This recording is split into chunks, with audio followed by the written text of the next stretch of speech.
He's from what part of Massachusetts? Dartmouth, Massachusetts. Dartmouth, Massachusetts.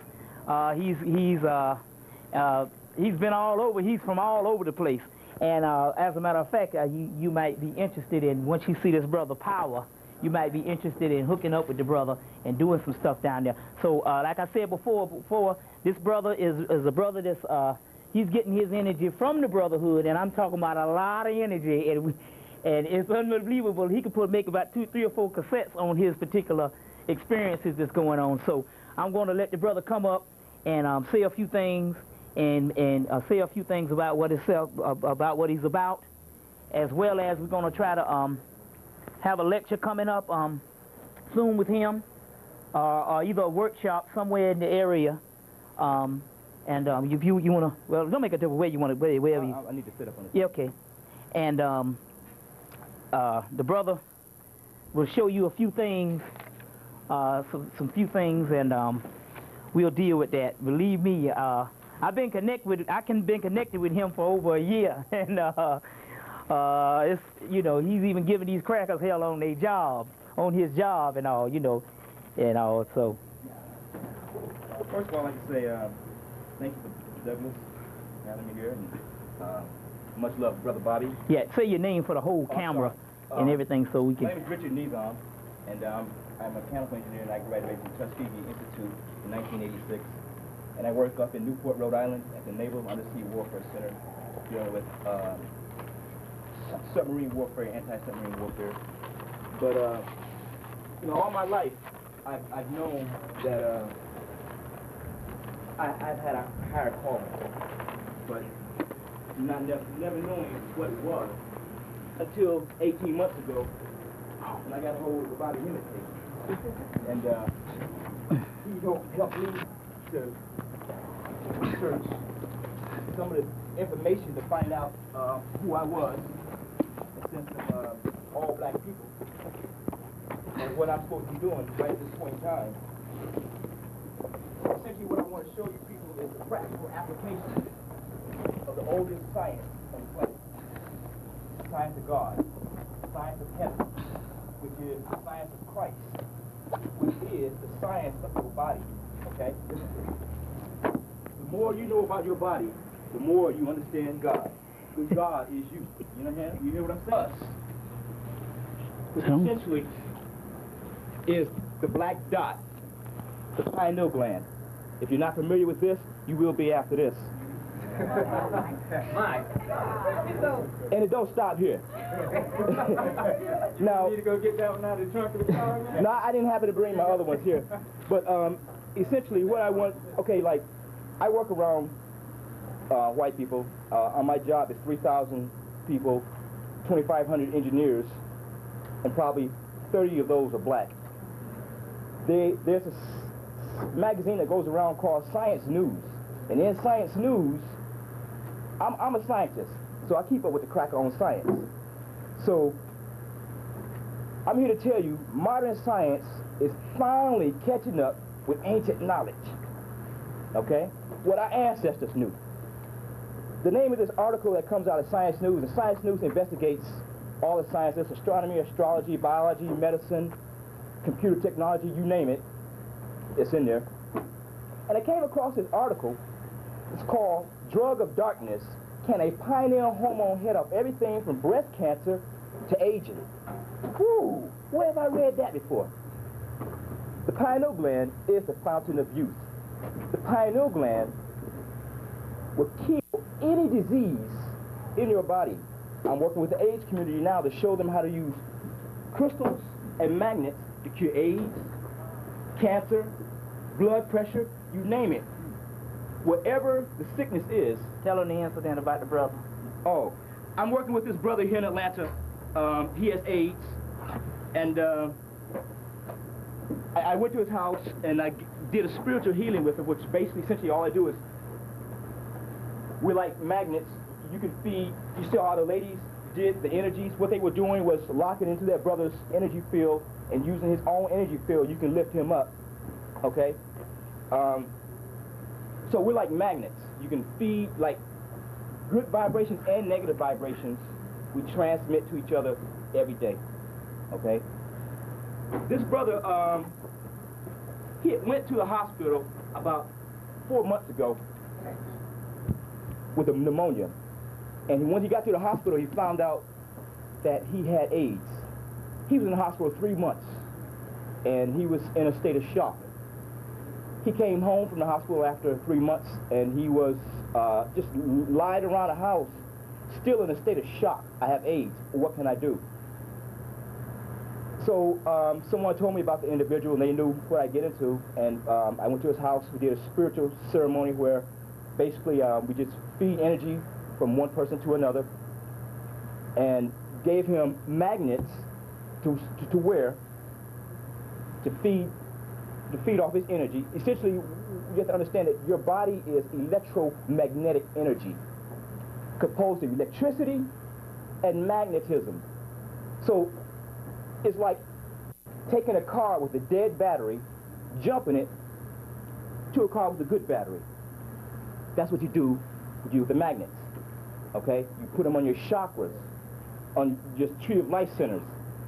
Well, this brother started wearing these magnets, and evidently everybody around him was just in shock, because within a week he was up. No, when I first saw him, he could barely walk, okay? He could barely walk. And then this brother started wearing these magnets and boom, started meditating, and he was boom, all right? And everybody's like, what did you give him? Not only that, his sister and his brother were able to come into the room where we did the spiritual ceremony and see this white ball, okay? And I had told him, if you start seeing things, do not be afraid, because you're opening up. You're 360 degrees. So these two individuals knew what went on in the place, and they walked into there, and they could see this energy floating around. Then 2 more people came by that did not have any knowledge of what went on. And so the one brother walked in, he said he could feel something. He could feel something. He could feel the energy in the house. The second brother he could see something, and it scared him, and he left the house because he didn't know what he was looking at. So everybody now, this brother he's like a lit candle now. He's trying to go into the AIDS. What I'm trying to do is I'm working with the AIDS community because our people need help. Everybody knows, if you don't know by now, you will after this, the white man created AIDS. He created all these diseases to attack melanated peoples. So it's up to us. Now, the only thing we're going to beat him, we're going to beat him at his own game with the science of God. You know what I'm saying?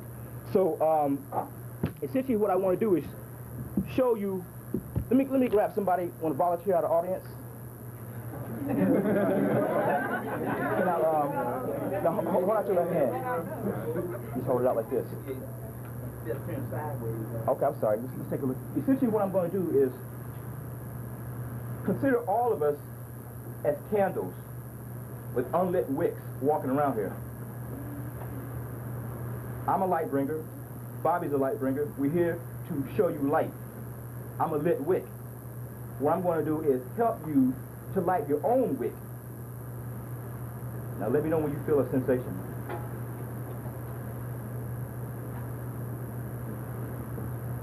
Now does it feel like your hands in between magnets? Yeah. Okay. This is called, we're living ankhs, my brothers and sisters. We all know what the ankh is, right? Which is the ankh is built on electromagnetic principle.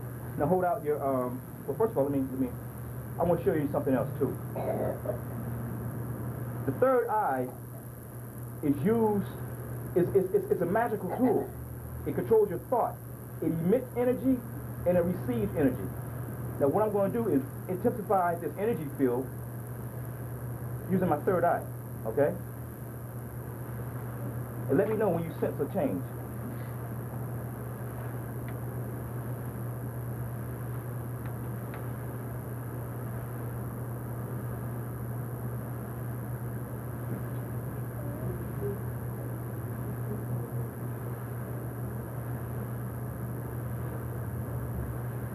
Now you sense what I move my head?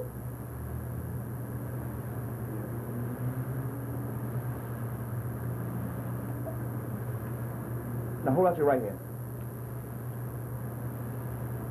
Now your left hand is positive, it feeds energy. Your right hand is negative, it receives energy. Therefore, it's going to take longer for your right hand to feel this vibration because it's sucking it up at the same time you're trying to sense it. You understand what I'm trying to say? Versus your left hand was feeding, so it could feel something repelling against it.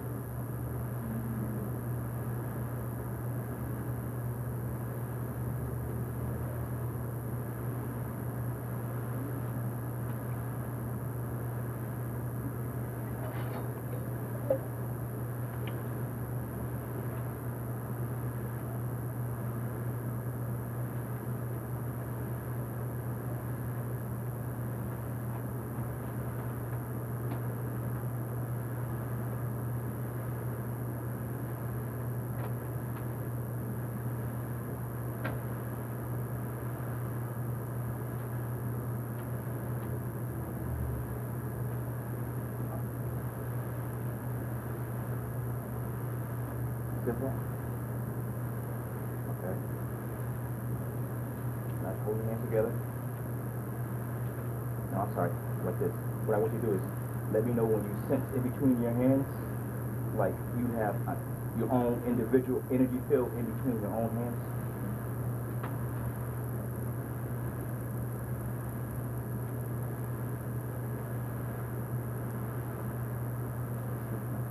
Do it.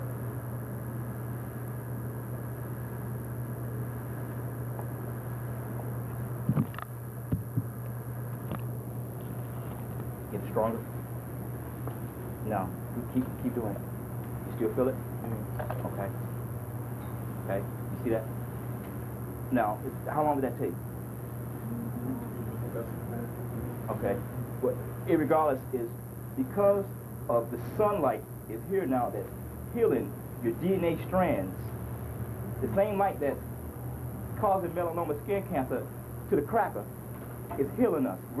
We are the Christ. The Christ is within. It's resurrecting the inside of you. So my purpose is to show people with practical application. Now I use the crystals mainly for healings. Basically what we do is we can do a spiritual healing where we feed energy into the body, align the chakras, all 7 chakras, help open you up, raise your kundalini to where you can begin to, as Sister Taisili said, bring all 7 bodies into one harmony, one vibration, so you can begin to get focus in your life. And by doing this, we can take back the planet. Okay? Get rid of this. I'm ready Okay? to start it, brother. Just get rid of this. All right? So essentially, what I want to do is give you my number. I'm going to be here in Atlanta till the end of September, and what I like to do between now and then is hopefully work with Douglas and maybe set up sessions to do chakra alignments. Maybe what I'd like to try to do is get back to Atlanta to do more sessions to show you how to the practical application of using these magnets. And basically, and I have magnets for sale if you're interested in buying them, $1 a piece. Let me just show you what it looks like.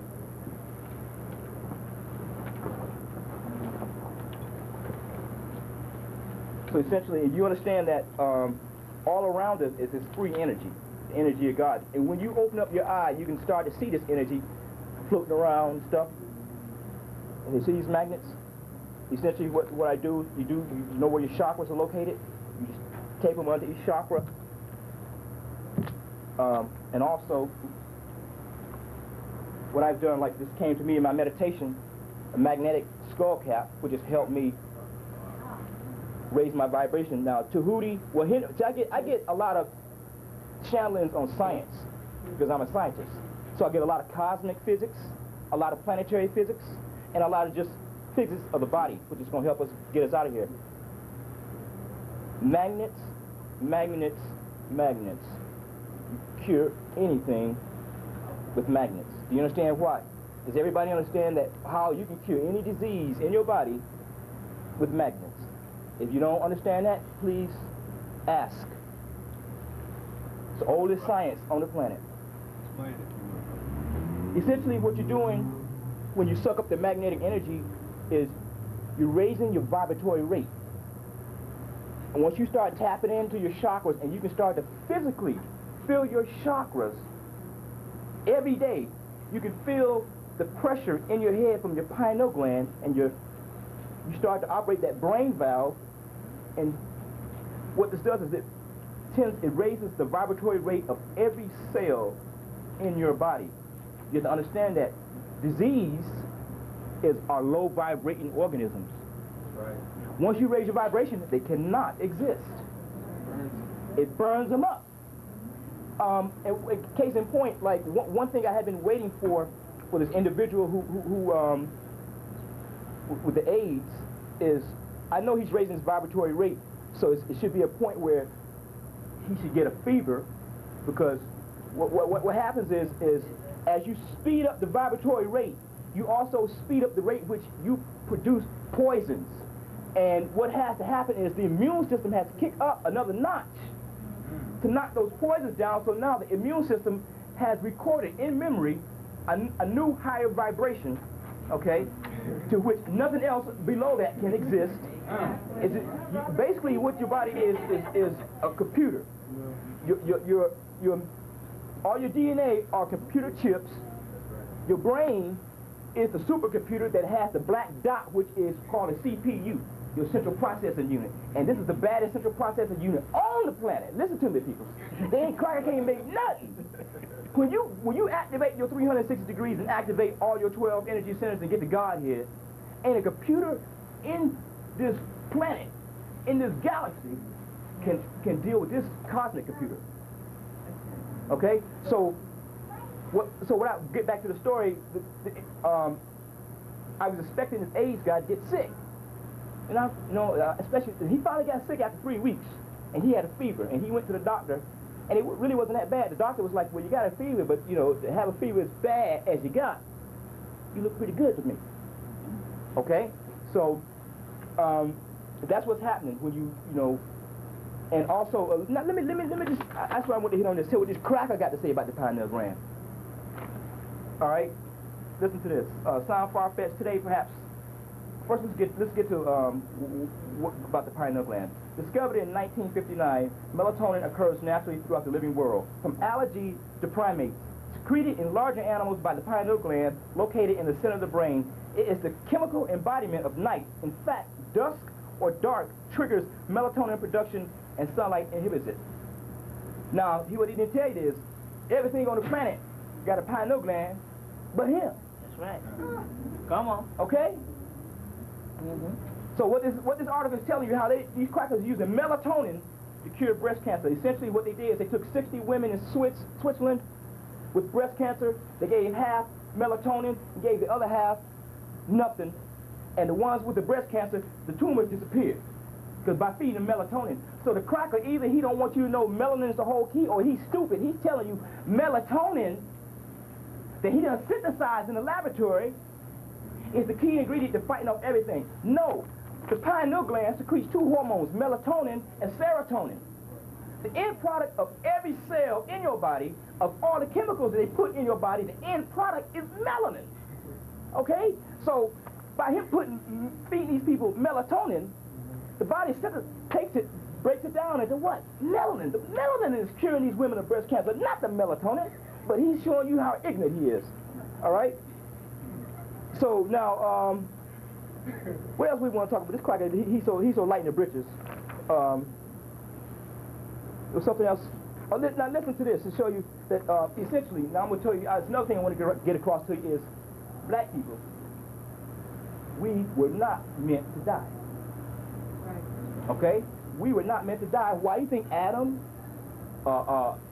Methuselah, all those patriots in Genesis chapter 5 can live to be 6, 7, 8, 900 years? Why? And we can't do it now. Okay?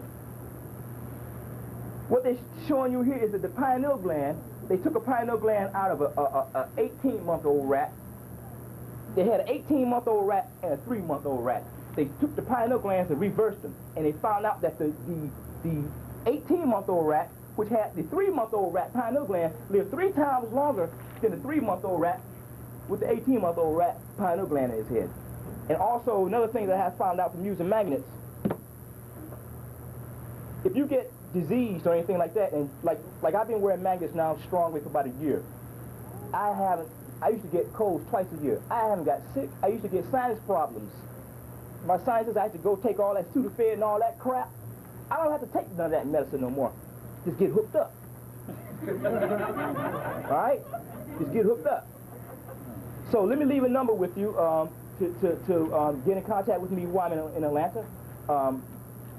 349-3995. And my name is Richard. Where are you based? Well, I live in Massachusetts. But what I'm trying to get started is a lecture circuit where I can come down here and give sessions on exactly, and that's a start to break down the body on a practical level and show you all these energy dwells in your body that's sitting there waiting, crying for you to tap into it. And it's a spirit. And once you tap into that, then you start tapping into these cosmic cycles, and cracker don't stand a chance. But I'd like to thank Brother Bobby for having me here today. And hopefully after this, you want to work some sessions after this is over, we can talk about that. Now, also, y'all get a Brother Black hand. Now, we have got to get this brother on the circuit. You see, you got a lot of people and all, and like I told him, we had this discussion the other night, and I was like, man, it's one thing he's got to get out there, and he's got to start healing and teaching.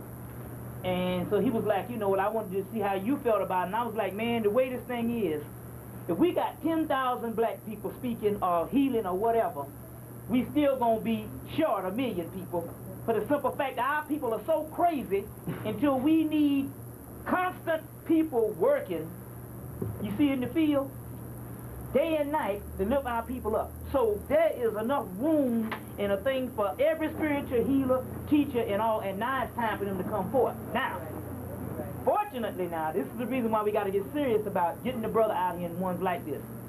All of the fakers now is damn near disappeared. All of the ones that if you notice, they run out. You see, all of the ones that's got it for ulterior motives and other hidden agendas, they cannot go forth and fool our people, or even if they do fool our people, most people can tell whether they're shysters or not. And this brother here is an engineer, and he makes a considerable amount of money, and he don't have to do it. But the spirit has now even got him to the point whereas he took what? How many months off from his job? 3 months. 3 months off from the job, just not to be around the cracker. And the reason why they was doing this is because they were saying that you got to get the brother out. Now, isn't it funny that the ones that the spirit possess, you can always tell the way they get up and the vibrant. You can tell the ones that's about reading the scripts and all the kind of things here, but the ones that the spirit, is always something about them, if you can notice. It's always some type of energy that automatically plug you right in. And he's speaking to the inside spirit. So this brother is meant for us, and we talked on the phone. You talked on the phone with him quite a few times. This is the brother from Jackson, Robert Flowers and them. Yeah. This is Rika's cousin. Oh. Yeah. Right. So you've had a connection and all, Yeah. and I've had a connection with him. Definitely. I've had a connection with him. Yes. Right. He went down to the Empress, the Phoenix Mounds last year on June 19th, and I had a connection with him ever since then. So what I'm saying is, these are the type of people that's now coming, and the spirit bring these people up. Every time, it's a lot of people, they on their way, they're doing their own thing in the European world, just like I was, and the spirit will get them out. And it came down, this brother has got to get out here. So we're going to have to try to utilize this brother, you see. Yeah. Utilize this brother in different things like this and all. We're going to give them... What were you going to do with the crystal? Oh, I'm sorry. The crystals basically, what I use is...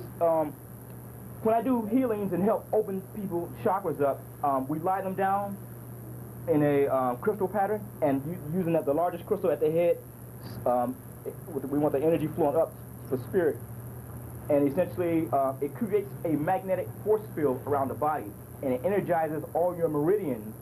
In your body, you have a sympathetic, non-sympathetic system of energy, which is the metaphysical aspect of self, which carries your energy. It's like how your blood has veins and all that stuff. You got those type of systems for your energy. And essentially what the crystals do is to, by creating a force field and building up the internal pressure in your body, your body is sucking up the energy by doing it, and you're really regenerating yourself, okay? Preparing yourself for a higher vibration. So when you start to go, and like when I started, like I heard Delbert Blair saying this tape about crystals and magnets, and when I got out and started doing it, it was intoxicating. You know, I couldn't get enough, and so you know, now like Brother Bobby said, you know, like I got a crystal at home. I didn't want to bring it down here. You know, I was so hungry for energy that I went out, you know, got a crystal that's this big. It's 55 pounds. But when I bought the crystal, my whole mentality was, look at all the money I got to pay for this damn crystal. That cracker got our crystal, and I got to go pay for it. This is ours. So when I bought it, How much you paid? I paid over $2,000 for the That's crystal. right. So this Okay. is serious work. But like I say, I bought the crystal for us.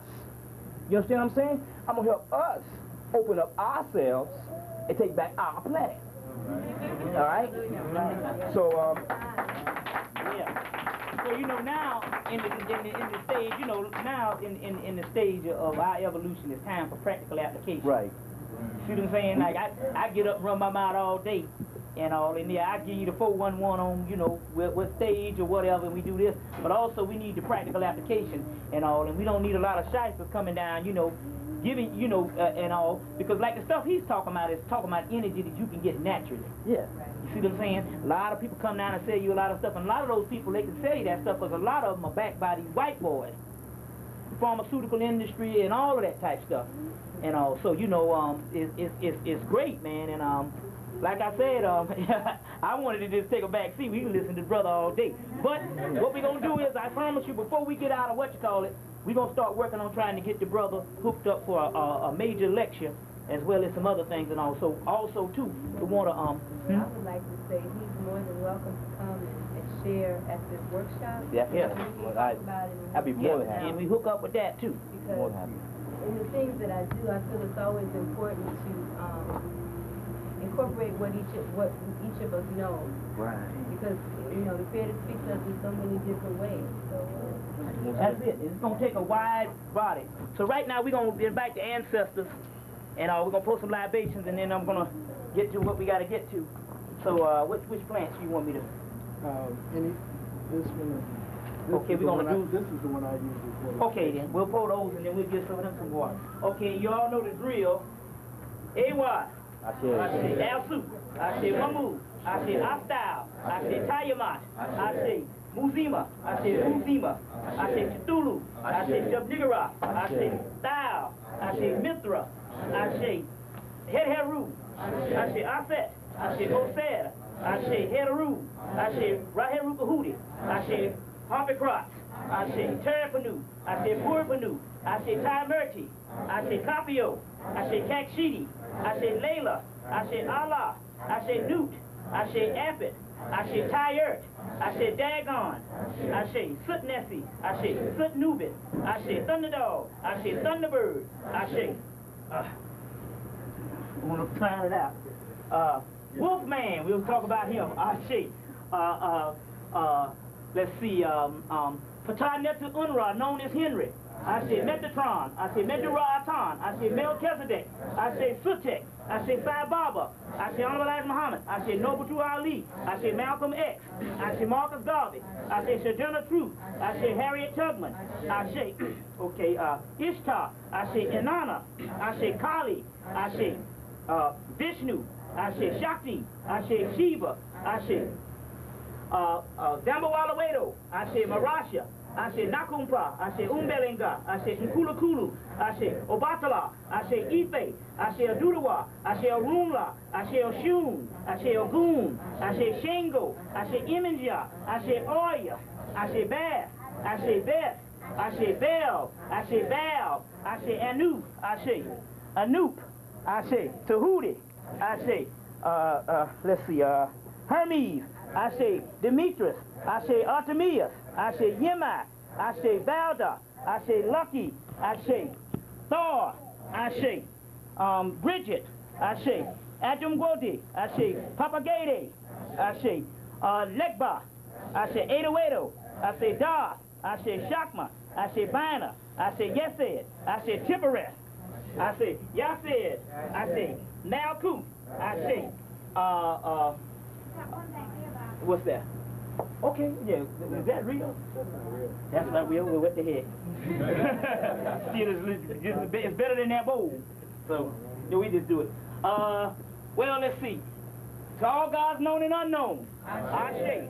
Now, my grandmother Irene Shaw, Ashe. Al Hemmitt Sr., Al Hemmitt Jr., I say grandmother Hemmitt, Ashe. Grandfather Hemmitt, Ashe. Raymond Shaw, Ashe. Mabel D. Ford, Ashe. Tom Ford, all of my family, Ashe. Now, when I count the 3, 1, 2, 3, start calling them out. None of my people. Ashe. Ashe. Ashe. Ashe. Ashe. Ashe. Ashe. To all gods known and unknown. Ashe. To all ancestors known and unknown. Ashe. Okay, that's good. Now, the first thing I want to do to start off with is we got to start doing some things, and it's real powerful. And this is coming from a request from, we all, you know, like I said, we got a lot of brothers and sisters that can see into the other realms. The word psychic, you know, we will say we are interdimensional seers, which is, because you know that Dion and Warwick done ran that thing out of the water, you know, the psychic friends, and you know, now you get a free reading and all that. So we'll say interdimensional seers are different other words we want to give that also too.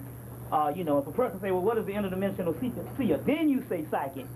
Yeah, then you say psychic. A plate for the ancestors.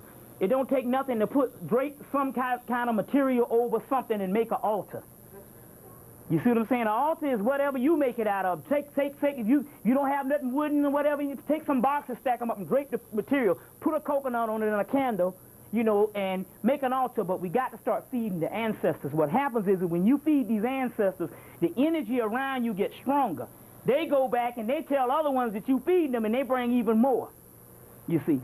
And I don't know how it works as far as how can all them ancestors in the world eat off that one dish, but it don't make a difference. Don't have to be a lot, because it's more of an appreciation.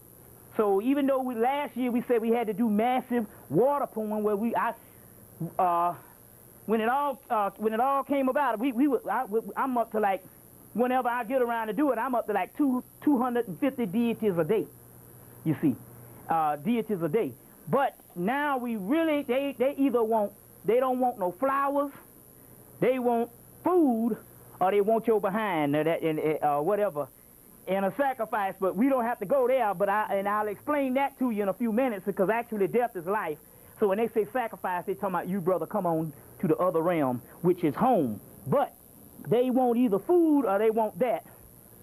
So we need to start feeding the ancestors and all. And believe me, poor as I am, if I can do it, you see, anybody can, you know. So, you know, plus also that's a good way to keep the weight loss down, you know, to keep the weight loss up, you know. If you feed them, you figure, hell, I don't eat as much now because I got some living people in my house. So those are some things we also need to do. Now, I need to do one thing. I done drunk a bunch of water and some ginger, so I'm going to run back here and pay the water bill, and we're coming back. I'll tell you now, this thing is just as informal as we can get it, because at this time we're at the family level. And I'll get something to wipe. We're at the family level where, you know, it's time out for just the showmanship. So I'll be right back. I'm quite sure that most of the people in here will be able to deal with it, because we are down now to what you call the bare essentials on the frequency. Most of the faces I have seen before, so therefore we don't have a problem with a lot of people being blown out of their head on some stuff, but there's some very serious things that's getting ready to go down. And believe me, when I break this thing, and right before the break we're going to do it, because I won't, because, you know, we tend to leave if I saved it for last. So right before the break, just at least if you're going to stay, I would prefer you to stay at all of it so you can get this knowledge. But if you have to go, at least stay to the break, because I got some serious information that I'm going to spring on you right before the break. You see, so we're going to, you know, so I'm going to start talking, and maybe I can get to it very soon, but we need to deal with this. Okay, we do the hard copy. And our hard copy is, and I got a whole lot of books, you know, I always bring the books. Now, why do I bring the books? Well, first of all, I had to bring the books for the simple fact that the reason why I had to start out bringing the books, and the reason why I have been successful, was our people tend not to believe anything on the spiritual level that we can't see. Also, because I came a little right after the Afrocentric movement, and I was a part of that Afrocentric movement, I knew that you just couldn't come up and run off at the mouth with your people and then give them something. You got a lot of people. So what I do is, even though we give you spiritual things that you can't get in the books, I also always document things, and so therefore I have been successful with that now, because even though if a person say, well, can you, if you talking that junk, can you put it in my face, I'll put it in the doggone face, you see. So that's one good part about it. So we also got the books. I got some new books I'm going to be showing you, so a whole lot of new hot items that you need to get. One of the good books is, I'm glad they did this one. This one came out of England. It's called the Millennium Prophecies. Now this particular book, the Millennium Prophecies, has every prophecy that the crackers could find, or the ones that they decided they was going to give up after all these years. They put it in this one little book for $7.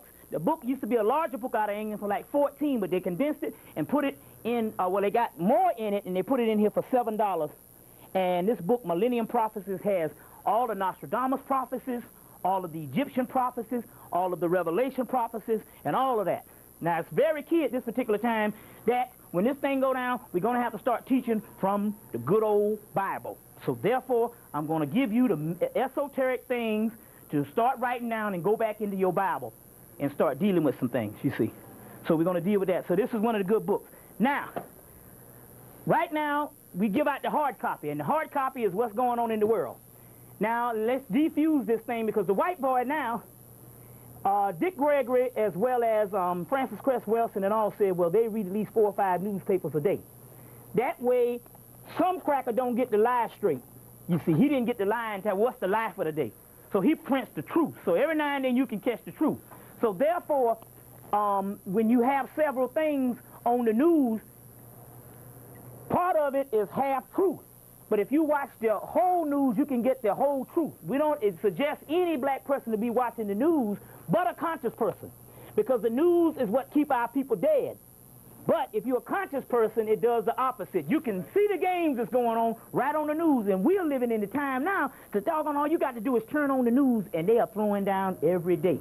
Now, first in the hard copy, we know that last week they had a big UFO that was seen up in Canada, and it's so-called burnt down trailer park. Now this is the catch. They showed this thing, and they tried to, and see, they'll come on the TV because this is what you call a non-intellectual society. We have a record store on each corner, and in England they got a bookstore on each corner. So if you ever look at the back of these books, you see the UK on what the books from England, they be like $4 and $5. You be like, damn, but over here they're like 16. I say, is that based on taxes and all this? Is no, it's just that because they have a book pub on each corner. What happens is the books can be distributed cheaper because they got more people that read the stuff. You see, because it's a literary society. And you know, English, your England cracker, your Anglican cracker is your big cracker. The ones over here is like the Jethro Bodine. You see what I'm saying? So therefore, all of the good stuff is over in the UK. Now, the key is, they said, so they can fool you and come on the doggone TV and give you some stuff, and you be like, damn, I know it this, and they'll come on the TV. Like they said, when they had this big UFO, did anybody see this thing on the TV? It was a big, huge ball of light. They're going to come on and say it's a meteorite, and then the cracker going to come on and say, this is the season for meteorites. Now, wait a minute. Now, this is the first time we ever heard this before. Now, all of a sudden, the doggone cosmos going to go, yeah, it's August. We guess we're going to send some more meteors down. Like the cosmos has seasons. You understand what I'm saying? I can understand we got seasons, but the cosmos don't have no doggone seasons, so they can tell you anything. So this so-called, this big ball of light, which was a mothership or something, came through and burnt down the trailer park. The same time it burnt down the trailer park, it burnt down the Hampton, Long Island. You thinking in they say, oh, it's arsenic. It also went over to France and burned down a section in France, and they said also that it was started by arson. You see what I'm saying? It burnt down the Hampton, Long Island. Now, what is this Hampton? What has happened is L.A. got a lot of karma on it based on Hollywood. You see what I'm saying? Showing us as buffoons and showing the Native Americans as enemies and all the stuff, and just You see what I'm saying? Just making a false knowledge about us. So therefore, Hollywood has a lot of common because that's what rules America, the TV set. So now, we know about the earthquake and all that. Now, the Hamptons, the Hampton, Long Island is a place where all the big-time movie stars are now moving. They're moving there. They got, you know, Steven Spielberg, you know, this cracker, you see, made a big fools out of us. Steven Spielberg, all of them. It's the big thing. If you are anybody in Hollywood, you got to have a house in Hampton, Long Island. So therefore, the karma followed them all the way to Long Island because they have bad karma. It's just like bad karma was also on California, but what happened? The doggone Chinese had bought up all of California, and the Japanese had bought up all of California, so therefore they got an earthquake that was meant for California. They got it in Japan this year. Also, because California is still full of brothers and sisters, they are protecting us where this thing will not go. You see what I'm saying? Because they are literally protecting us. Now, did anybody watch National Geographic either Sunday, it comes on Sunday, Monday nights, or Monday nights? Every Sunday. Last Sunday, and they showed it, and if you miss it on Sunday, they'll show the National Geographic on Saturday morning. Now, I'm watching National Geographic on Saturday morning. They're talking about the big fire, or the big fires that so-called was, that sprung out in 1994. There's also fires going all over now, 1995.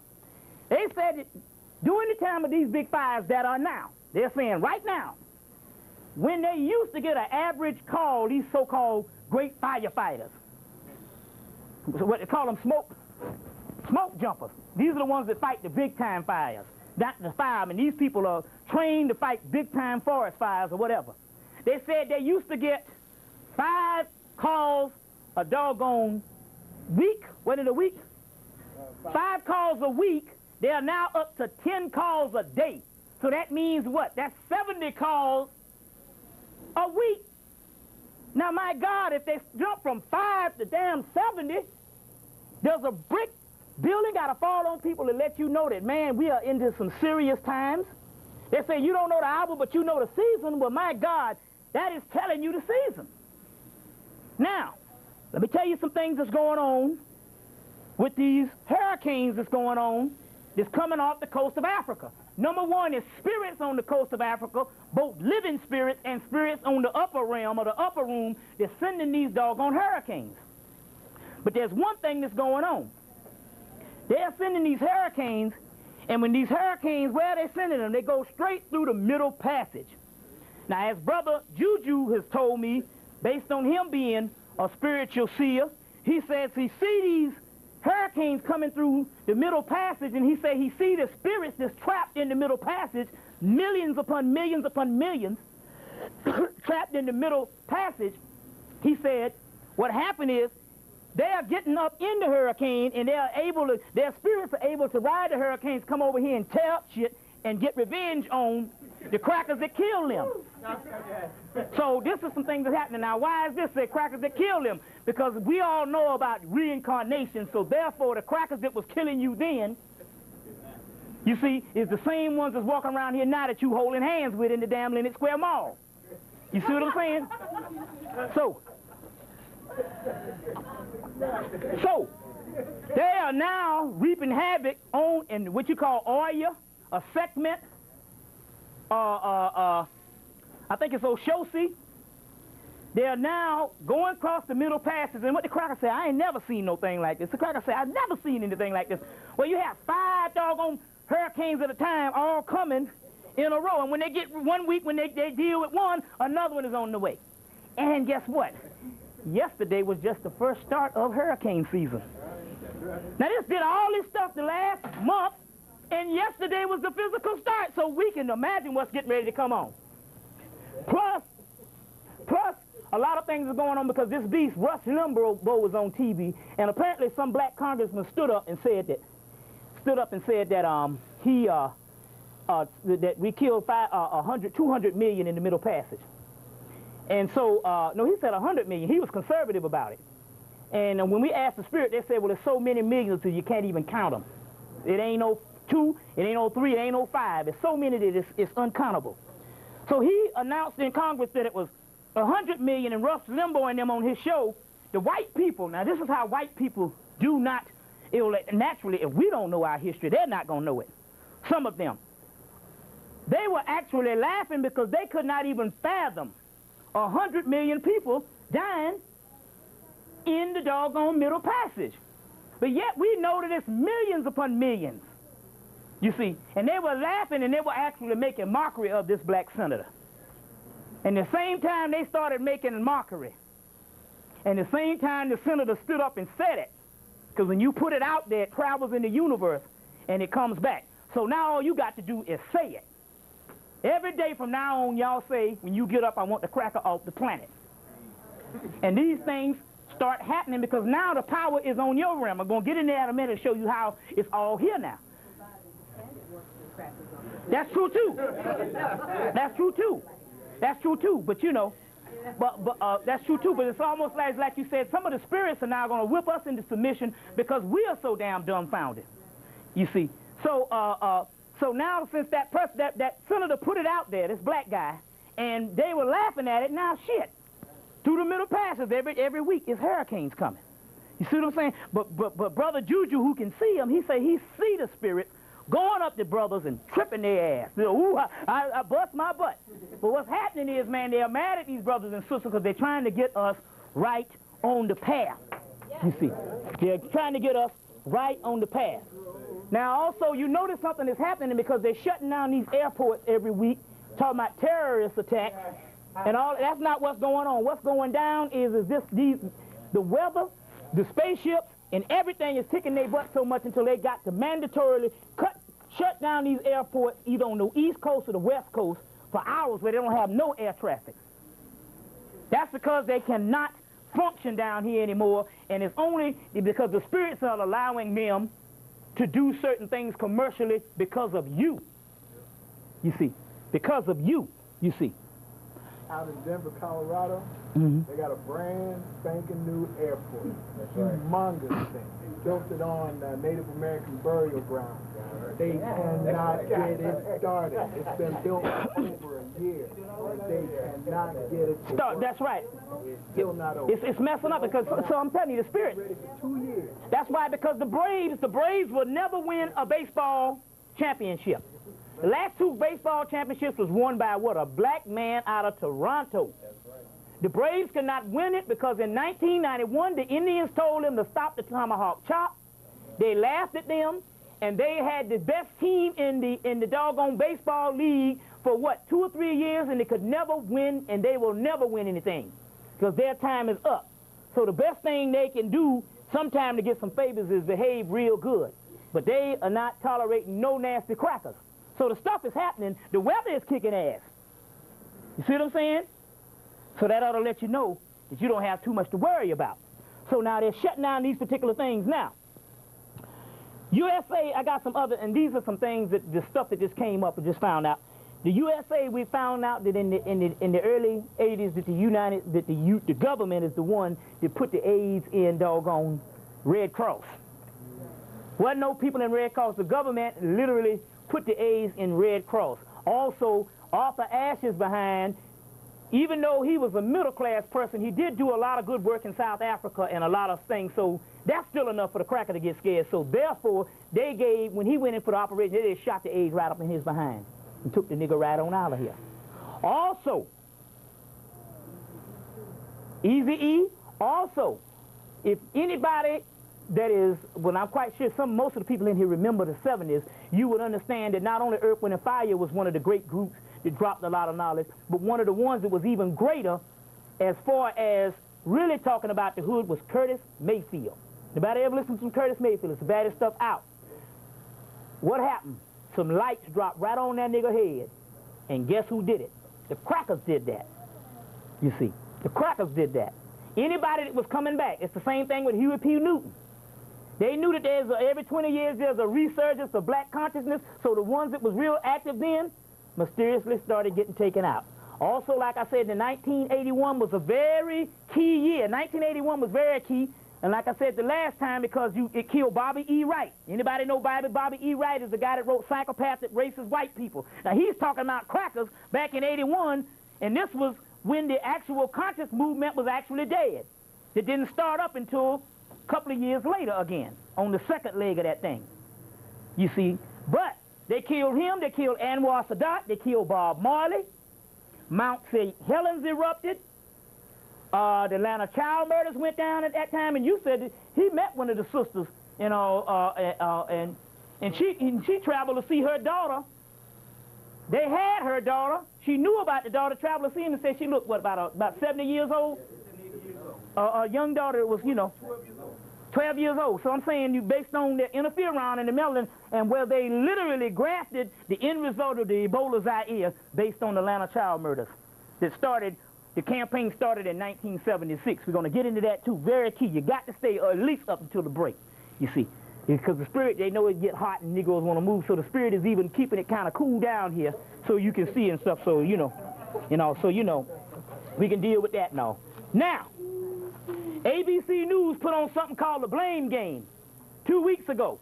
And so they started it off, see, they would make whole shows just to get the point that they want to get in. So they made a whole show about this show, white dope addicts and other people that was taking the insurance agents and all kind of crazy stuff. People is suing, but it all boiled down to black people. They're saying blaming the government for their problems so they can cut out the welfare and all this. And the only thing they got to do is to go, because a lot of our brothers and sisters, they don't have to go to the Caribbean to do it.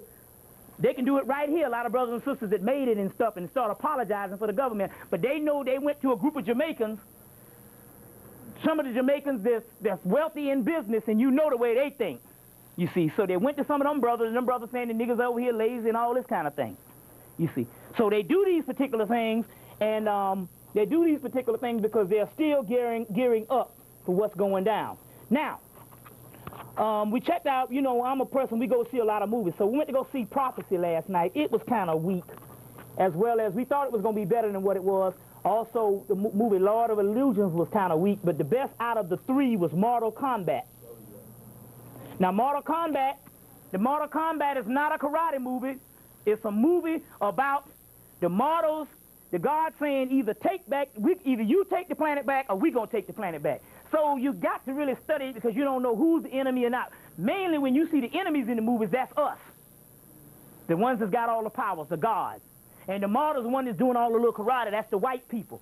But then again, it switches up sometimes. But even but mainly the enemies, and at the end, after they win and everything, still yet, when it went off, they had one of the main gods say it ain't over yet, and that God came back, and the people that was left actually got killed. But one of the things, and it's funny, Mortal Kombat, because in the book, they got a few of them left here, Egyptian Myths and Mysteries by Louis Spence. There's a whole section in there on Heru and his fight against Set Typhon, which is the white man on the later mythology, and they talk about Mortal Kombat in there, so you'll know that they got it from that.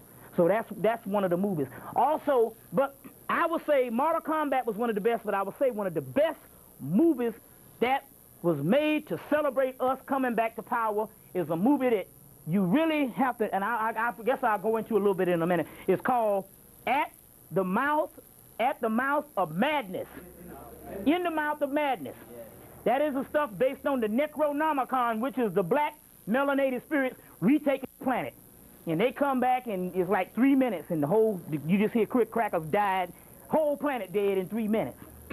Now, at the Mouth of Madness, also you need to get Orion's picture release of Nostradamus. There's different Nostradamus pictures. There's the Nostradamus picture of, there's different documentaries.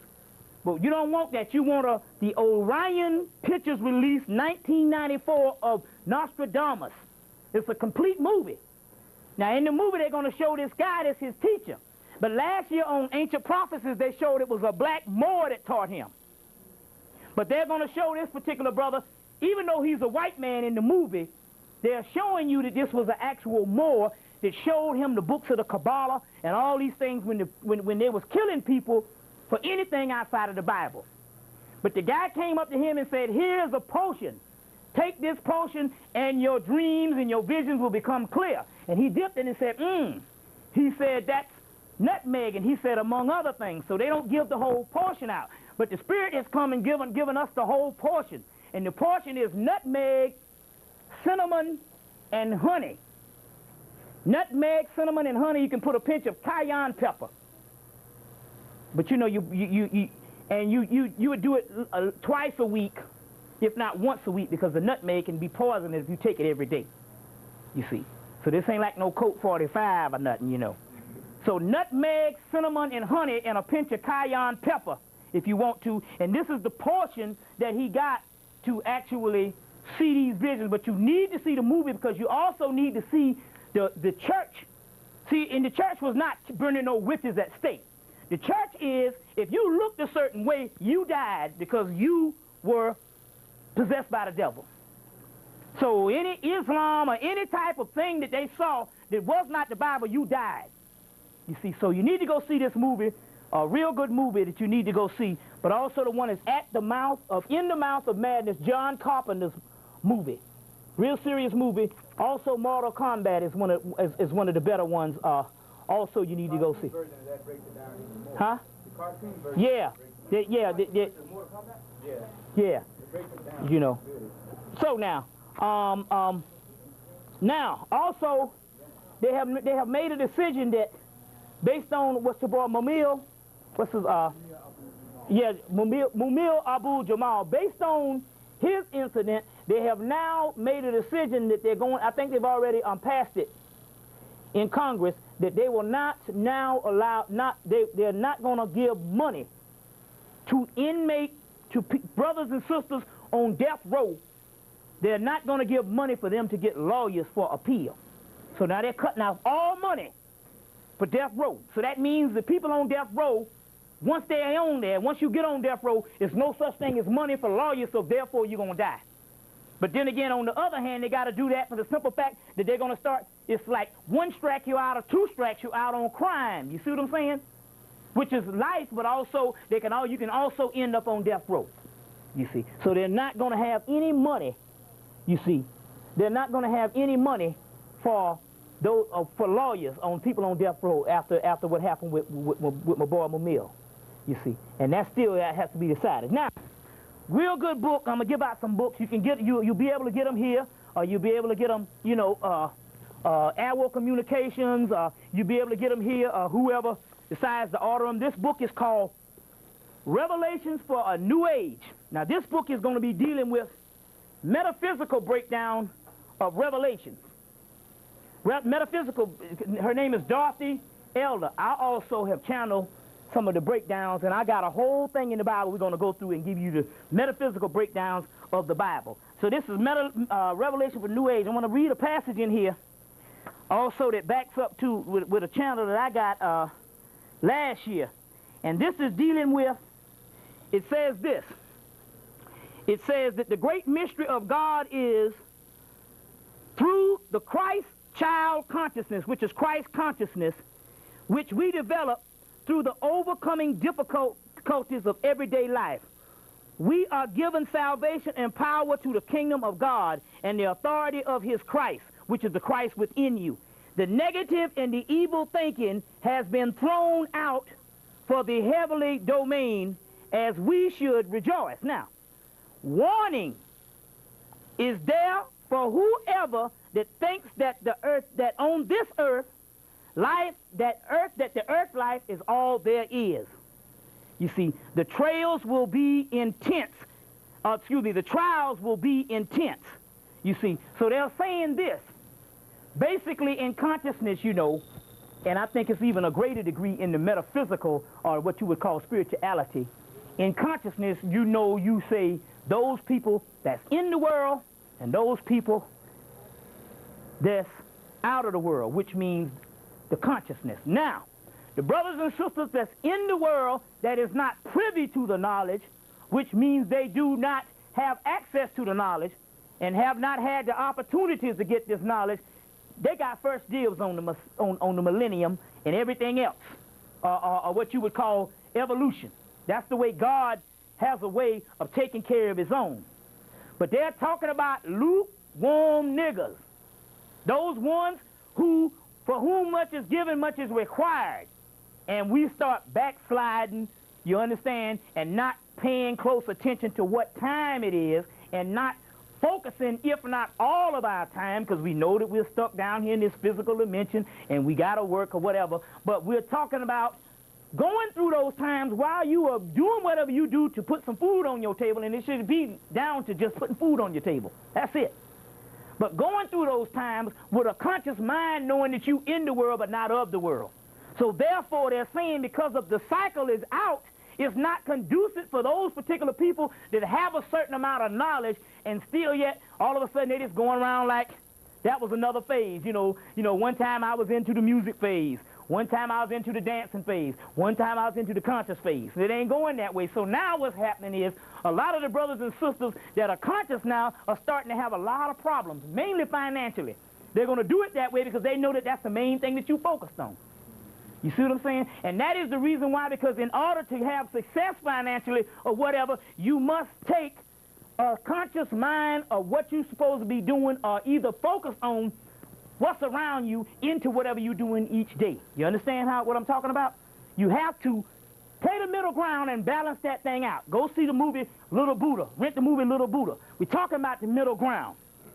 You see. Now, it's one thing about the ego that is very tricky. And you notice this with brothers and sisters that get into consciousness and then all of a sudden you can't stand them. Because every time they come around you, they got to correct you on some shit, or they got to teach you on some shit, and we all damn 2 days into consciousness. And what's happening here is, we all 2 days into consciousness. Oh, brother, they didn't say it this way. This means this and that. In the science of the ego, if you hold up one principle to get away from the other principle, and carry your ego into it, or also do not play the middle ground in balancing it out, the principle that you hold up will automatically become worse than the principle that you tried to leave. You understand what I'm saying? So that means if you go to, and that's what happens with brothers and sisters in the church. You out there, you partying and stuff, drinking and all this kind of thing. You say, I'm cutting that out. So you don't play the middle ground. You know what I'm saying? So you don't go back and hang out with the brothers and sisters in the hood no more. You understand what I'm saying? So you play the middle ground, so you go get the Bible. The next thing you know, you become worse than what you were for the simple fact that you casting judgment. Read Revelations 2:10. It says, though the devil may throw you into jail, stay faithful until death, talking about dying on a physical level. I will give you the crown of life. So Jesus, or the Christ, is saying, I'm down with the brothers and sisters that's the downtrodden, the ones that's in the jailhouse, because I'm coming back for the suffering. You see what I'm saying? So therefore, you automatically become a fool in what you so-called rose up to try to better yourself. So therefore, you'll find yourself out there on the damn corner in front of 5 Points hollering at people. You see what I'm saying? Talking about Lord this and Lord that. And the most evil people in the world is the Christians. Think about it. They got the biggest egos. So we must get on top of this particular ego. Those particular people that say that they have merged with the Spirit, because those people that say that they have merged with the Spirit and say that they have merged with the Spirit, they have not done anything but the opposite. Sometimes they gain a certain amount of knowledge, and that particular knowledge becomes a new chandelier. And they want to try it out on people, beating people up. You see what I'm saying? But with knowledge supposed to become compassion. You see what I'm saying? Compassion. That's why it's key that all black people into knowledge, so you don't lose yourself. You must study some form of black psychology. You see, if you study some form of black psychology, you'll know that in actuality all our people are crazy, including all of us. Post-servitude, black insanity. Same bug bit the sister, bit the brother, and everybody bit the child. You see, so everybody is crazy because we have got taken, our computer chip was taken out, and they put another computer chip in. So therefore, it means, even though we are out here trying to get our brothers and sisters, if that person does the most hideous thing that might involve you, you got to always say, we are all crazy. In one book, The People of the Secret, there's a chapter in The People of the Secret in the back on Elijah. And there's a conversation going on, and this guy say, our people are now born insane. You got any honey? You got any honey? Yeah, I should have brought some and all. They say our people are born in sin. By the way, this necklace, I want to say that Sister 2Sep made this for me for my birthday last year, and it's been helping me with my throat. So when I speak and all, you know, if I get hoarse, about an hour later, I'm back right. So this energy is doing that too. I want to appreciate that. Now, what was I talking about before? In the book, he said that the people are born insane. So now we got to really understand our people. We got to really understand our people, you see. And we got to get that compassion going on, you see. So these are some things. Now, another good book we want to deal with, this is a book, and the reason why I got to say this, it's a white girl, but then again, we've been asking the sisters to write some books. You see what I'm saying? Nobody don't want to write no books. All this stuff on the goddess and written by the crackers. I just challenge you, hell, even if you got to take some stuff and Xerox it, start writing the book. So therefore, hell, you ain't writing them, so don't say, oh, that's a white girl. I ain't going to. This book, Kabbalah for the Modern World. Her name is Magine, M-I-G-N-E, Gonzalez Whippler, W-I-P-P-L-E-R. And in this book, she has a whole section on the chaos sphere and the dark holes in chaos. She has a whole section in here, and I want to show you this diagram that they got. And it's a real good book. One, they show the sperm, and then you can notice in this book, they show the sperm, but they show the black dot within the sperm. You can see that. Now, here, this is talking about creation. Now, when I get into the lecture, I'm going to show you something, and I'm going to show you something on the temple walls. Creation. You see the black dot. And these are supposed to be us, but it's showing the creation that it gives off that black dot, and it comes here, you see? So the creation, it starts from the black atomic point, and as you can see, this is us. And these are the sun rays. So that means that the center of the sun is also in you, because you see it connected with that. So a very good book. I decided, you know, also, it also has a list of deities that's also, there's parallel with the Bodun deities, the Yoruba deities, the Kemetic deities, and the Kabbalistic deities, as well as the Greek, Roman, and Norse. Now, when I say Greek, Roman, I always quote to the Greek gods and the Roman gods. Why? Because we are so stupid. So we got to the Afrocentric. We were so busy trying to compare. Only reason why we in it, because we're trying to compare shit to the white man. We didn't know that, the white man didn't invent the Greek language. He couldn't talk. How in the hell a white man going to invent a damn precise language? You understand what I'm saying? When he couldn't even speak. Hell, if we taught the man how to speak, that means that the original Greek language had to have been black, as well as the Roman. And the original people of Rome and Greece were black people. You see, when you see the Norse in here, your Celtic Druids, those were black people.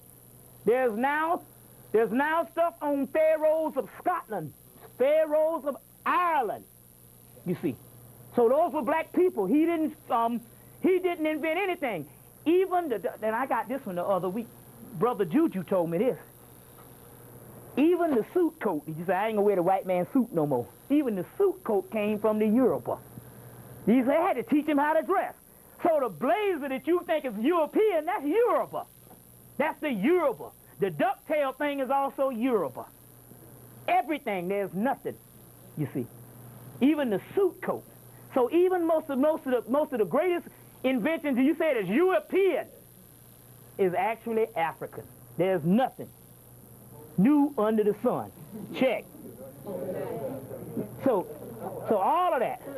The suit coat. Now, when you sleep with the European, what is happening now is, if you notice, there's a drive out by the government to get a lot of brothers and sisters to sleep with Europeans, not so much to miscegenate, because that person is black after that, but they understand when you sleep with the white man and white woman, it's just like this. It's just like you got if you have a stereo set, you get a little cheap clothes and play, you can throw that shit on the ground and it'll still play.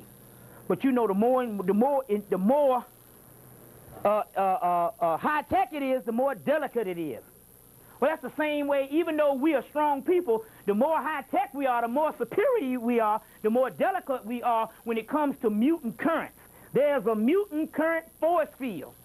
See, if you was to wipe out the physical, you would see a different energy. And when you cross that energy with that mutant, it shuts down your energy. So what's literally happened is the black man, that's why you can see a black man with a big old fat sour-belly cracker with she'd be nasty with a nasty damn T-shirt on. His brother be in a suit, hugged up with her, Can't get air from, you know what I'm saying? And y'all always, you see, and you say, what in the hell? And the white boys are saying, I wouldn't go with that. That's an outcast in our society.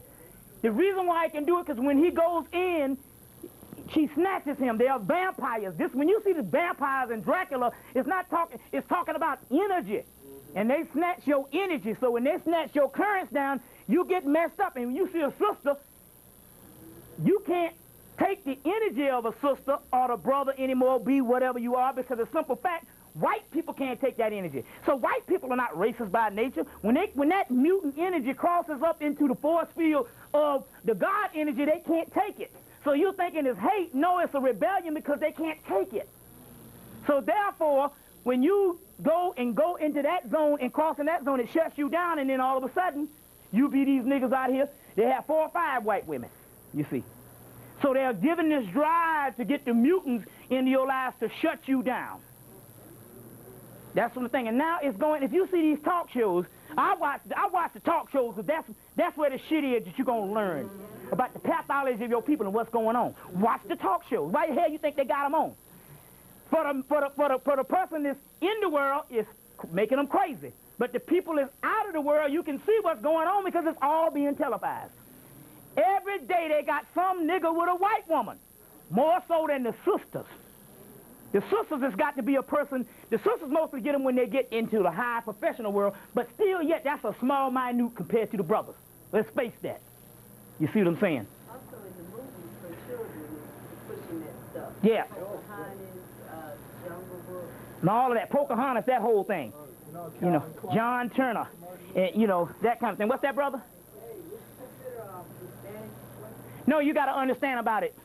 When you say Hispanic, that is a race. That is not a race.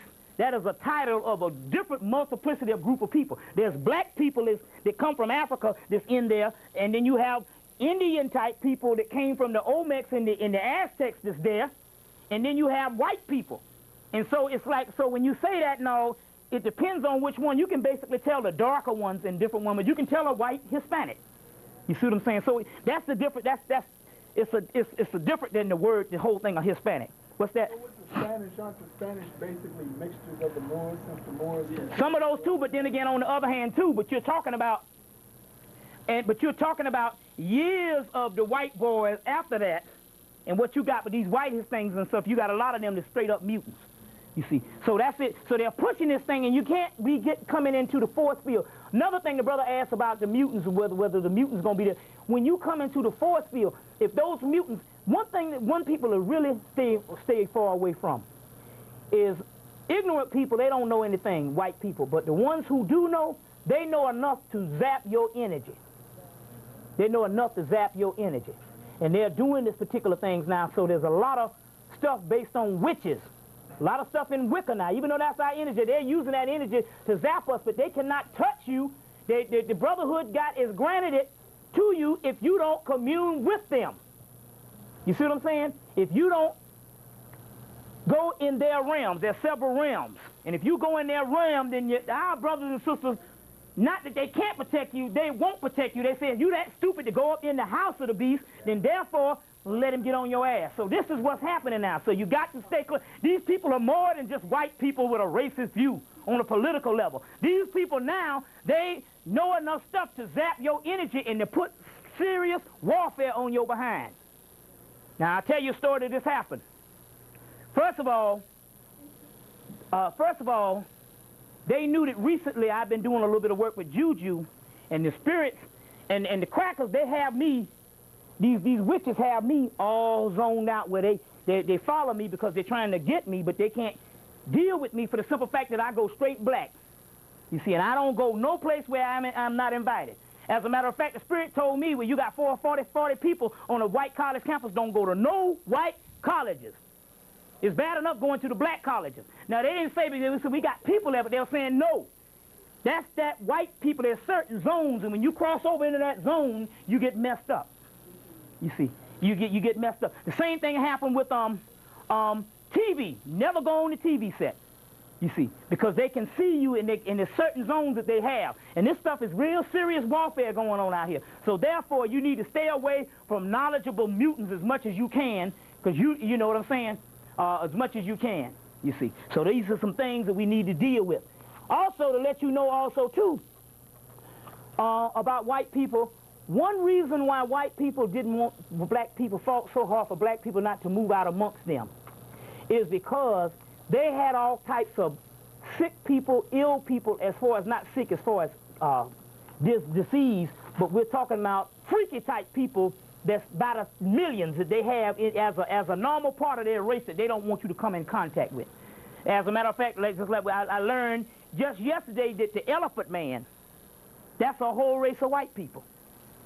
Yeah, this shows you one of the crackers in the sideshow, but they got a whole tribe, not a tribe of them that's got this, and they hide those particular people. So therefore, they don't want you living out amongst them. If you damn good friends with Susie, and Susie get pregnant and have a damn elephant baby and shit, you know what I'm saying?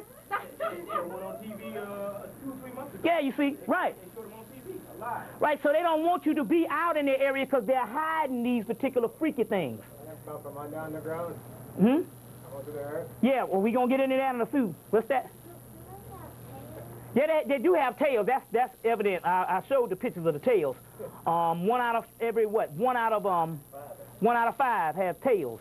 Also, we had one brother, his sister worked for some crackers for years, and she just go to this door. She hears something in there swinging, and she go to this door, and she open up this little hatch, and she slide it under the door. There's food under the door. And she said one day the crackers left the door open, and she went in there, and she saw a little hairy little white boy with a tail on a little swing set like a monkey, swinging. She said she got the hell out of there, and then never came back. That's common in their community. Common in their community.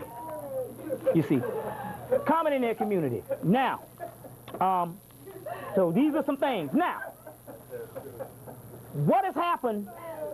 That's true. Now, what has happened with what has also happened with a lot of white people in the metaphysical thing? You say, well, what about these people that Yogananda talk about, and these people that have, we see them at a certain level? Well, the reason how they are fooling you is this. In 1956, there was a doorway that opened up, and Yogananda came to America in the 1930s knowing about this doorway, and he came through here. He was a spy for the British intelligence. He came here in the 1930s, and he spied on the yogi system and got some of them killed, and so he came to white people because he knew that they had millions and he could get paid, and he came here promising to lift them up, but he knew that they couldn't get lifted up, but he knew there was a doorway that was going to open up in 1956 and they can get up on the 4th dimension. The 4th dimension is a very low dimension. That's just like one up from the 3rd. That just means because it's invisible don't mean it's high. Remember, they reside on the lowest planes of your subplanes. So he got some of these particular people into the 4th dimension, and they have been posing as spiritual masters. You see what I'm saying? As spiritual masters, so therefore it's got a lot of black people fooled, because a lot of black people saying, well, we know that white people can be lifted up because we've seen some spiritual masters. No, those people have gone to the 4th dimension and they don't have a damn thing to do. They can't get to the chaos sphere. We'll explain that totally on how the mutant cannot go. You see, so this is the way they have been fooling people, and since Yogananda, they have had spies on the astral plane. But as a result, we made a Stargate on the 12th of December, 12/12/94, and we unleashed so many spirits until they killed off that whole plane. Then all of a sudden, because they couldn't have the psychic response, I get a telephone in my house. AT&T sends me a damn telephone. You see what I'm saying?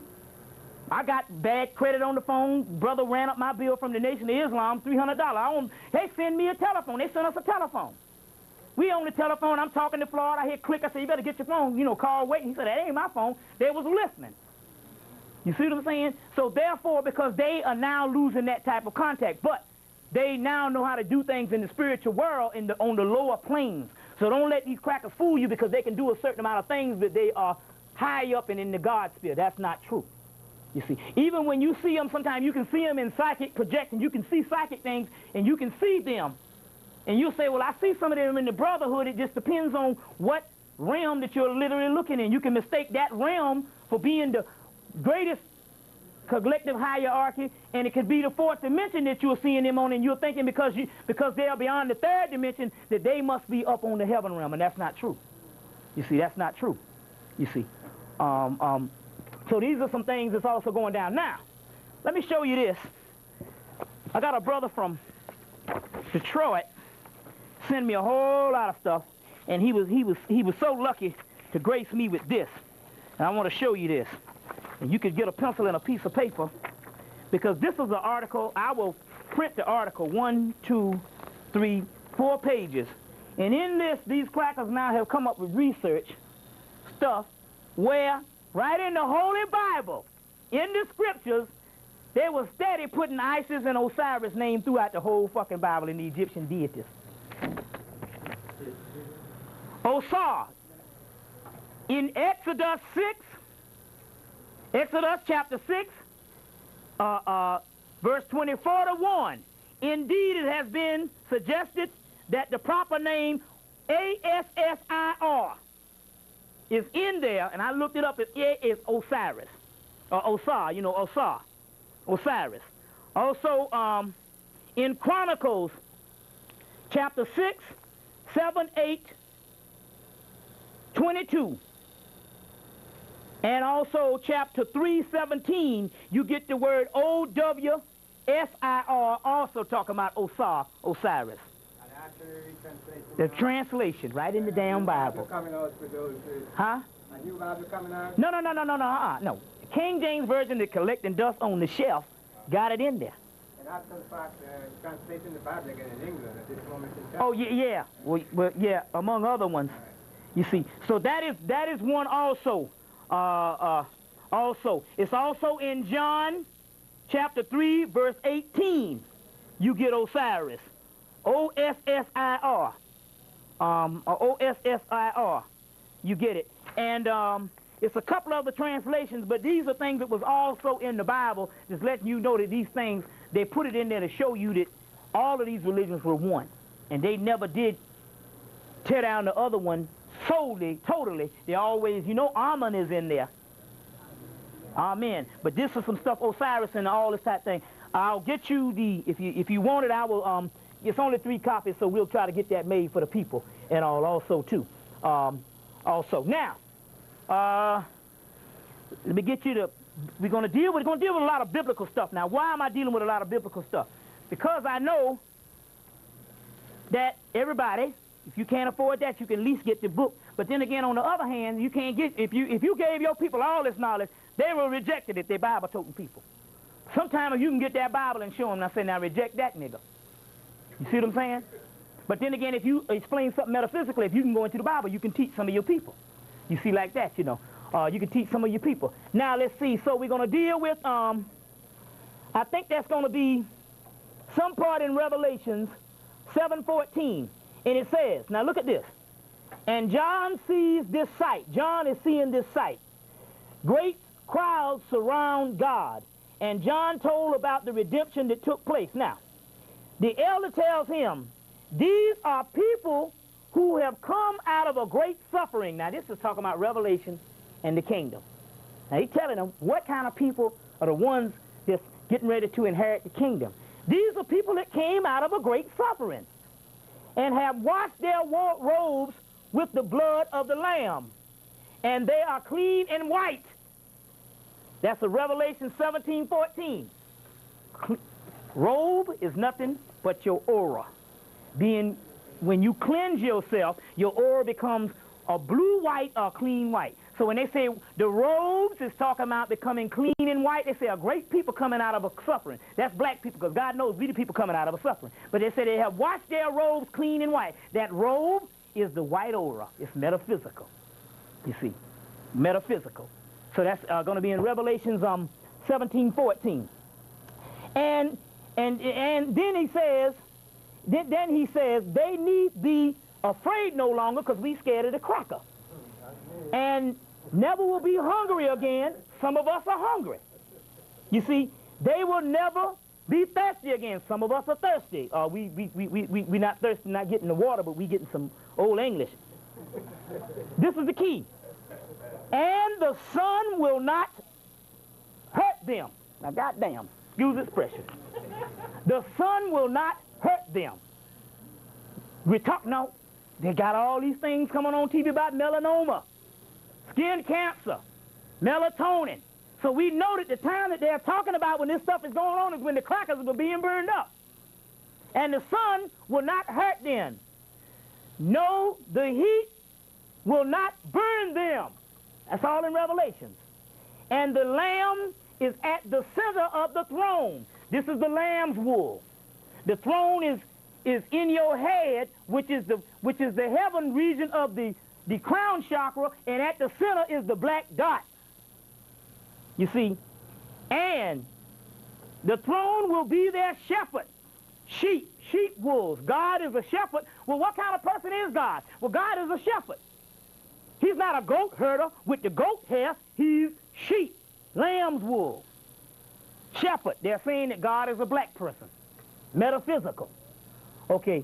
And he will lead them to springs of water to give them life. And the God will wipe away the tears from their eyes because you're crying. That's something in Revelation. Now look at this. This is the UFOs. The visions of John constitute the fifth angel. So you're going to find out when the fifth angel come in Revelation. And it sees, and he sees a star fall to the earth and into a deep hole. What kind of hole is that? That's the black hole. From the hole comes smoke and terrible locusts. That's the locusts. Anytime you see the locusts, that's UFOs. And then it said, and the power of deadly people, and then power of deadly people torturing scorpions, torturing scorpions. Those deadly people are us. The scorpions can harm only the people who have not the sign of God in their foreheads. The third eye, melanin. They said that these powerful people, this army, the scorpions can only harm the ones who do not have the sign of God in the forehead. You see what I'm saying? The great army of 2 million horses and riders. You see. Now that's in Revelations. You can get any form of Revelations and deal with those particular things, but I'm going to go into the whole breakdown of the scriptures. We even got more. I'm going to show you some things tonight. We even got more of these particular scriptures. Now, let's go on. What we're going to deal with right now, when you want to take the break? What time? Huh? Okay. What I'm going to do is this. I'm going to go into this. Let me give you a few other events first before I go into it. First of all, in March, like I said the last time, there was over 200 earthquakes in March. You see what I'm saying? Also, in May, there was over 6,000 crackers got struck by lightning in May alone. I want to give you some other updates. Also, you know, in May, no, in June, Newt Gingrich gave a call to kill all dope dealers. He did it on one Thursday night, and the people didn't even see it. They said, well, what you going to do with the dope? He said, either legalize drugs. Well, how you going to legalize drugs when you just got a crime bill going on? So we know he's not talking about, kill a dope dealer. This is what he said one night. So they're showing you that they're putting these particular things out also. Also, they on July the 23rd, they announced servitude slavery back on CNN, but they did it in a way that they showed a little bit of small miniature slave camps, but they announced this servitude slavery that's going on, and they have millions of people right now in concentration camps right now. This New World Order and this King Alfred plan, they're snatching black people up left and right. That's going on right now. Like I said, we saw the FEMA vans going to Columbia, South Carolina on the 4th of July. We saw the FEMA vans about 13 deep, and they had the FEMA on the side, and they got these people all up in there. Like the brother, was you the one that telling me, was that you? Telling me that they was training in the locker at Delta Airlines? That was, okay, yeah. And training in the locker of Delta Airlines, we know what that's for too. In the hangars at Delta Airlines, they got all these Navy SEALs or these Special Task Force training and all these type things, getting ready to do some things. Also too, they will put in whole programs for 5 years just to do one thing in a couple of months. In 5 years, like your Atlanta projects. They put in this whole, Jimmy Carter put in this whole program and had it going for 5 years just to shoot up 16,000 black kids in 1993. And now the crackers are asking, they don't know where all the money went and what it has done. It did what they're supposed to do, you see. So they're doing these particular things right now. Also, too, one reason why they didn't want to try Mamil or execute him because they know that these are the dog days, and they know that a whole lot of retribution will go their way by even attempting some things in these hot summer months. So they pushed it on back also, too. You see, they pushed these things also on back also, too. Also, one of the crackers, when I give you, now I'm going to give you the keys in Revelation and stuff to look into metaphysical, and you can just read it. You're like, damn, I can see what he's talking about. But watch the cracker come on Sunday nights at 11:30, and Monday nights at 11:30 is that Jack Van Impe. Jack Van Impe be throwing down. Even sometimes he don't even know what he be saying, and he's thinking that Israel is a physical place, but he don't even know. But you can get a lot of the scriptures from that cracker. He's one of the best on TV. You know, he's better than any black preacher. They just jump and hollering and all that old stuff, you see, and anointing God to put it every day in your life to save your pitiful, pathetic marriage. Who cares about that shit? We're not talking about that. And different things they want you to do with different things in your personal, mundane life. You got to start, this cat is dealing with a whole lot of things, and you can get a lot of the scriptures off of that cracker each night. Real good. Real good. Also, if you can get Harold Camping, that's another cracker that be on the radio. And I'll read you some of his predictions in a few minutes. Okay, so this is one. But also, he mentioned that there's over 20,728 denominations of Christianity alone. Damn. 20,728 denominations. My God. You understand? And that means that's that many people disagreeing on each other. So obviously we know any mundane, what you would call social religion based on the mundane level that is not talking about spiritual evolution is fake. And it's only the opium of the masses and put in to keep people in slavery, you see. To keep people in slavery. Also to let you know that the cracker is showing you that he can outfit you 10 times over when he can spend $200 million for a Waterworld movie. That's now, I don't even think it's even 2 or 3 people going to see the damn thing. He can blow that much money for a doggone movie. That lets you know that anybody that's talking about, like Dick Gregory say, now hell, what's it gonna be? He say one thing, you cutting out doggone welfare, but then the other thing, you cutting out doggone affirmative action. You see what I'm saying? Now either I'm getting money or I ain't getting money. One of the two, you got to make up your doggone mind or whatever, what's going on. Now, so you know, there's a black man that's also the head of the whole affirmative action thing, and they put him the head. Now, the key is, we were saying at first, well, how can these brothers sell out like that? Because they asked his brother said, oh, I went to school in the 60s when they was beating niggas in the head. But now he's over this thing. And at first I said, well, you know, they can pay a Negro $1 million to sell out. But then we got a little more information I'm going to get to in a few minutes. In actuality, the brothers are clones. We'll go into that in a few minutes. Now, stay close. Now, no more chicken. There's bad chickens. These chickens now, for the people that refuse to be vegetarians, these chickens now, even though I eat a little chicken. I don't eat no red meat. I eat chicken. The chickens now, all that chicken has salmonella, and it's almost impossible for them not, because they are now killing 90,000 chickens a minute. So they said, with all that many chickens, there's no way that they can get all the poison and everything out, you see. So these are some things, too, that you want to also work on, is that, too. Now, it's key that I give you these dates, if I got them.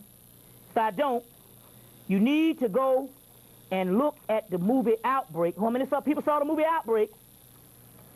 If it's still at the Dollar Flick, I don't know if it is. It's on video now. It's on video now. Well, go back and get it, because, see, they gave some dates in the book. If you can still find the book at Barnes & Nobles, get the book. They gave some dates starting of August 19th, but in actuality, those dates can go all the way back to, like, October or November, but it's very key. They gave dates on when this thing's supposed to have gone down the movie. They gave dates in the book. August 19th, 1995. All the stuff when this Ebola was supposed to drop down. Now, I'm setting you up, because I'm getting ready to show you what's getting ready to go on in a few minutes. On that particular thing. Now, let me explain this thing to you. First of all, what is going on is this. and I go into this. I mentioned a lot of books about a white boy from Germany named Rudolf Steiner. Rudolf Steiner was in one of the same organizations as Adolf Hitler, and he was one of his teachers. Adolf Hitler, what had happened was that there's a whole another history on Hitler and all of this. There's books out called The Spear in the Destiny and Hitler and the Occult. Now you got to listen to this because I got to give you the complete history of this to show you what's getting ready to go down before the break. Now, let me start. First of all, Hitler got a lot of advanced knowledge from brothers and sisters from the subterranean world, because our brothers are tricky. They'll give crackers the knowledge just to hang themselves. So he got a lot of advanced knowledge from the occult, from Blavatsky, and a lot of this. So when they got this particular knowledge, they had certain knowledge, not just knowledge in books, but they had certain knowledge that they could work. And World War II was a war that they put together when the doggone Illuminati and the crackers say we got to go and kick Hitler's behind because they was trying to fight and get on top of the magic on the planet. Hitler and them and the Germans was the most advanced in the magic, which is the Egyptian sciences. And they said that they was going to build a master race and they was going to take over the world because of it. And so the crackers had a family fight to get on top of the magic. England is a big magic place. So England and Germany and those, they went and got in and fought Germany to get on top of the magic because both the Pope and Mussolini and Hitler was getting ready to put the magic, and they said, we're going to deal with the Aryan Roman type deal of ancient Rome and bring the magic to Rome. So they got in, and so Rothschilds in England got together, and the Jews got together, and they say they're trying to get on top of the damn magic because the aliens and also some brothers and sisters from the subterranean world had gave them some advanced knowledge.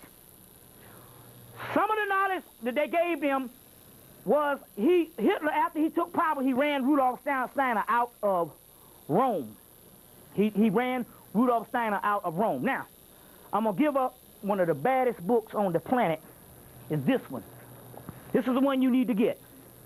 The third book of the Montauk Project, Pyramids of Montauk. They're going to be dealing with the Book of Law in here. They're going to be dealing with Sirius in here. And they're going to be dealing with the history of Hitler. And they're going to be dealing with some stuff called 666, 6 protons, 6 neutrons, 6 electrons, which is carbon, which is the black dot, which is the key to the Bible. You see what I'm saying? We'll get into that in a few minutes. But in here, there's going to have a whole history of Hitler in the occult in a miniature history. But I say get this book, because this book here gives you all the type of knowledge is in this particular book that you couldn't get from this book here has several different types of knowledge in this book that you take 4 or 5 or 6 different out-of-print books to get. So this is the one. There's a whole section on here on Hitler and the occult. Now, they don't mention it in here, but other information is this. And this is very serious because the white boy is more advanced than what you think he is. He's just not as advanced as you, but he's more advanced. The white boys, the reason why they wanted to have this big fight is Hitler was going to build a master race because Hitler had perfected the art of cloning. Go see the movie Judge Dredd. Boys from Brazil. Judge Dredd. The Clonus Horror, that was another one. Judge Dredd, in the movie, they showed him can clone in a couple of hours. The real thing is the Yakub thing was they had gotten into gene splicing, they had gotten into cloning, and that's how they could clone these doggone with this white race so fast. They take them 3 days to clone a body. This is very serious stuff. You want to get into some more cloning? The Matrix book, Matrix 3, gets into it. The guy's going to send me the whole article of Matrix 3 down here, so that section on the cloning, and I'll Xerox it and we get it out to the community. This is key. So Hitler, once England and them was closing in on them, they had 5 or 6 Hitlers. They just gave up one of the clones, and they said that he went into the future because they had the time travel back then, you know, the Philadelphia experiment, and he went into the future. But they could do the cloning because it was an occult thing. There's books out now, The Spirit and the Destiny, and in The Spirit and the Destiny, Hitler is dealing with the Holy Grail. Now, the Holy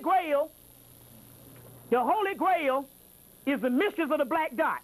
King Arthur of King Arthur's court was taught, they set up the Knights Templars. The Moors set up the first secret society was set up by the Moors, the black Moors, the Knights Templars of King Arthur.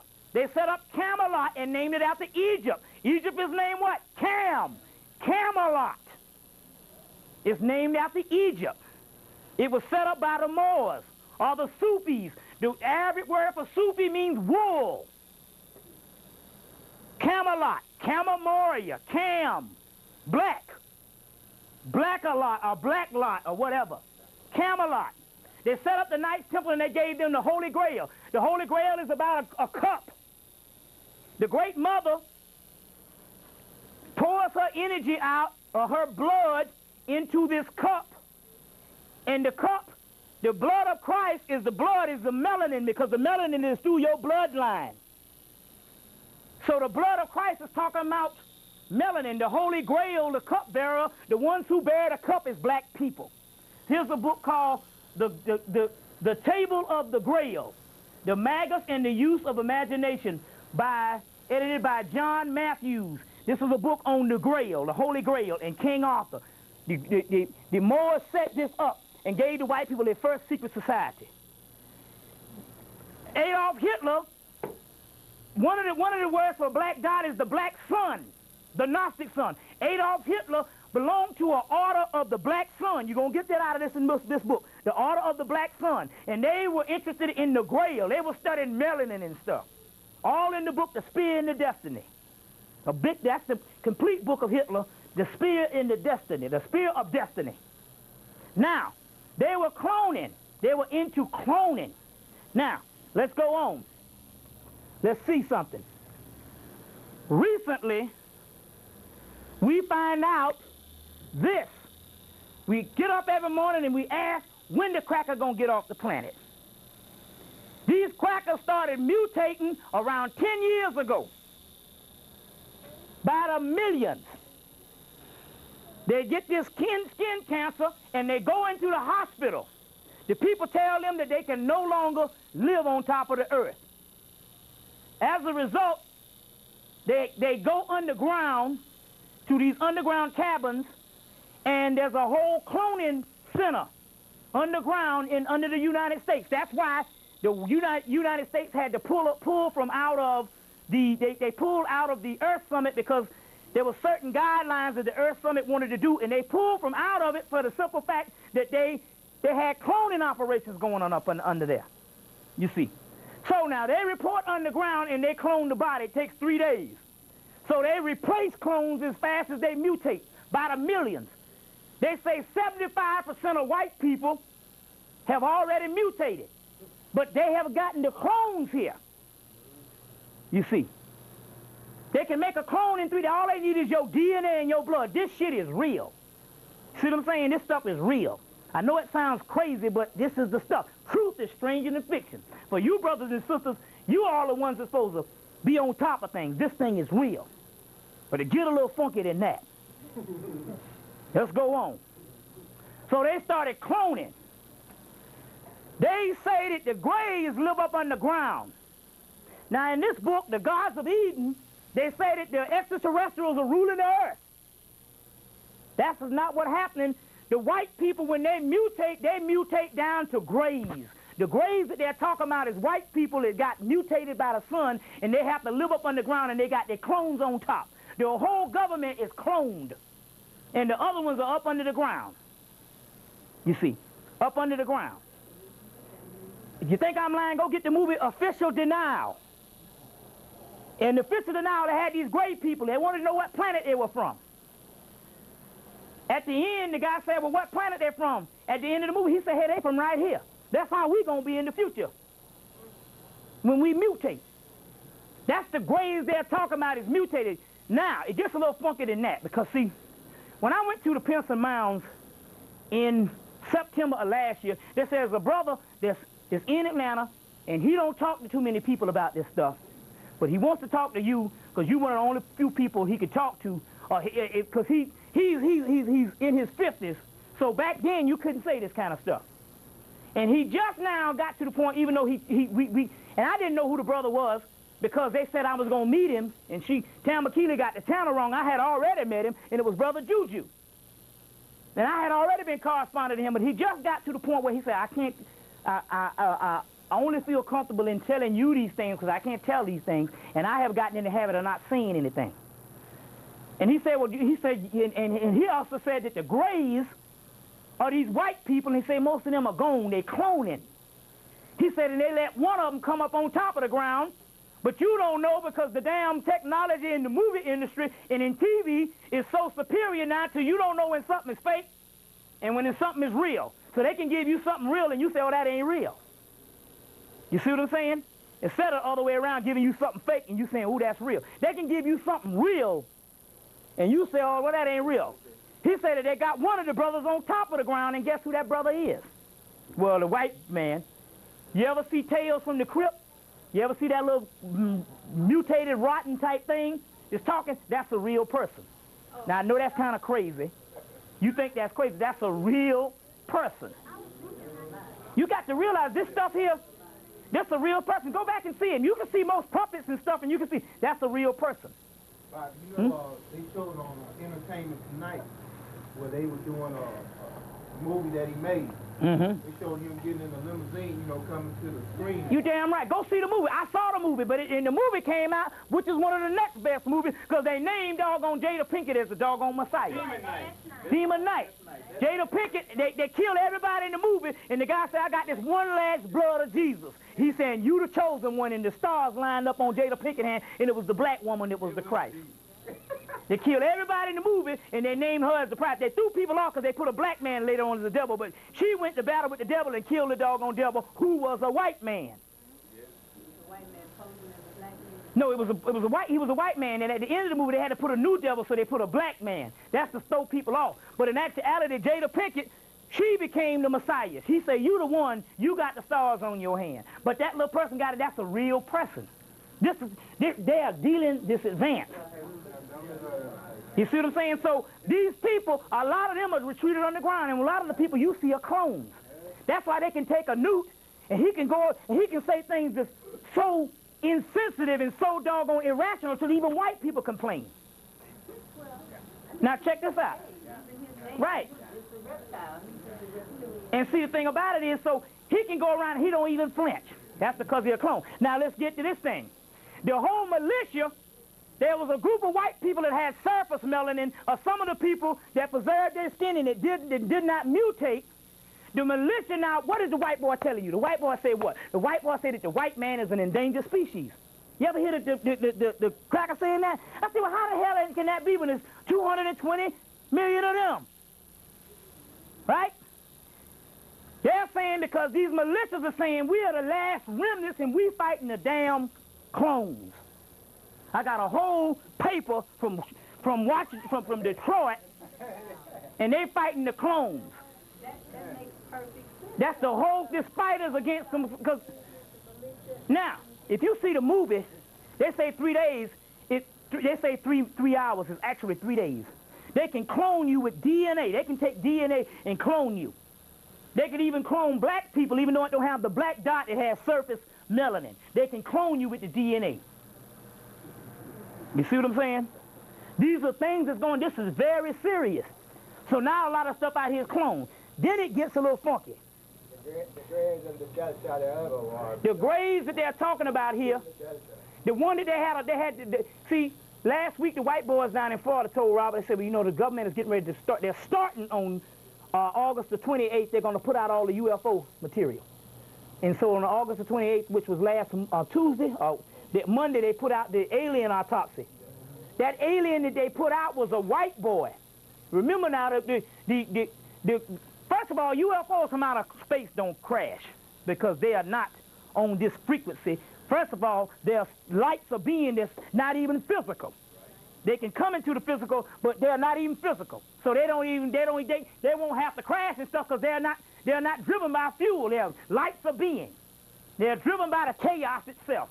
As far as and a lot of them are angels that can turn into spaceships.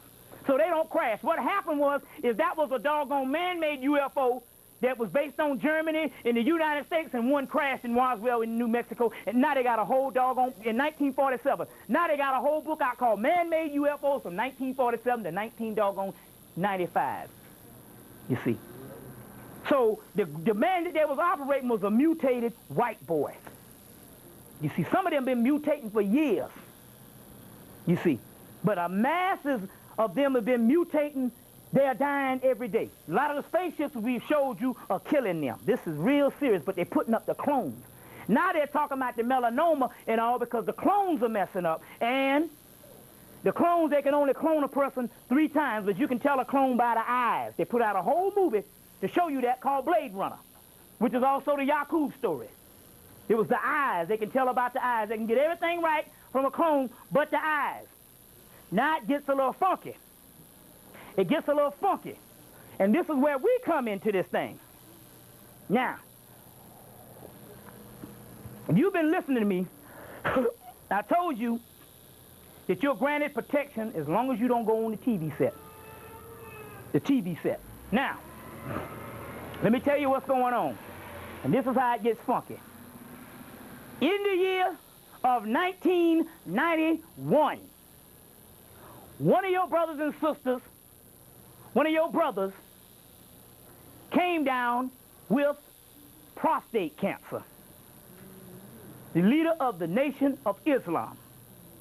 He said that he was going to get cured from prostate cancer, and he went out to so-called Dr. Goss's farm.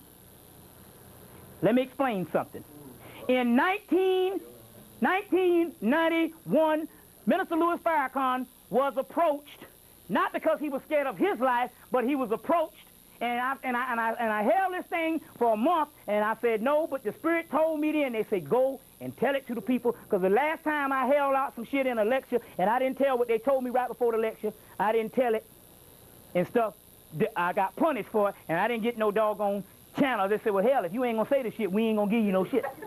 So they told me, I said, well, now I ain't gonna say that. I said, because people are gonna be upset about it. But they said, no, you need to warn the people because something's going on. Let me go into this story. They approached the Minister Louis Farrakhan. Remember, you said that you had heard that he was scared.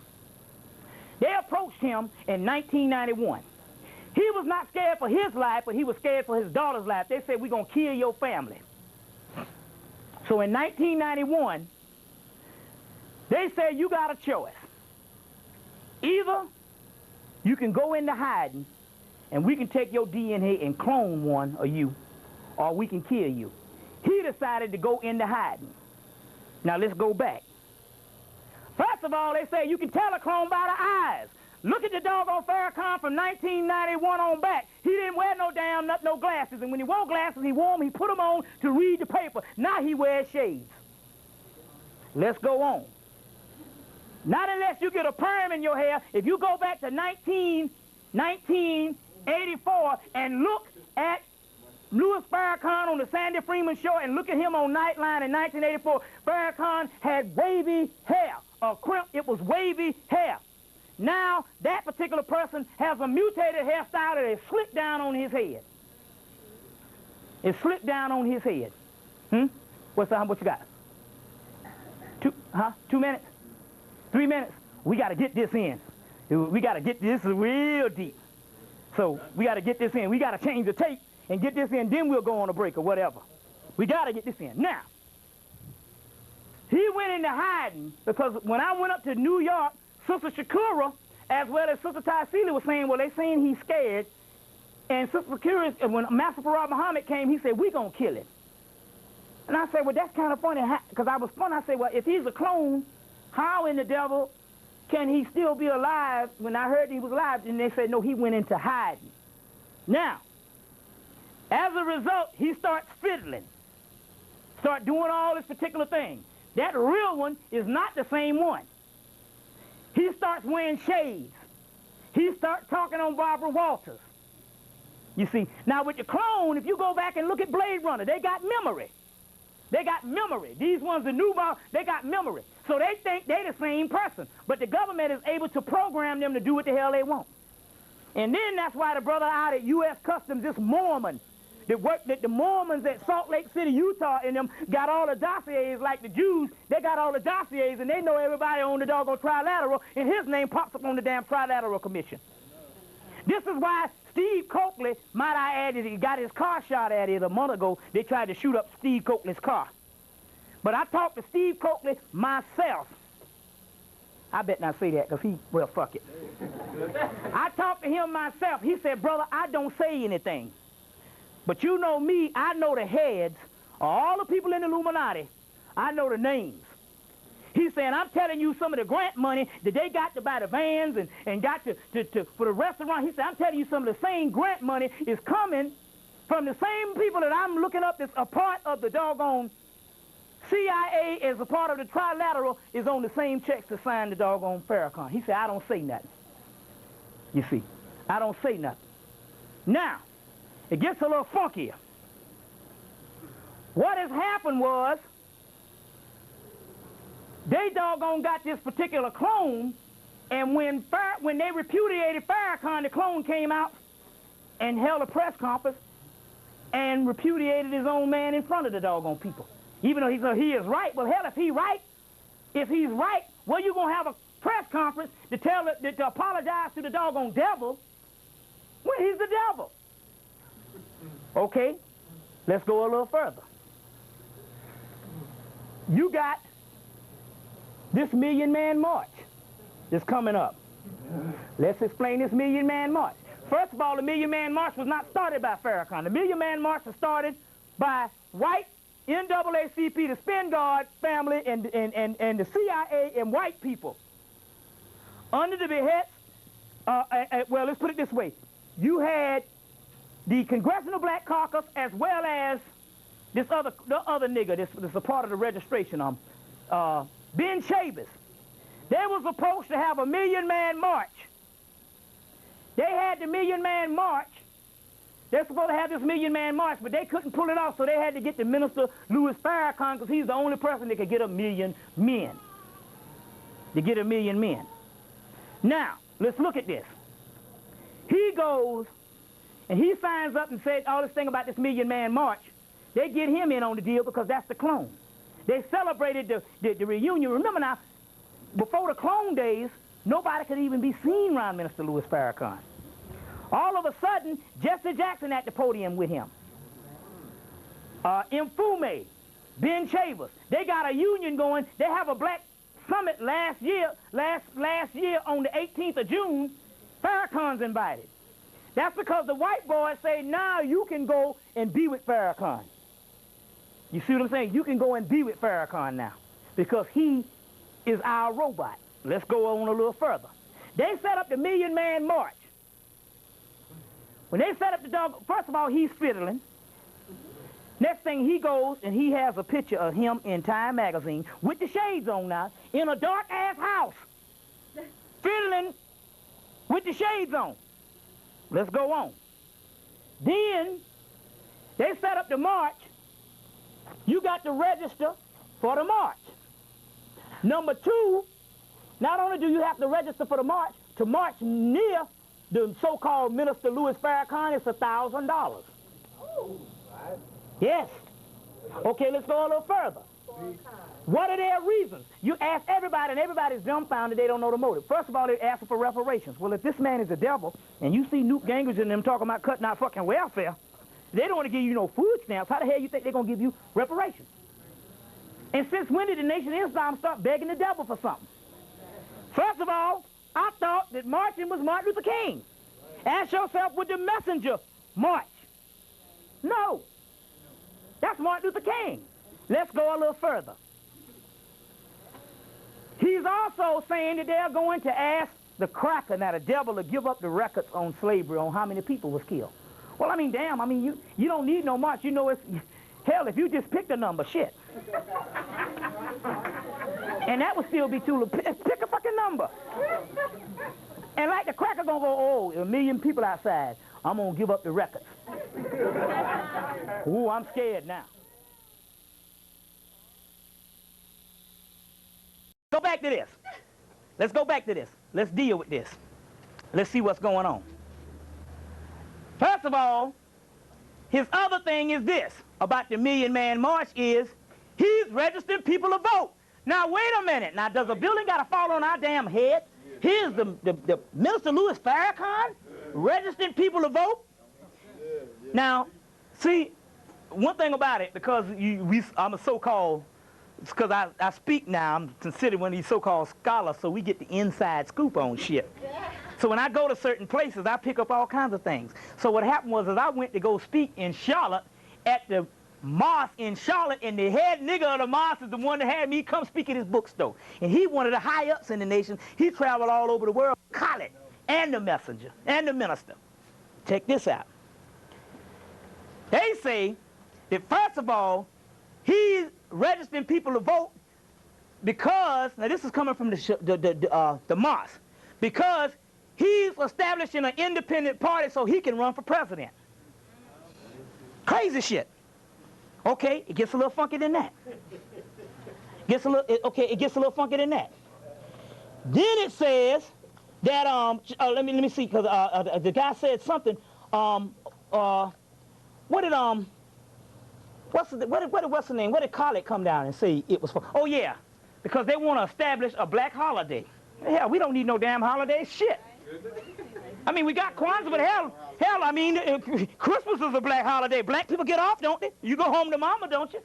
But we're talking about Revelation time. You're talking about a black holiday like you're going to be here the next 100 years. But the cracker got concentration camps. Okay, let's go a little further. They want to establish a black holiday. Okay, let's go a little further. They're registering a million black men to vote. I got the channel from you that you say, oh, something awful going to happen on the march in January.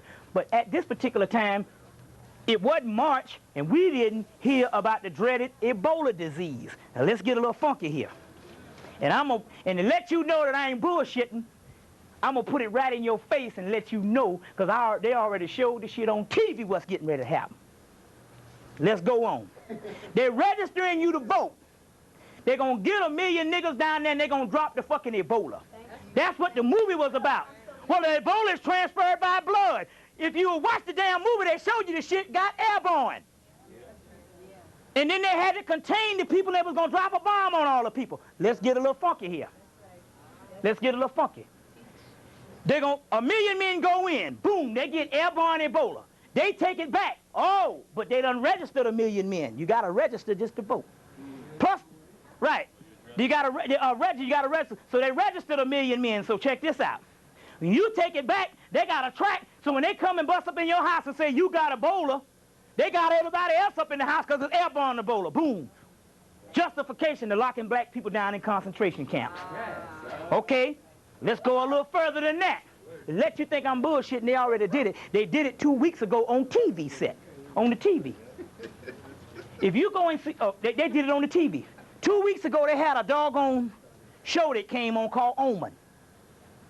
On NBC on Wednesday night at 8 o'clock, 2 weeks ago. People didn't check it out. I called a sister in New York and told her to record it, and for some reason, she hauled ass out to run to the save and didn't record it, and I said, you just missed one of the most important things that went down. In the actual show, they showed a series of things. One of the things was the doctor was operating on the body, and this thing came out of the body and knocked everybody out. You remember that happened last year? Or the gas that really happened in real life. So they showed that. They showed this thing get into this particular person who was like a clone, and it possessed his body. He goes into the CDC, breaks into CDC and get a vial of the Ebola. Takes it out to the Irish. It's St. Patrick's Day, and what the Irish is known as what? The black people of Europe. The niggas of Europe. He takes it out to that's cold. Irish, they didn't show black people because it'd be too obvious. They put the Irish to say them niggas. He takes it out to the quote-unquote black parade, and he's getting ready to drop it in the parade, the Ebola. But the person catches him. They catch him, and they catch the vial. But still yet, they put it all on the doggone show, and they had it on one Tuesday night, showing the niggas what they're going to do. The parade is the Million Man March. That's right. You see? They showed them what they was going to do. They said that they was gonna come back, and they showed scenes for the next week, and they was coming back on again to show more, and it was gonna be a countdown on what they was gonna do in this show on. But me and Juju busted the shit, but they can't see us because we cloaked, but they can hear us. Because all you got to do is go see the movie Dark Territory with Steven Seagal and see this fucking this Hubble telescope that can see you on the ground just as clear as a damn TV set. Under Siege 2, Dark Territory. Under Siege 2. But they couldn't see us, but they could hear us, and they heard us. We were saying we was going to check it out the next week, and the next week they took the shit off TV. It was supposed to have been a damn series. They took it off TV because they heard us, you see. But they got it in the whatchamacallit. Now, let's go on a little further then. Let's go on a little further. Okay? About this Ebola thing. They already showed you what they was going to do in the movie. Don't think the cracker, if they're going to set up, they're going to allow you to march, and they're not going to take advantage of the situation. 1 million niggas delivering themselves up into danger, and this man got chemical warfare? Come on, man. When they put it together in the first place? And they put it together in the first place. Now, okay, they did the test run. They showed the show on NBC now. They showed the first show in doggone May. May 3rd. No, May, let's see, it was on the 10th. May 7th. They showed it on TV about the woman, somebody was running around shooting people with the Ebola thing in the doggone immunization needles, CDC. On a vaccine gun, and 2 days later the damn thing broke out in Africa. Broke out in Africa. And the people, when it broke out in Africa, the brothers and sisters in Africa was fighting the damn doctors. They said, well, why they was fighting the doctors? They say because the shit broke out in the hospital, and the people over here ain't food. They saying the doctors gave it to the people. And it broke out in the hospital. You know, a lot of people in Africa they just psychic automatically. So they know. You say, well, they're not intellectual. They don't have to be. The spirit tell them, say, the doctor's giving it to people. They wasn't stupid. Yeah, they did a documentary, too, on the Ebola. Over in Africa, where it broke out in. Yeah. One sister had it, but she overcame it. Yeah, you can do that. Yeah. But see. That was the 1967 strain. But see. This the strain they got out. That strain they had out right there was a 7-day strain, which and Andromeda strain. That movie that came out and showed you. That was the first Ebola test. Now they got a new improved 48-hour Ebola. And the Andromeda strain, the Andromeda strain was written by who? It was written by Michael Crichton. And I know doggone well, I say, now why in the devil is white people going crazy over dinosaurs all of a sudden? Jurassic Park was not about no dinosaurs. Jurassic Park was about genetic engineering and cloning. When they got the doggone, what they do? They got the DNA from the mosquito from the blood and clone what? A dinosaur. They were showing you that they had the technology to clone. You see, that's what the movie was all about.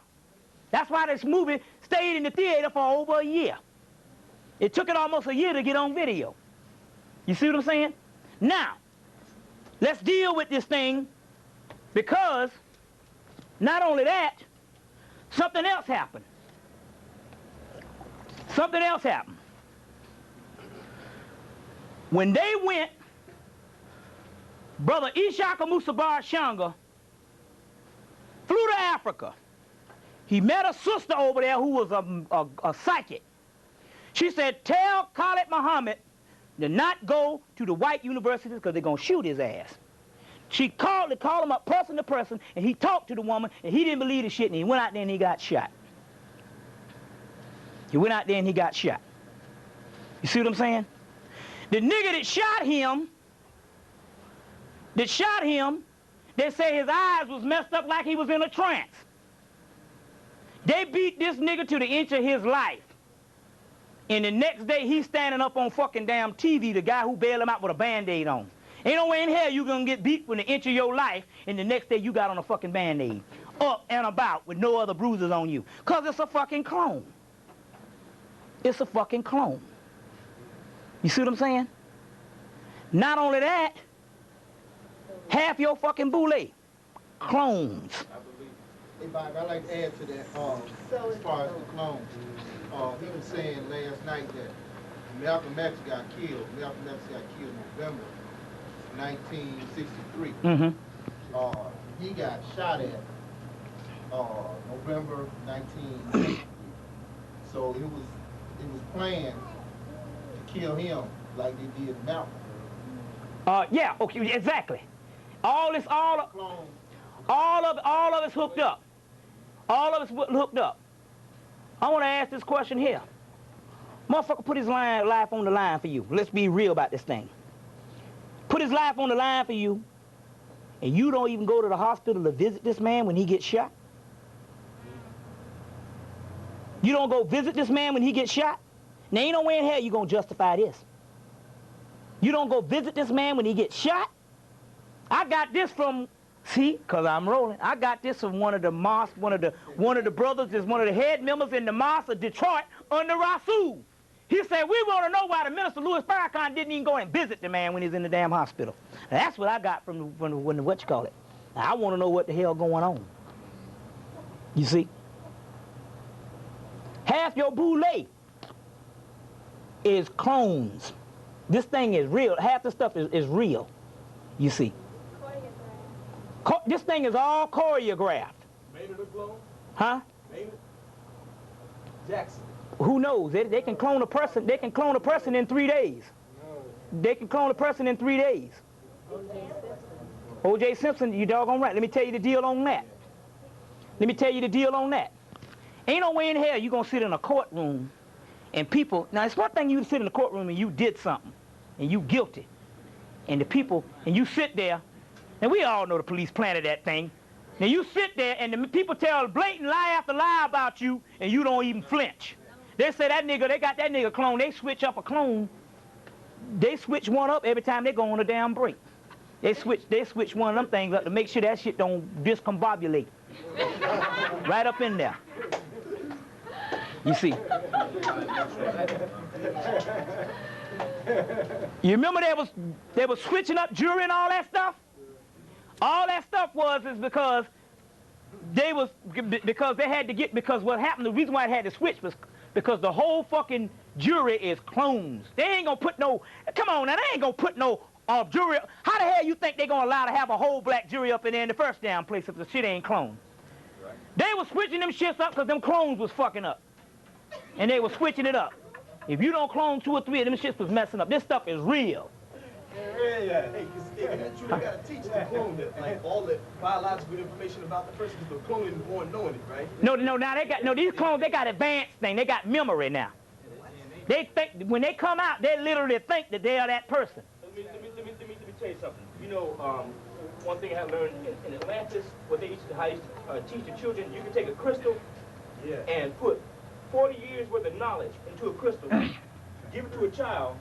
If you program that crystal with that knowledge, give it to a child, and a child can sit there and meditate with that crystal 30 minutes a day for a week and obtain all that knowledge it took you 40 years to get in a matter of a week of just sitting here and meditating with the crystal. Now, he won't know what he knows until he needs it. You understand what I'm trying to say? Oh, yeah. He won't be conscious of all this knowledge that he has until he's put in a situation where it comes out. Not only that, too, if you think of lying, go see the fucking movie Virtuosity. How did they kill the robot who saw the movie? They killed the robot at the end. He was unstoppable. When Denzel Washington, they showed Denzel Washington had dreads in the movie. Denzel Washington had dreads in the movie, Virtuosity. But how did they kill it? At the end, he had to take that computer chip out, that black dot, and crush it, because all the memory bank was up in there. Was up in there. They got memory bank in these things now, but they can program up in there certain genetic these programming, so even though the clone has memory, they are programmed to do what the hell they want them to do. Also, right, also, ain't no way in the hell you gonna get the most militant black man on the earth to come back to the nation of Islam and be down with a doggone marching. You see what I'm saying? But when they went in the hospital, all they need is that blood.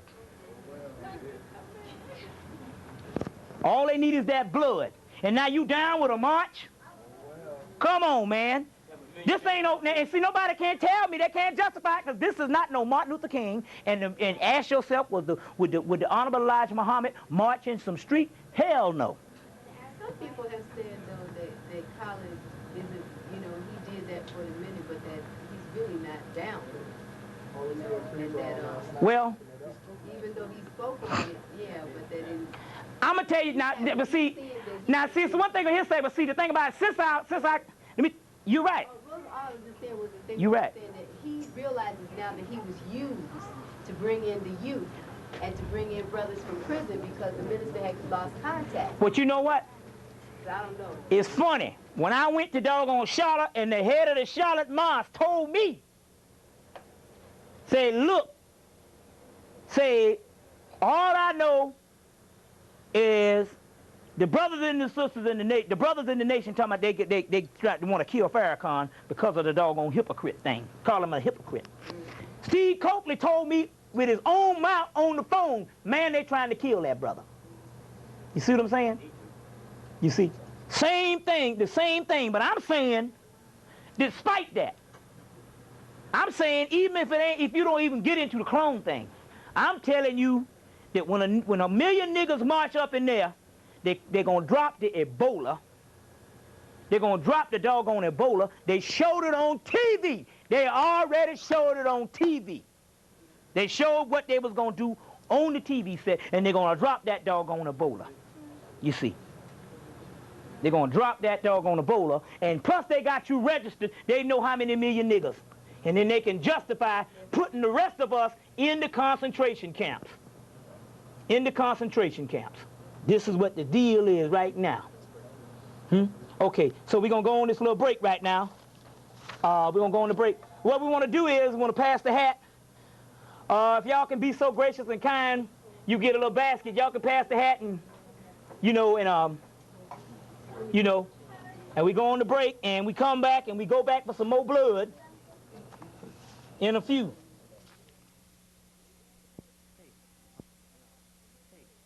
Give her that one too.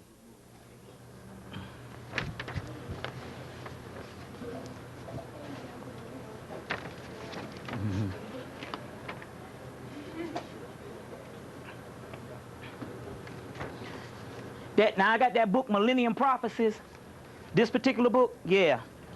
When you get it, A.T. Man. The whole book is based on the prophecies, but the prophecies are lined up in the first page of the book. They line up the prophecies in this book. So then they go and explain the prophecies. So once you do, if you look down the prophecies, they explain these particular prophecies at greater on in the book. So that's how you use it. Plus it has an index in there. The name of that is Millennium Prophecies, A.T. Man, something like that. Millennium Prophecies 2000, A.T. Man, yeah. Now, he has these charts on sale for $1. Brother Heru at Airwall Communication, and these particular charts are dealing with the omniverse, and it breaks down the omniverse. These are grids? Yeah, that's as explained by Delbert Blair. By Delbert Blair. Right, that's just a simplified version. Okay, and it's a simplified version of the omniverse, which is the complete universe, explained by Delbert Blair. I see here is grids. You see these are UFO grids and different things. There's the black dot, and also too, you have different forms of chaos too in here, and 7 universes, 144 galaxies, 1 galaxy, 1 universe, 12 solar systems, 1 solar system, 12 planets. So let's see, one omniverse equals 7 universes.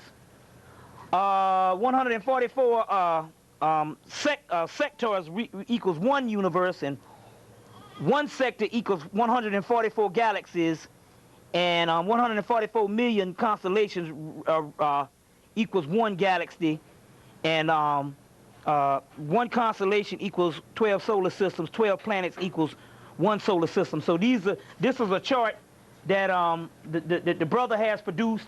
So we have these up here. If anybody want any, if anybody want any of those, they're going to be selling them for $1, huh? One thing you forgot to mention about OJ being a clone was the glove. Right. The reason why that glove didn't fit is because they cloned him after that. And those gloves was for the O.J. Simpson that was on, remember they showed him on the TV set? Right. Then this one here, the hands were a little bit bigger. And they didn't do it, so they didn't check their homework on that particular part. You see, and the gloves didn't fit. gloves didn't fit. Now, it's interesting because now if you're going to deal with, see, there's different books that deal with apocalypse. Your apocalyptic books in the Hebrew faith is the book of Enoch. No, now is the book of Enoch, and which is one of your apocalyptic books in the. Now this book here has got pages after page of them kicking the white boy in the ass, and it just straight up. See if I can read you something. Okay. And the downcast in the continuance shall the kings of earth become. The downcast is us. We shall become the kings of earth.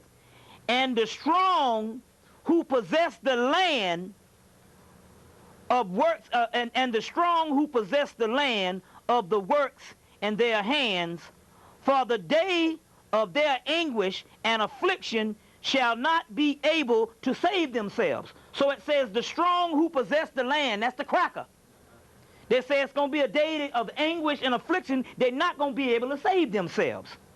And I will give over to the hands mine elect, the elect of God, that's us. And it says, and a straw in the fire shall they burn before the face of the holy. That's talking about that cracker burning up. You know, his whole etheric body is burning up. One thing they didn't say, a lot of white people, whole astral bodies is catching on fire. You see that in the Philadelphia experiment. That's called when your whole etheric body, when that kundalini raises up, your whole body just catches on fire. And it's interesting because there's a book out from School Press out of London, England, talk about fires from heaven, how white people catch on fire because they don't have the body to take a certain amount of energy. Yeah. Are you talking about like spontaneous combustion? Spontaneous combustion, that's what it is. The name of the book is People Who Spontaneous Combustion, Fires from Heaven, School Press. And Europeans burn up like that, you see, because their bodies can't take the certain energy because this earth is not conducive to them anyway. But since the vibratory rate is rising, they can't even take it. So they're disappearing before our eyes. And the day of affliction shall be the rest. Oh, let me get this right now. Now, it says, and I saw a fire, so that the fire shall burn before the face of the holy. It's burning before the face of the holy. We are the holy. Then it says, and then it says, and lead into water shall they sink before the face of the righteousness. So they're going to sink in water because, you know, the earthquake's going to take them down. Now, and no trace of them shall be found. And on the day of their great affliction shall be the rest on earth. And before them they shall fall and not rise again. And there shall be no one to take them in his hands and raise them up. You see, then they talk about us. And they have deemed the Lord of spirits his anointed, and the name of the spirits are blessed. So this book is talking about the extermination of the cracker, but the reason why this book was not added into the canonical gospels or the other gospel is because this book gives up too much information.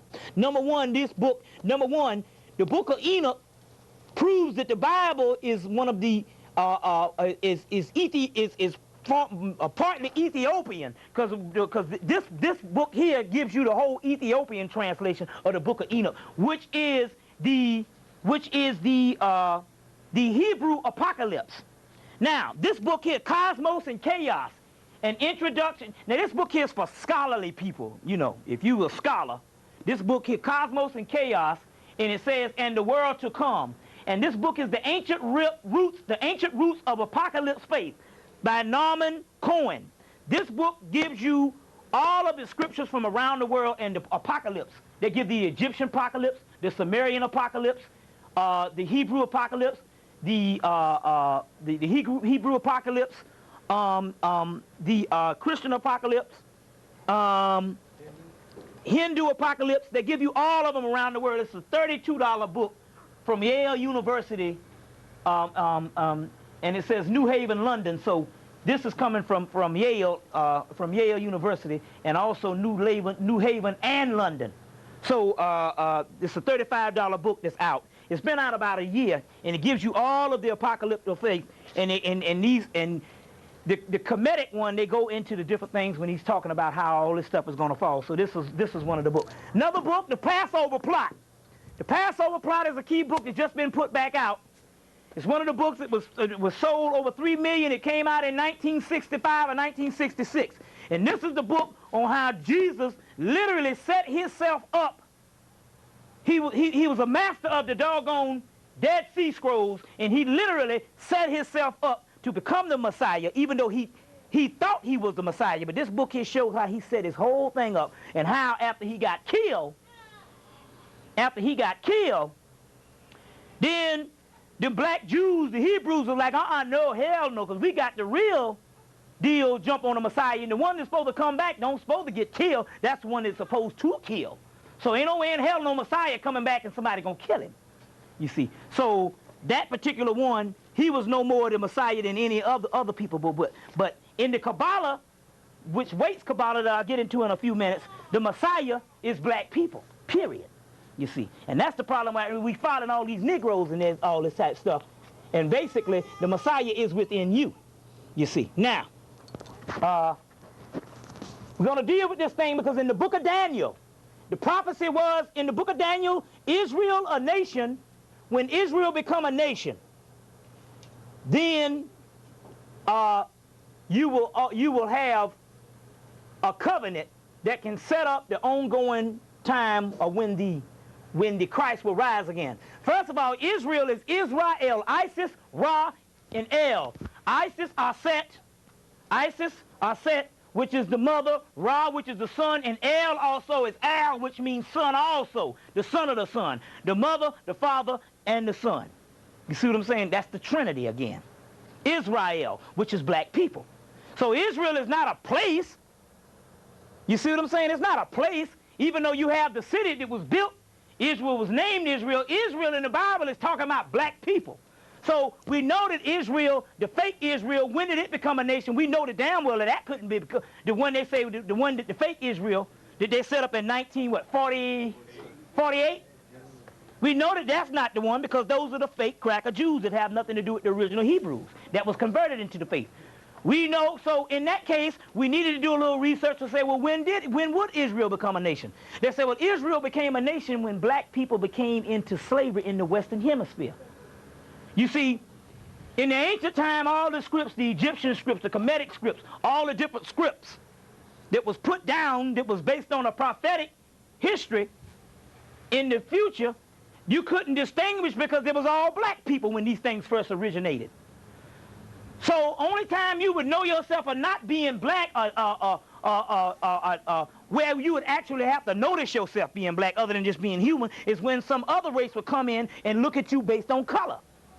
So therefore, what they had to do is, when the cracker came in, they had to take the extrapolation of all ancient people, different types, for this nation. You got all kind of black people from all over Africa for this nation. Take them out of Africa and put them in the Western Hemisphere because we're talking about the West, which the Son of Man will rise up in the West, which is the Son in man, because everybody got a son inside of their ass. Next time a motherfucker talk about some Messiah to you, take out a gun and shoot that fucker. Use the expression, but like I said, curse words, the old curse words, there's no such thing as curse words. The English language wasn't even in existence when the scriptures was put down. So there's no such thing as a curse word. Most of the words, when you translate them, not curse words at all. It was figures of speech that became taboo based on incidents and based on a culture, they call them curse words. God don't honor none of that. So therefore, since we adopted this as our official language of the ghetto, hey, now. So when did Israel become a nation? It became a nation when we all came over here. But that's kind of playing with it because we know that slavery, there's all different dates for slavery. Long before the cracker said it was over here, we've been coming over here. But we became a nation when you make it a law. The universe go by laws when you make your decree. So when you make your decree when you make it law, you make it law in the universe. So when was the law? The law was, the ultimate law was, is when Spain said, because even though you had the Portuguese, when Spain came in and made it a law about slavery was 1505. Now, in the book of Daniel, the prophecy says after 490 years, the Christ will come, which is talking about the Christ consciousness in you. Now, take 1505 to 1995, and what the hell you got? 490 years.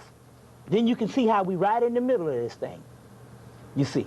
Now, that leads us to this, and he has 4 copies. The one you want to get is Waite's Holy Kabbalah. The other Kabbalah is a scientific breakdown of, he got the great copies up there, is a scientific breakdown of the spheres of the tree of life. But the Waite's Holy Kabbalah, this is where your biblical scriptures came from.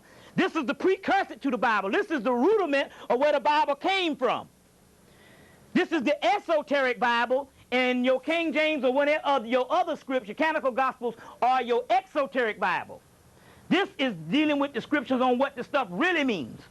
Now, let's deal with what the Messiah is based on the scriptures of the Waite's Holy Kabbalah, which is parallel to scriptures.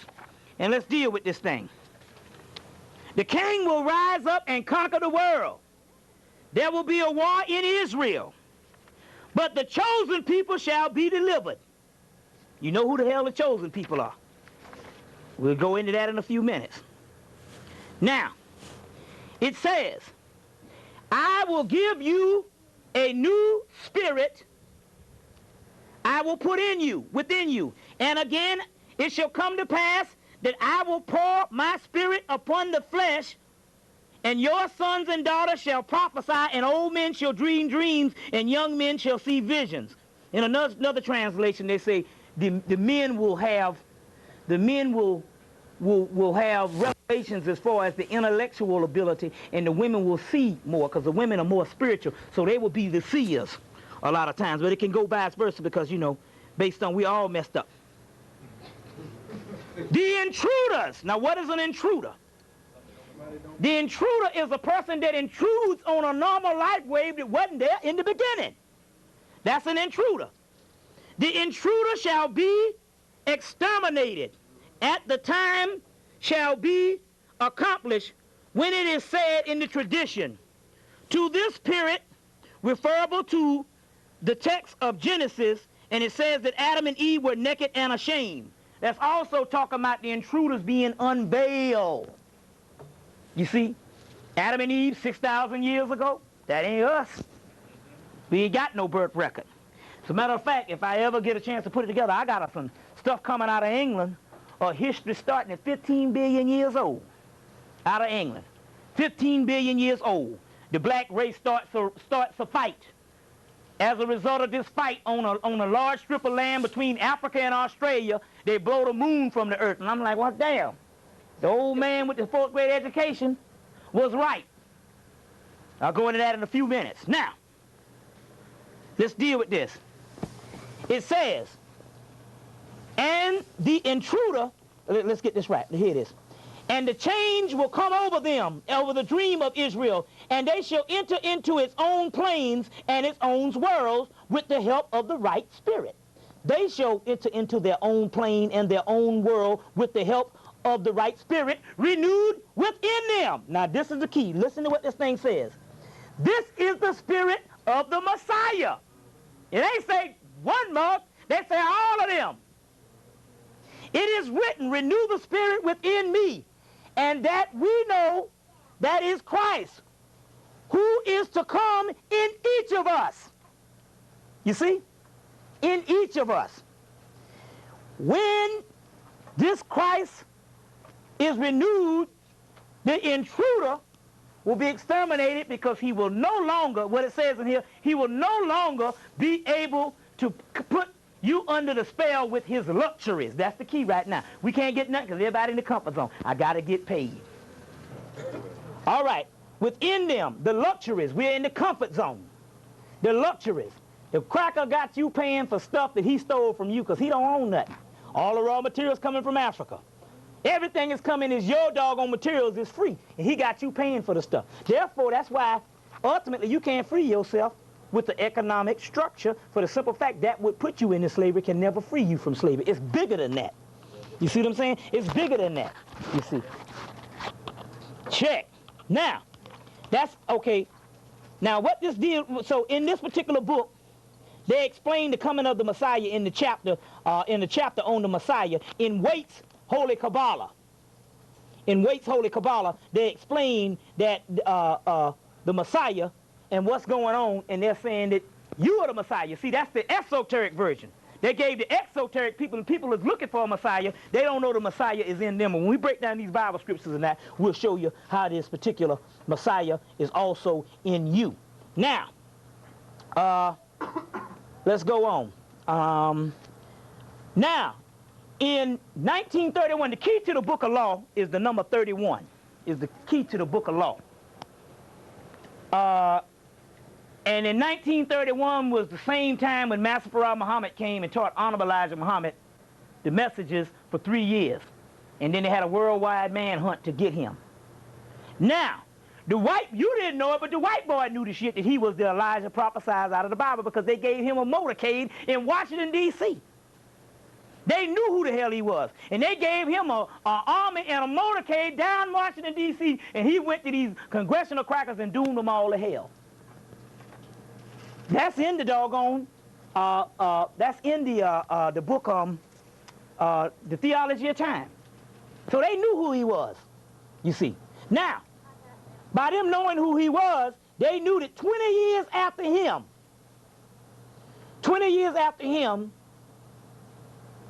what's his name got out of jail? Malcolm X got out of jail. They knew after him, as he being the forerunner to Christ, they knew that after him comes the Christ.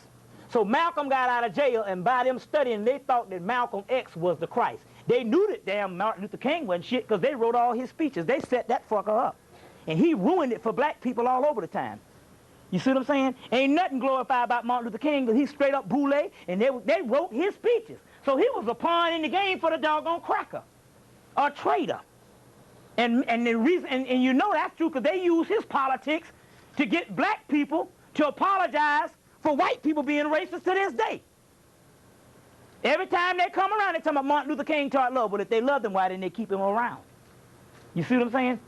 But they knew, but based on that, they thought that he was the Messiah, Malcolm. That's why they worked around the clock with Operation Dirty Trick to bust up that whole thing and kill him in 1965. And then 10 years later, Honorable Elijah Muhammad ascended with Haile Selassie on the ship. We got that from the spiritual realm, and now it's 20 years later from that.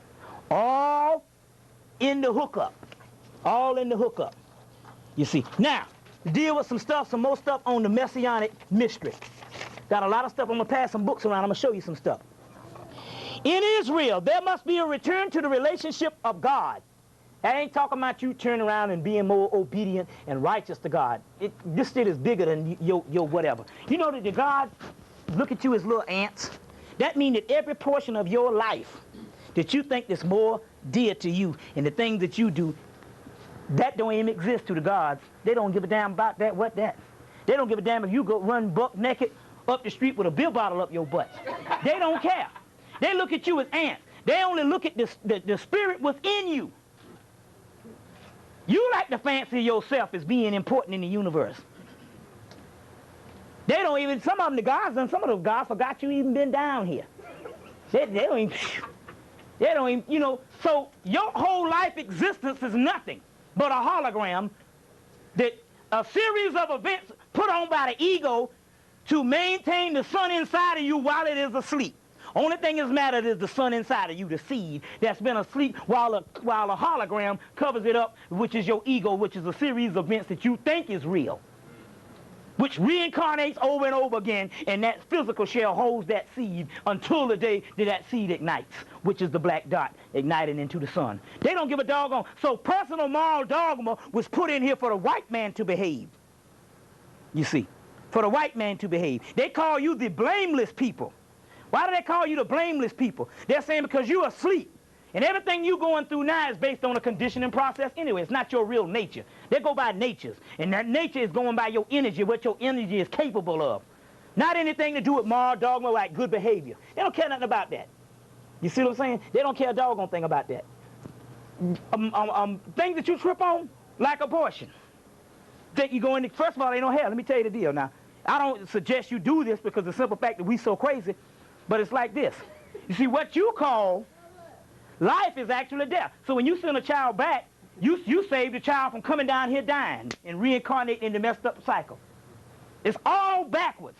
When you get into the main thing, it's all backwards. Now, that don't mean that you shouldn't have children. Yeah, they put it in so you're supposed to go forth and multiply. They say, may he rot. They got to keep the doggone sons coming down here.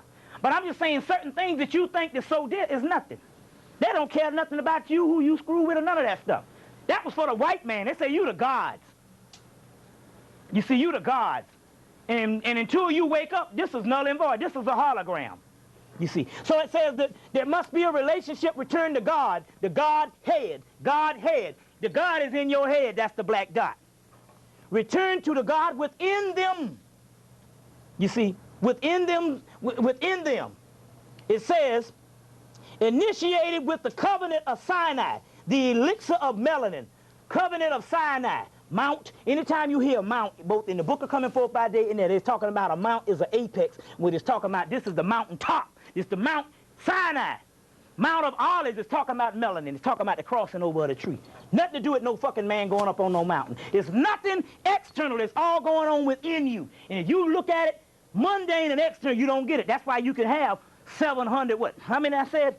700 and so many thousand denominations. Because they're looking at it based on a series of events that the Hebrews messed around and turned into actual history when it was knowledge based on the soul. They turned it into actual histories and made up a history, and you follow the history, and it's a prophetic history, half of that, but most of it is metaphysical, talking about cosmological, talking about your souls being trapped down here, and it's going back to the thing. Energy transforming. Nothing to do with no doggone man on no cross and all that kind of stuff. The priests know this. They teach that to the child. Now, all right. Saith the Lord. This is in saith the Lord, I will put my spirits in their inwards part. My spirit. I'm God. I'm going in the inwards part. I'm going to possess them. It says, I will forgive them for their iniquity, and I will remember their sins no more. What does he mean? He's meaning that all this stuff that you are thinking about, he's already forgiven, because sin, the word for sin means restriction. It means the physical body that restricts you from being God. Nothing about the way you behave. This is the body. You're born in sin. You're born in a physical body. I will forgive them for their sins. I will remember their sins no more, which means I can't remember it because they are released from the physical body. We'll go back into that in question and answer. Now, he has promised that the spiritual, system of Israel will be helped. No, excuse me. No, I got that wrong. The spiritual inferiority of Israel will be helped by the intervention of God within them. It's all taking place within you. That's the key to the gnosis. That's called knowledge. All the stuff about, I want to go into masonry, I want to go into this, I want to go and find out the grand mysteries. The mystery is, there is no God but man, because is it not written in the law that ye are gods? John chapter 10, verse 34, 35. The divine mystery is the concealment it's talking about within. All the other bull jive is the stuff that they put in there as a maze of initiation to get you through these things so you can get to the real deal thing. The way I look at God is the way God looks back at me. That's a mirror reflection because I am God. That's the mystery. All the mystery system. That's the key. All the damn scholars couldn't tell you because they didn't know. They never studied metaphysics. None of them. None of them. They never studied this stuff. They didn't know. You see, none of the scholars didn't know. They're historical scholars. Let's deal with a few more things. Let me deal with some other things. Okay. A lot of the stuff you can find, a lot of stuff on the Messiah in this book The Passover plot in this book, The Armageddon Script, by Peter Lemisher. The Armageddon Script. A lot of good stuff up in this book. I personally enjoyed this book because this book has a lot of good stuff up in it. And the reason why I say that is you can, if anybody know anything about the Bible, you can follow this stuff. You see, you can follow it and all. So it's a lot of good stuff in the books. Now, it says, therefore, it was held that God would intervene by the means of the anointed one, the Messiahs, the tribe of Levi and Judah, the anointed one. Remember that word, anointed. We're going to go into that in a few minutes. The warrior Messiah. The Jews at the time of Jesus were expecting a warrior Messiah who would come and win the military victories over the enemy of Israel. And it would accomplish the deliverance. The Jews rejected Jesus because Jesus was a man of peace. You see, who represented the love of God, and he messed it up because he was telling them to love some cracker Romans. And the Jews said, hell no. Some bullshit. You see. The Jews knew that the Messiah history of the Camite Heru, of the Egyptian Heru. After all, they were the same race. And they knew that all forms of the Messiah that was supposed to come back was coming back to kick ass. And if a man came in the middle of that talking some bull job, he was not the Messiah at all. You see, was not the Messiah at all. And that book, The Passover Plot, go into the whole history of that thing, how he messed up everything. You see, when he came and intervened and stuff, it threw the whole world off and stuff because they thought the Messiah had come.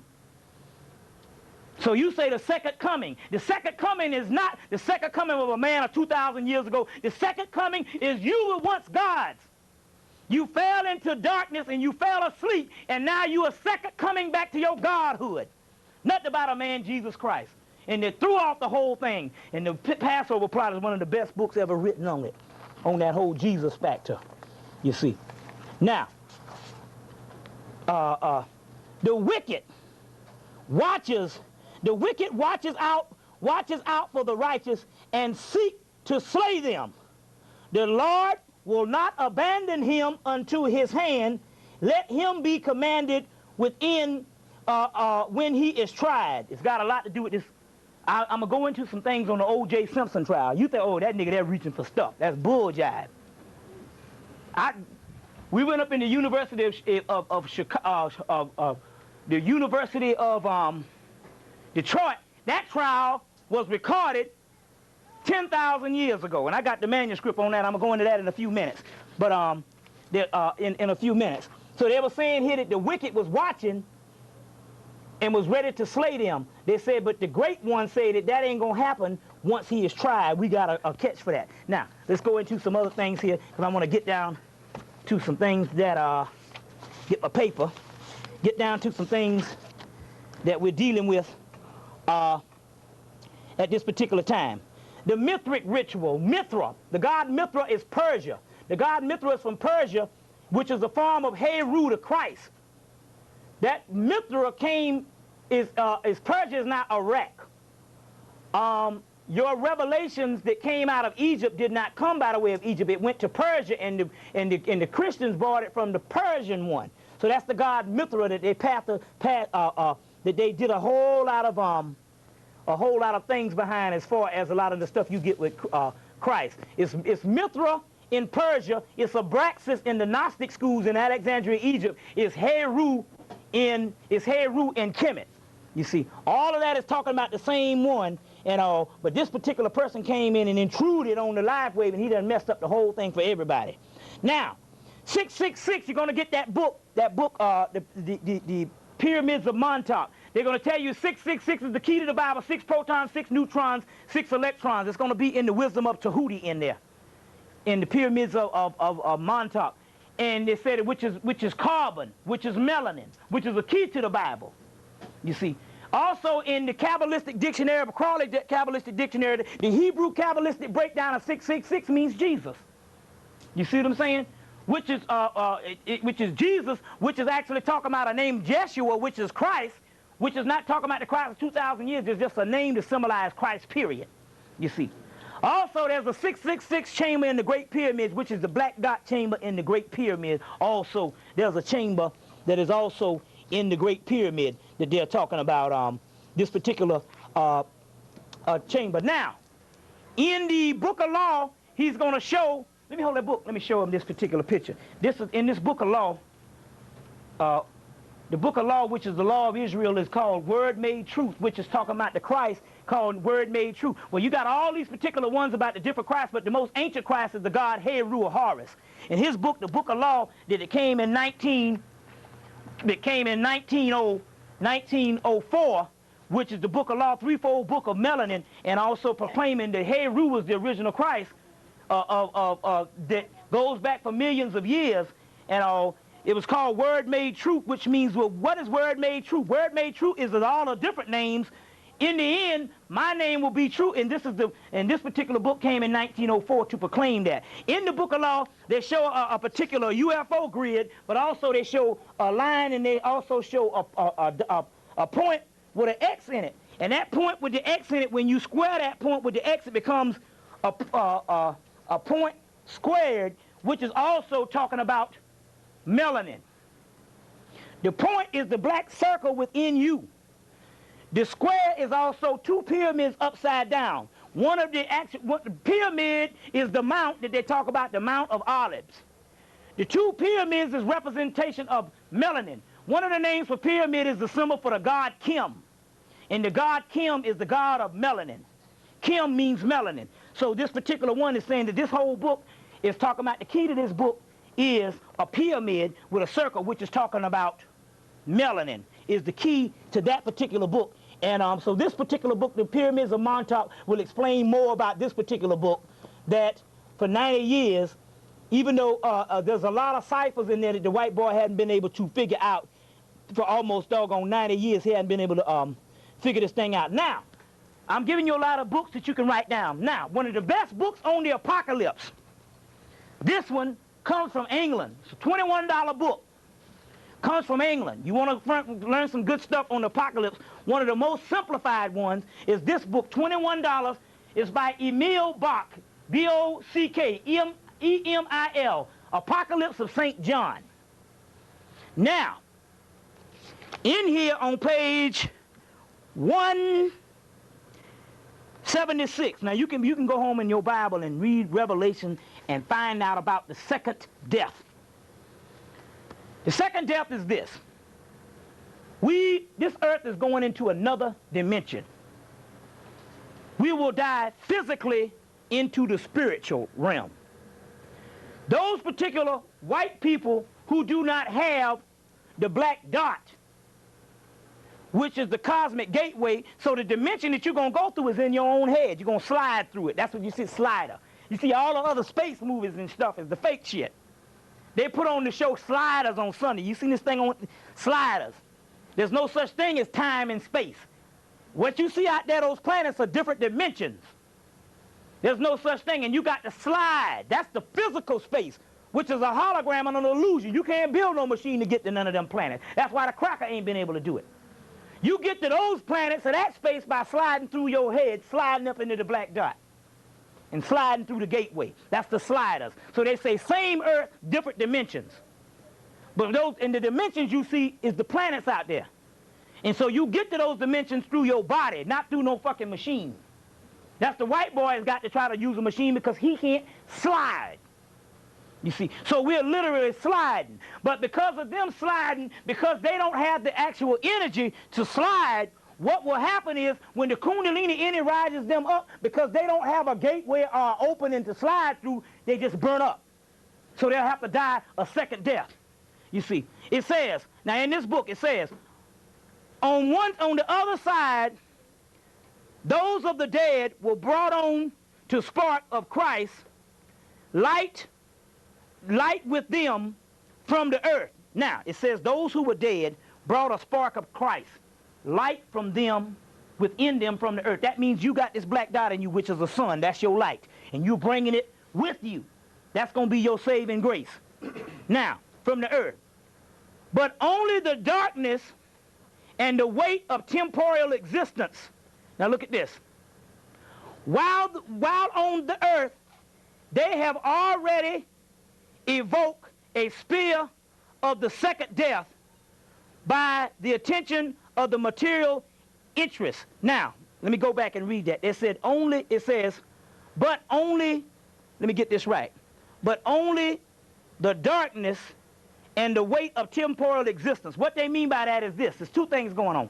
Some of the people, they're going to bring this sun within them. The other people, because they don't have the sun within them, they will have to die a second death. When you die, you go to certain astral planes. You go one way, the white people go the other way. They go to the lower astral planes. When the earth raises itself up, it destroys the lower astral planes. So when that energy or that spirit, they have a spirit, but they don't have a soul. It's a difference. We've been confusing spirits with soul. They got all kind of spirits out here, you see. When that spirit goes back to its lower astral plane, since that lower astral plane is all cleaned off now, they don't have no way to go, so they'll die a second death, you see. One is the physical death, the other one is the spiritual death. But the only ones that can die the spiritual death is the ones who don't have a soul. And that soul is carbonated souls from the first primal material called the Sol nigger or the Negrito, which means melanin, you see. So the second death. Now, in the book of Coming Forth by Day, the book of the dead, you can find different ones, the different ones. One of the best ones is Gerald Mass's book of the dead, because it parallels with Jesus and you can understand it. But there's other ones. This is one of the Budge hardback editions, but you can find them different budgets, but the one to get is the one from Citadel Press that has an index. Now, there is sections in the book of Coming Forth by Day called the ritual of not cutting off the head. Now, I'm going to show you something. What do they mean by that? Let me show you these pictures. I want to show you this picture. Huh? No, but see, this is not the book of, this is the gods of the Egyptian. This is the god of the Egyptian. This is coming from the temple walls at Seti 1. I'm going to go put it in the camera, I'm going to pass it around, I'm going to show it to you. Put it in the camera. I'm going to point to it. You see some people there with their head cut off, right? It's a thing going on. There's some people with their head cut off right there. Now, those people with their head cut off, and we'll pass this around, is white people. It's right in the gods of the Egyptian. You can get the scale. E. Wallace Budge, Gods of the Egyptian, page 231. They got their head cut off. Now, I'm going to pass this around and show everybody. Now, on page, pass this around and show it to everybody. You start it off. You see some people there with their head cut off.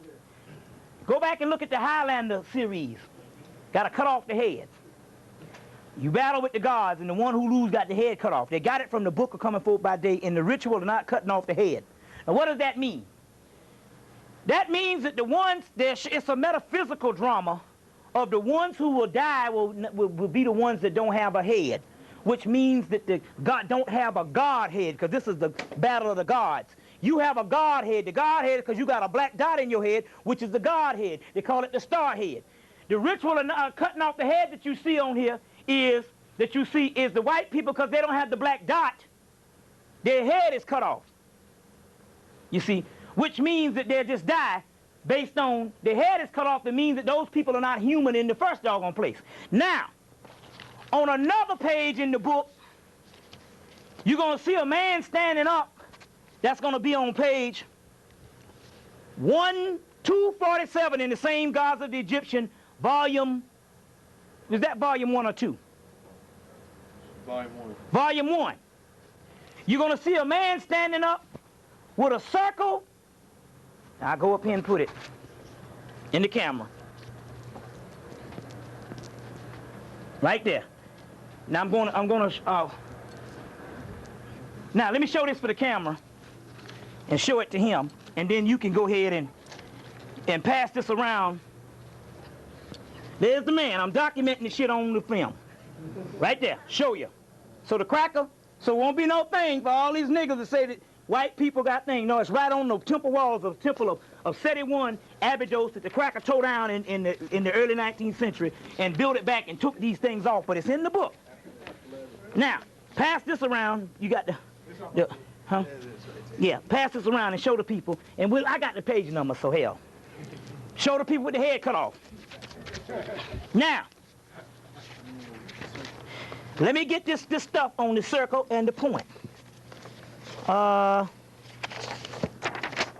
circle and the point. The point within a circle is the glyph of Ra.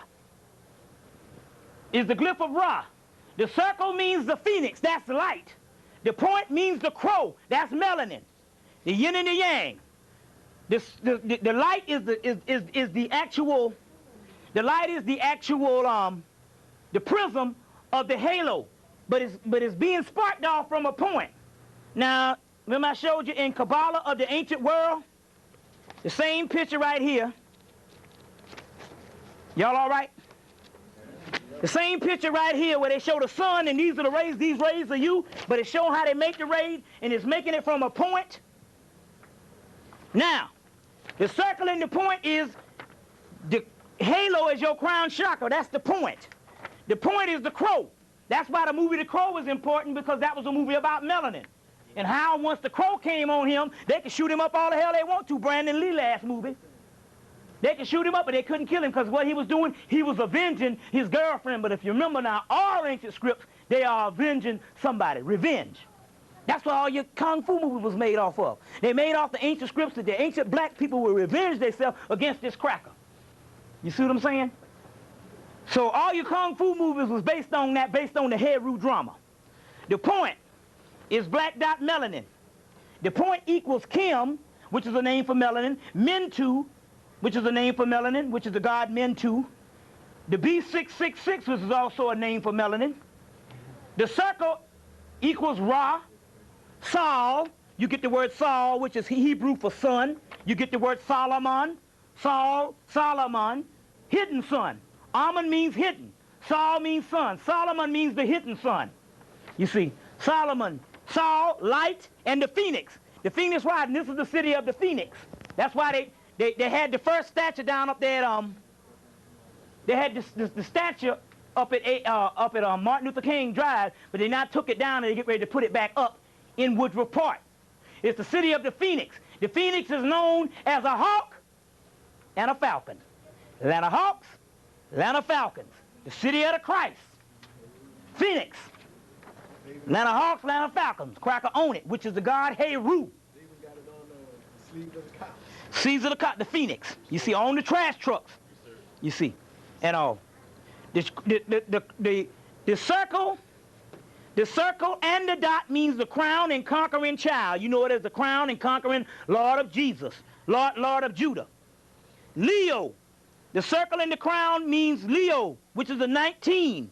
It means God, the original people. Circle and the crown means Osiris or Osar, the prototype of the black man. The circle and the crown means Harmachis, which is the Christ, one of the names of the Christ that's going to rise, known as Michael in the Bible. King of kings, Lord of lords, you see, which is you. King of kings, Lord of lords. Let's go on. Let's deal with some things here. But the man there got the circle. You'll see one of the pictures of the man that's got the circle in the head. That's you. And he's going on through. He's making it through the abyss. Just making the abyss. This abyss is a mental period, is when the souls go through the transformation between the darkness and light, where your suns light up in your head in the Amenta. We went through the Amenta period and came out the Amenta period on July 23rd. That means that this suns is igniting. They're starting to ignite in you now. You see, these suns are starting to ignite into you now. You see, there's energy that's getting ready to happen based on the sun inside of the earth exploding. And when that explodes, your sun explodes. And anything on here that don't have a sun has to die. You see, has to die. So the word Shechem, which means melanin, Shechem, which means house, it means Shechem, which means the black body, Shechem, the governor of Shechem. You see, is the governor of Shechem. Now in the book of Coming Forth by Day, you're gonna have a chapter in here. You're gonna have a chapter in here that's called. Let me see if I'll tell you the page. To show you that your Kabbalah, which is the ladder, comes out of, which is the same as Hebrewism, as Egyptian. You're going to have a part in here called, the ladder. The gods rising up the ladder. Let me see if I can get the note right quick. But that particular one, okay, here we go. The god Ra, the hawk-headed god, the solar disk upon the head disk, the dot in the head is Bahutep. One of the names for the black dot is Bahutep. The Kabbalah is known as the ladder in the book of Coming Forth by Day. They're going to talk about the book of Coming Forth by Day. And it says that, Newt says that the god Shu has made me stand upon and set up the light of God, and has made me victorious by two sides of the ladder, and the imperishable stars make me advance and lead me away from slaughter. They're talking about everything down here being a slaughter going on. And this particular, and so this is there's a part in the Book of the Dead that's also talking about a ladder, a ladder that is being set up. Now, I asked my brother Juju, I said, well, what do you get when you go back? Because he can go back in time, and he went to Egypt, Hemmitt.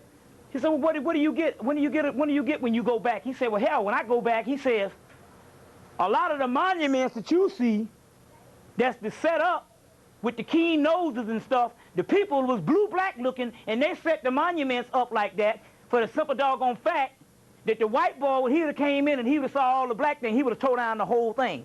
So they set it up that way to fool people so the white boy could print all his knowledge on Egypt thinking it's him and do good. When we go into slavery, he would print up all the stuff. They say, but in actuality, it was a whole nother dimension. They didn't even, the historical part that you think that went on in Egypt, it was a whole nother dimension. They didn't even live that way, period. It's something that you can't even imagine. And there's a gateway that closed up, and they gave you a physical history to make you think it was that way. It was a whole nother dimension that went on.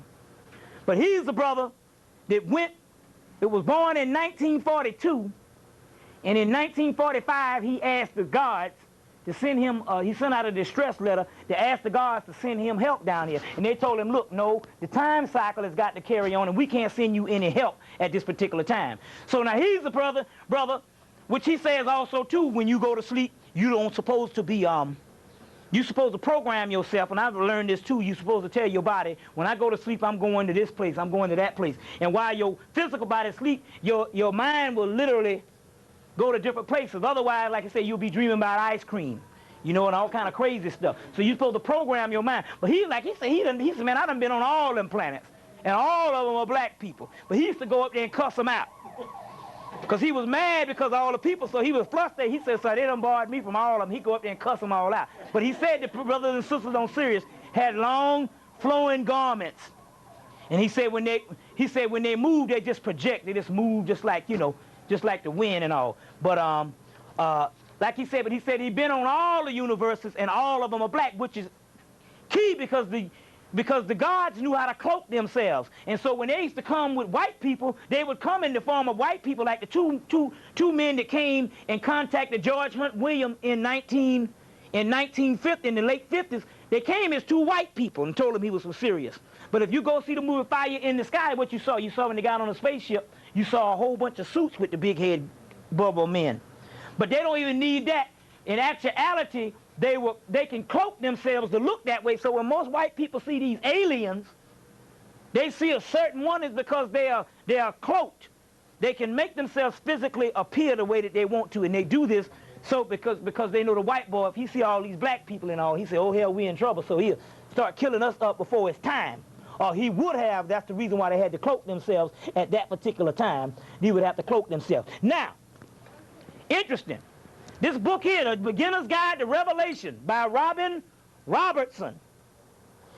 In this book, even though the brother from New York, from Detroit, sent me a manuscript that's got the O.J. Simpson trial in a manuscript that is thousands of years old. To show you we got it. the conflicts in the pyramid text. And I've been following this, and it's been lining up perfect to the O.J. Simpson trial. Now, but there's another part of the book. These are books that are put out. These books are never put out to the public. They're put out for research, and they're in all these libraries. This is half of the book. He's sending me the other half that he got from me. He had to go back and Xerox the other half. He's sending me the other half next week. Now, but there's a smaller version. Well, there's two versions. The one you want to get in the book from Ancient Egypt, from Fetish to God. Number one, your book of Revelation is taken from a greater story called Heru, the winged disc, Heru Behutet, the winged disc of Edfu. And it talks about how Heru is fighting them in spaceships and he's cutting off the heads. That's to cut off the heads again. Well, it's in here, in these papyruses, the Heru Behutet, the legend of Heru or Horus Behutet. Behutet is the Egyptian word for Hadit, and Hadit is the Chaldean word for the black dot. So Heru, so the Christ black dot, and the legend of the winged disc of Edfu is talking about the winged disc in you in the spaceships, and they're cutting off the heads of the enemies. You see, the enemies. Now, also in this particular book, there's a section called the contendings of Heru and Set, Horus and Set. This is the second Set Typhon, the white man, the devil. And in here, there's a great trial going on. And the trial is presided over 9 gods. It will end when? This month, 9 months. Each god each month. Now, there's a small, that's the complete text in here. There's other ones, but the ones that you get from, the ones that I'm getting from these are the complete breakdowns. But there's a smaller one in this book that I recommend everybody get, because this book has everything from Egypt, the Dogon, and everything based on Revelation. There's a smaller part of the trial on page 180 to 181, the final judgment of Horus and Set. Now let me explain what's going on here. Set Typhon, who in this form is the white boy. See, what happened is this. You got two mythologies going on in Egypt. You got the Draconian cult that's pre-monumental. It goes all the way back to Atlantis. They created the white boy. So when you got the later day Kemites, they got in a big fight with the Draconians, and they was fighting over a religious ideology with the Hyksos, which is actually called the Shusenhar, and which means the followers of Heru, the Shusenhar of the god Shu, the Shu seed, where you get the word Jew from. The original Jews, that's the followers of Heru, are the followers of the Shu seed, which is the black dot. So the Jew is the one with the black dot. So you know the other one is fake.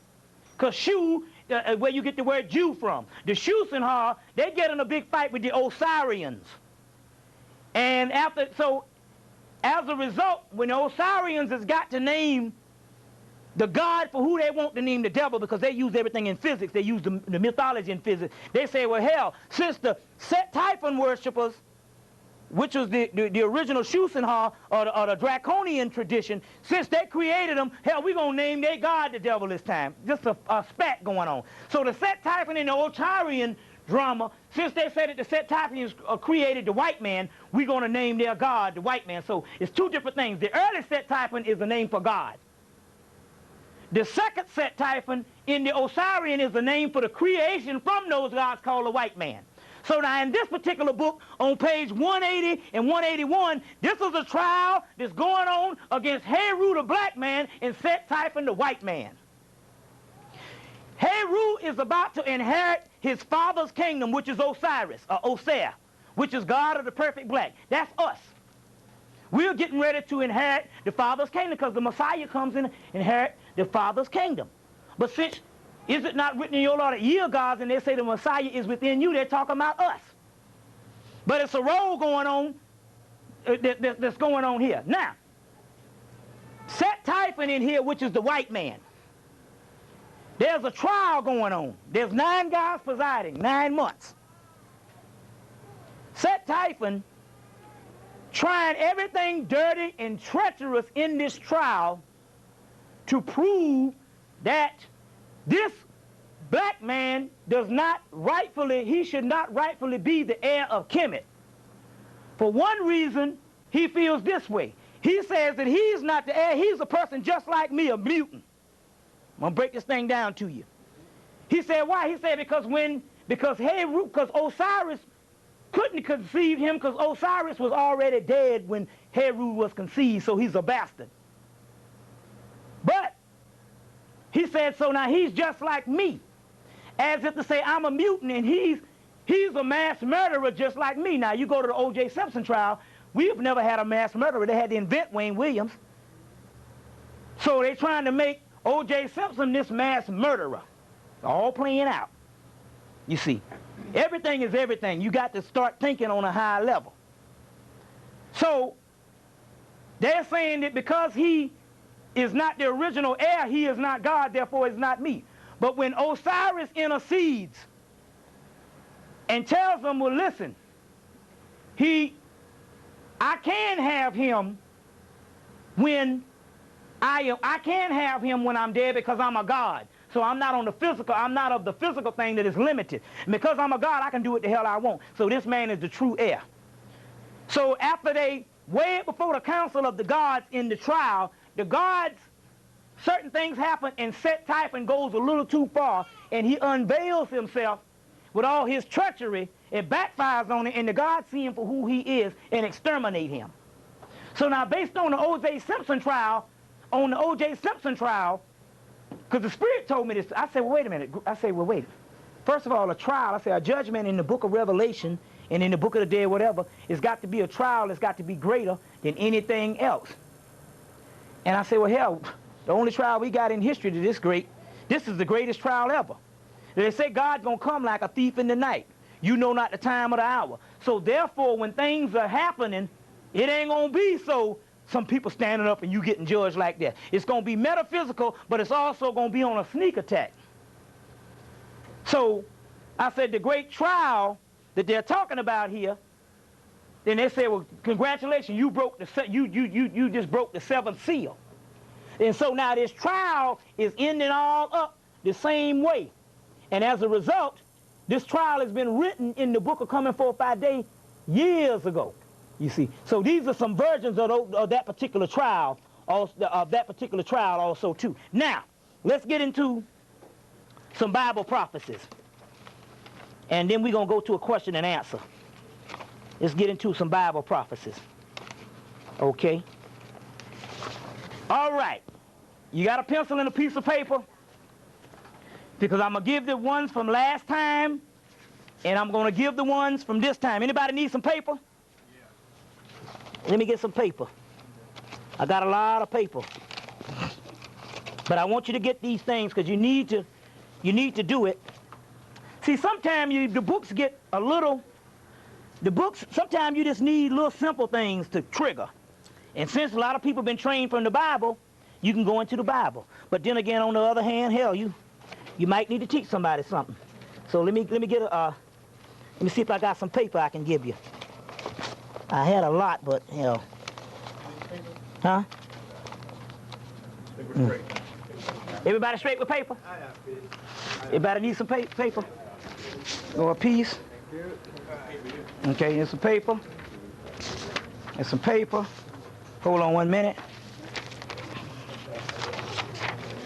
Who need another piece? Okay. Booyah. All right. Anybody need some more paper? We know, because we need to get the, okay. All right. These are the codes. The Bible is a metaphysical book that came from the Kabbalah. But when they wrote the book twofold. That means that one person can come in there, the initiate can come in and read one thing, the priest can come in and read another thing. So, but since the priest put it together, they put it together, and it means all different things than what you think it is. Now, let's deal with this. The Messiah, which means black people. Write that down. These are keys. When you run up on them, Jerusalem means the soul. You got those. Or something. You must have got those, because I got a lot more. Christians means black people. Well, that baby, I know I'm killing her. Christ means black people. The Mount of Olives equals melanin. The mount is the apex. Olives is both black and green. Just like Osiris. Osiris is the black god and the green god, which is melanin. The melanin is in the melanated plants. The Mount of Olive means melanin. I got a lot more. These are the ones I'm going through for the people who didn't get them. Mount Zion means melanin. Anytime you hear that.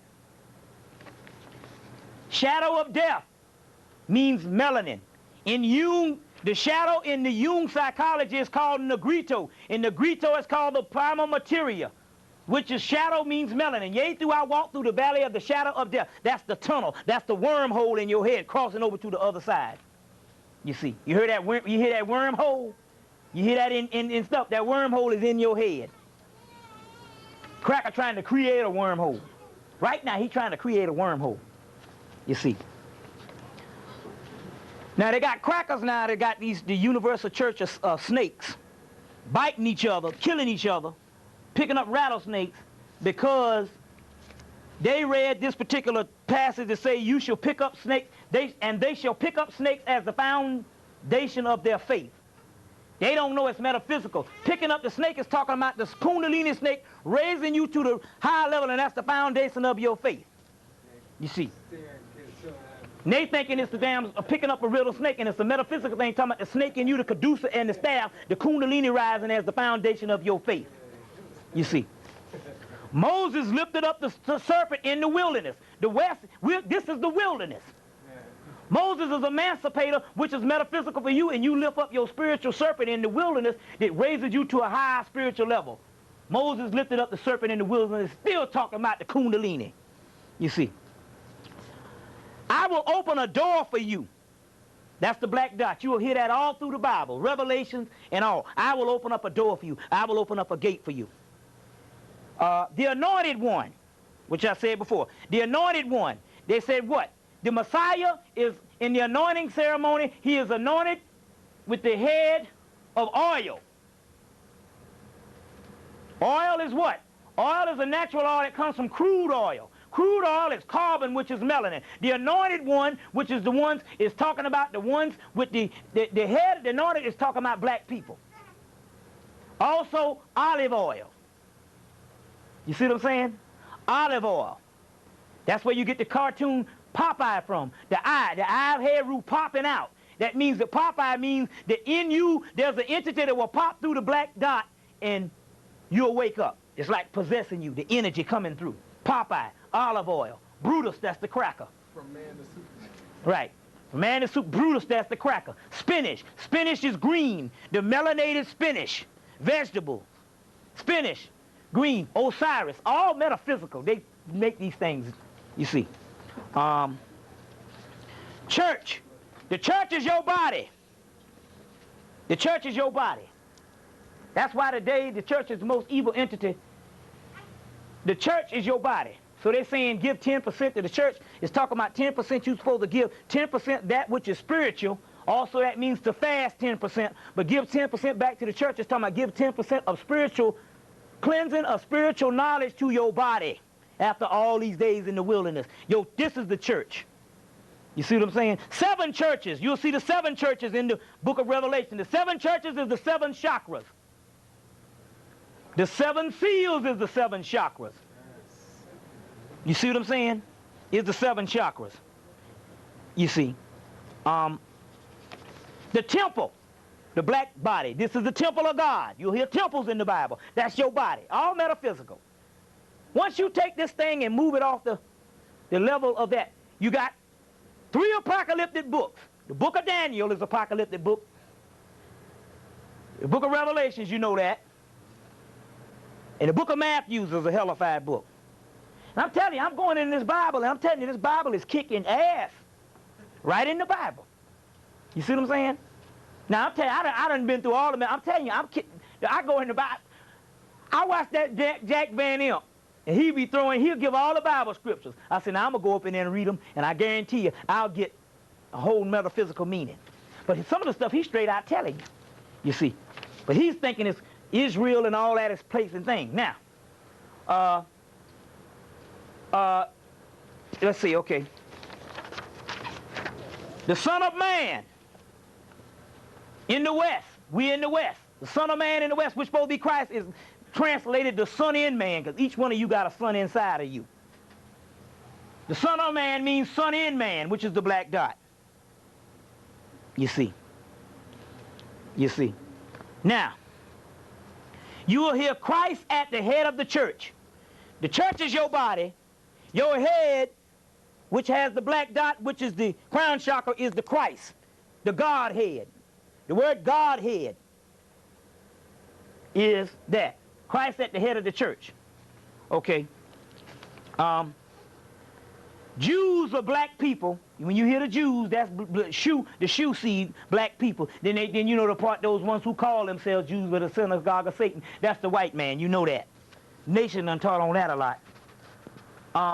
Clouds. You're going to hear in the book of Revelation about people coming in clouds. And the heavens open up, and I saw upon a great cloud. That great cloud is a UFO. Thing seen in the sky is UFO. Locusts. I saw the locusts. That's UFOs. You see, the locusts is UFOs.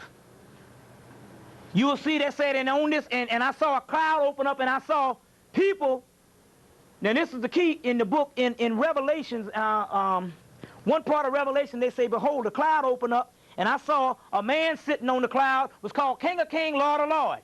And he had on a white robe. But the army with him had on white robes too. I told you what the white robe is. The white robe means your white aura. And he had the sword in his hand, and he had blood on it. That's talking about killing these crackers. But the white, because they had on the white robe, if they got the energy to produce a white robe, which is the aura, that means that the Christ, they're all the same. And he had an army 2 million strong. They're talking about black people. And that's a symbolic number. So the white linen robe is your white aura. You'll hear the crown of life. Anytime you hear the crown of life or the crown chakra, the crown, he had many crowns. That's your crown. That's also the crown within you, the crown chakra. Crown chakra. You have different gates in your body. You got the north gate, which is the crown chakra. You have the south gate, which is the root chakra of the kundalini. You have the west gate, Son of Man coming in the west, which is your pineal gland. You have the east gate. They say Christ will come through the east gate. The east gate is where the black substance is. And from the black substance of the medulla oblongata chakra, from the blackness you get the light. So the pineal gland brings the light, and the east gate would be your pituitary gland. No, it would actually be your, that would be a form of it, but also it would be the medulla oblongata. So pituitary gland is the east gate, the west gate is the pineal gland, the north gate is the crown chakra, and the south gate is the root chakra. You see, you'll see gates all in the book of Revelations. Bethlehem. Beth, which means house, which is your body. This is the house of God. Ham, which means black. Bethlehem means the black house. But the star in Bethlehem is the black dot in you, the black body. The son of Bethlehem is also talking about the son of the black house, you see. Abraham, it means the black son, metaphysical. So white people talk, I'm the sons and daughters of Abraham. I hear these old crocker Jews talking about they're the sons and daughters of Abraham. You're the sons and Abraham means the black son. Abra means son. Ham, Abra means son. Ham comes from the word Cam, which means black, black son. Emmanuel. Emmanuel. Amun, which is hidden. El, which is son. The same as Amun-Ra. Star of David, which is Sirius, 2 inverted pyramids, is also the black dot. Throne of David, which is Sirius. Is Sirius. Son of David, black people with the black dot from Sirius. The abyss, you hear that in the book of Revelation. That's the black hole. The beast in the abyss, that's the black dot. The seven-headed dragon with 10 horns and all that. You the dragon, the body of melanin, and the seven-headed dragon is the 7 chakras on the dragon. Known as the god Sebek in Egypt, Hemmitt, seven-headed dragon. Sin, which is your physical body, which is restriction. I will release you from your sins. This book is nothing but a guidebook for your soul to rise up. Heaven, another dimension. Shepherd. Shepherd goes over the sheep, and the sheep is black wool. They say in the days, in the book of Revelation, they say the God's going to come up, he's going to have the sheep on one hand, which is the righteous. He said, come under the God, he's going to have the goats. He's going to cast into the fiery furnace. You see. The sheep and the sheep and so the sheep is black people, the goats are white people. A goat herder herds sheep. The shepherd, a goat herder herds goats. Shepherd is sheep. So the shepherd means another name for black man of God. You know, chosen seed of Israel, that's the black dot. That's the seed, the shoe seed. Ark of the Covenant is also talking about an ark, which is a flying ark. The ark up here is also the ark in you, which is the disc of the boat. So the Ark of the Covenant could mean the black dot. It also could mean a spaceship. False prophet, you know, that's the white man. Devil, that's the white man. Jesus chased the money makers from the temple. What does the white man does? He's capitalism. Everything is materialism or capitalism. He had you under slavery based on capitalism. You need that dollar to survive. The money Jesus chasing, the money changers from the temple, is black people getting rid of the white people. The money changers from the temple, getting them away from your body. You're getting them away from your body. Okay? Okay. Old Testament, old body. New Testament, new body. Your old body, new body. Second coming. Second coming, you were once God's, now you're second coming to your God. You're coming again. You see. You're coming again. White horse, spaceship. I saw a man sit on a white horse, spaceship. Okay. Spaceship. Okay. Failing to repent your sins. The white boy, because he can't get rid of the physical body because he don't have the physical thing to get out of the physical body other than that energy. He don't have the soul to go through. That's the white man, the ones the failures to repent their sins. You see. Go above the physical body. A new body, they say, I'll give you a new body, a new soul. That's talking about the new spirit. Now, those are the old ones. Let me give you some new ones. And I think I'm going to need a Bible to get with this one. This. Yeah, you have to get me one, because I didn't bring one. But these are the new ones. This is some bad stuff here. Let me see if I can find that paper. Okay. Yeah. Now let me get the paper. Here it is.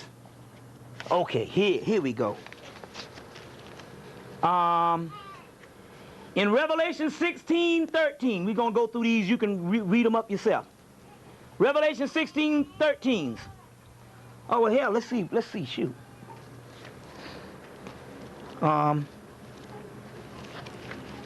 Revelation 16:13, I say, you'll see about the white man with unclean spirits going to be in there. Revelation 16:15 is going to be the black man with the clean spirit that shines.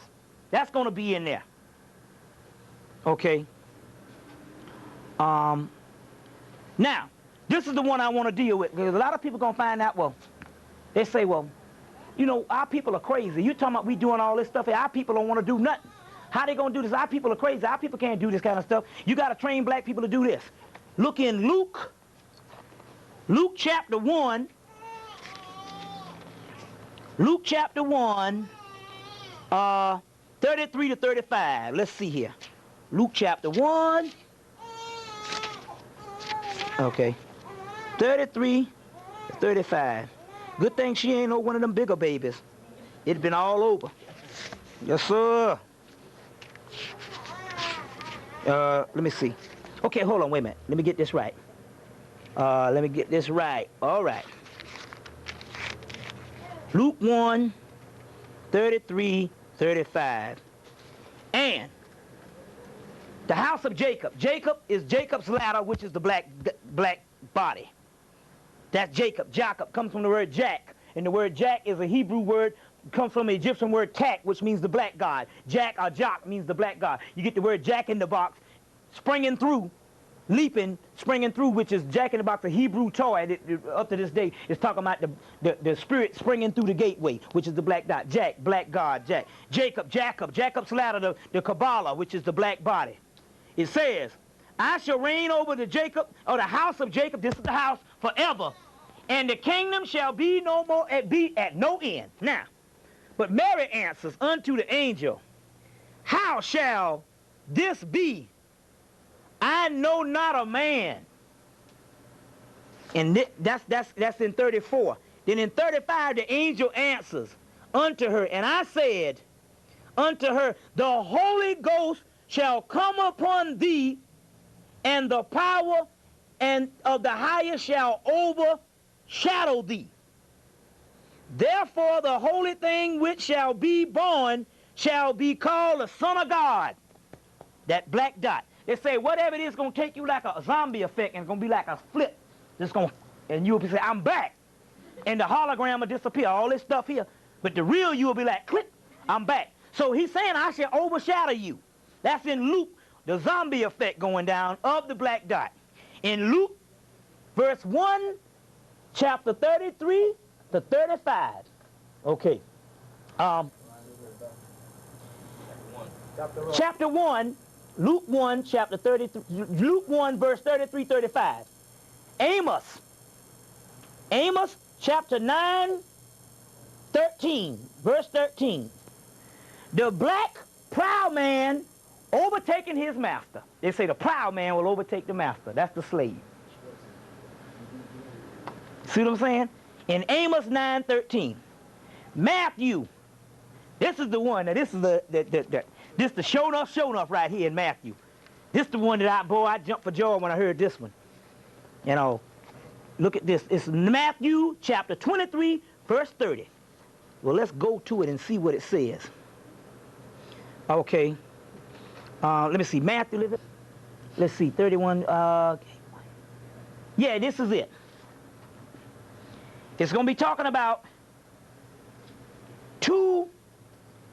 there's going to be talking about 6 virgins. Those virgins don't necessarily mean female, it means male and female. 6 virgins. 3 of the virgins are going to be wise virgins. That's black people. The other 3 are going to be foolish. They're going to set out to go see the Lord in the night. That's the blackness of space. That's in your consciousness. They're going to have lamps so they can see. You see what I'm saying? The lamps is the pineal glands. The wise virgin going to take oil for the lamps. The 3 other foolish virgins will take no oil because the oil is melanin. Oil, olive oil, crude oil, carbon is melanin. The other 2 virgins, they're not going to take the oil because they don't have it. So the wise virgins say, you can't come up against the Lord with no oil, no melanin. They say, well, what you? They say, you have to go back to the store and get it, which means you got to go search for your origin and all this biological thing, which you can't get it no way. So they go and search. They say, can't you give us some? They say, no, we can't give you no oil because we don't have enough for ourselves. Hell, if we give you some. So they go and leave, and when they leave, the Lord comes and the gate opens up. The gate opens up. And when the gate opens up, they go through because they got the melanin to go through the gate. The other ones come back and the gate closes up before they come back. But when they come back, they're asking the God, and he said, I can't help you. You ain't got it. You know what I'm saying? You see what I'm saying? Just straight up. Pay up or shut up. The other one that goes all the way to it goes from 23 to 30. The other part goes to, they go through talents. They're going to say they're going to have, 26. Now this it goes, you're going to read from 30. See, it's two stories going on all the way up to 30. One of the stories about the virgin of the lamps, and the other one is about some men, they have talents. One man got 10 talents, one man has 5 talents, one man has 2 talents, and one man has 1 talent. The talents is works, melanin. In it, and they talk about the different races. And all of them are accepted all the way down to the 2 talents. That would probably be one of Hispanics that got a little, you know, but he might look like he think he still got the black dot. But then they got one that's got 1 talent is the mutant. And he is not accepted, and he's cast into a lake of fire. Into a lake of fire. And this dragon comes with teeth and devour him. That's the chaos sphere, you see. And devour him. That's all in that same chapter with the virgins. Luke chapter 4, 27, verse 27, white unclean lepers, white people. Luke chapter 4, 28, the black people will rise up, or the black rose up. Luke chapter 4, 29, white man cast out into the city. Cast out into the city. I don't. You have to read it up and try to find yourself. I was translating that night. I was, you know. Now, let's see here. He who loves the word will go to have. He who loves the word will go to have problems. I think that's in Revelation. Okay, yeah, no. I will disregard that. No, it's probably some stuff I was doing that particular night. But those are some of the other particular. Those are some of the other particular ones that's dealing with the Bible that you can look up. Now tomorrow night, when you go in there, go and if you do it. You know he's a Christian man and all, but he be dropping a whole lot of science. Anybody ever seen the show Jack Van Impe? Write down those things. He be kicking butt, but he still say himself, Jack. It comes on channel 69 at 11:30. Write down the scriptures. You see, write down the scriptures and then go and look them up. But some of the stuff he just straight out telling you. You see, the other, because he proved that black people won't get destroyed, but he said it will be a millennium that will come without end. You see what I'm saying? He said that, no. He said that, but see, when they looking at the sinners and all this hidden in the lake of fire, they're thinking it's talking about people in behavior thing, no color, but it's talking about white people. You see, it's talking about doggone white people. So, so that's one of the ones to check that out on tomorrow night. Now let's go on. Let me get my notes so we can go on and see what else we got before we go into a good question and answer tonight. Go into a good question and answer tonight. Now look at this. I'm going to do this and I'm going to go into a question and answer. First of all, Armageddon. Armageddon comes from the word Harmageddon. The Greek word Harmageddon is talking about Horus, which is Heru. Now, so this right there, and you see, people didn't know. In the book of Revelations, they didn't say no Jesus. That's some stuff fake, because in the book of Revelation, they say, I saw a man on a white horse that had a book in his hand that nobody knew, and he had a name that nobody knew. Well, hell, if it's Jesus, why are they going to say that in there? But see, they was messing up the doggone scriptures, and they couldn't write things. That's why you need to get the Apocrypha. The Apocrypha contains scriptures that they had to leave out of the Bible in the Apocrypha, because they had to leave them out because some of the stuff would have shown that the stuff was way older than the Jesus myth, you see. And one is up in the Apocrypha. They said it will be a great eagle ruling everything. But a young lion will rise up. And that's the Sphinx. And one of the numbers for the Sphinx is melanin, which is the number 19. 1 and 9 is completion. And the great lion will rise up and will kill the eagle. You see, and will kill the eagle. You see, so the Apocrypha has a lot of stuff up in there. They say it'll be a time when the earth will give up the sons that sleep inside of them. Well, if you understand the Necronomicon, we exist on 2 planes. We are inside of our subconscious sleeping and dreaming, while our physical body, which is the part that comes to protect the other part, the real soul, is set out here on this plane to go through karma and endure all the pain and suffering.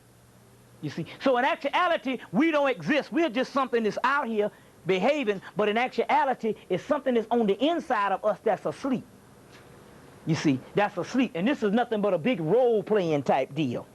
You see? Now, this is Harmageddon. The child of the egg, the magical mannequin in the shell, the bud wheel of the powerful Lemurian Atlantean maze and language of the edge of that lingers on the edge of the universe. That's us, waiting for the return. Those who are equipped energies known as the liars in wait, and in wait. However, there are ones that are all over the universe that has got different types of mystery systems and different types of ceremonies that's been setting up this thing the whole time for the great ones to return. That's us. That's why when you go see the movie, In the Mouth of Madness, the guy was saying, it's about this author that disappears and this detective or whatever, this person goes after him. And after that he says, well, I thought that in actuality that when I was writing these things, it was coming from my mind. He said, but they was telling me what to say the whole time. And he said, this book here, I want you to take this book back to your world, because the guy came and went to this fictitious place and went into another dimension and found this author. He said, look, and he was in a church. The church, which is the temple, and he said, and they had a door boarded up. He said, these great old ones is getting ready to take back the earth. That's us. He said, but I can't hold them back no longer. So take the book back to your world and warn these people. And he kept saying, this is not reality. You know, he's an intellectual. This is not reality. And the woman told him, she said, reality is only what you tell yourself it is. You see, he said, but this is not, he said, reality is only what you tell yourself it is. And so what happens is, he keeps saying this and all, and the woman said, what about, is what you call insane is actually sane, then you will end up in the crazy house. And at the end, he ended up in the crazy house. But while he was in there, the great old ones came and tore up the place.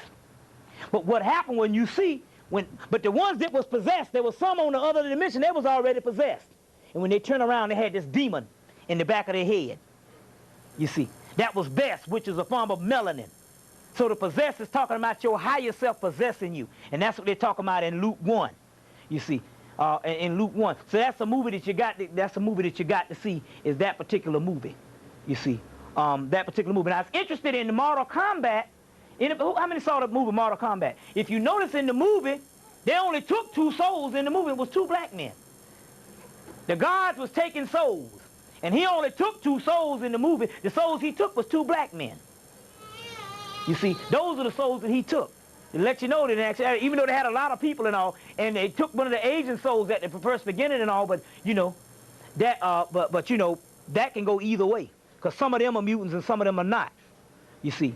But a lot of them you see as mutants. The one that the cracker's dealing with, some of these Japanese that he's dealing with, is straight up mutants.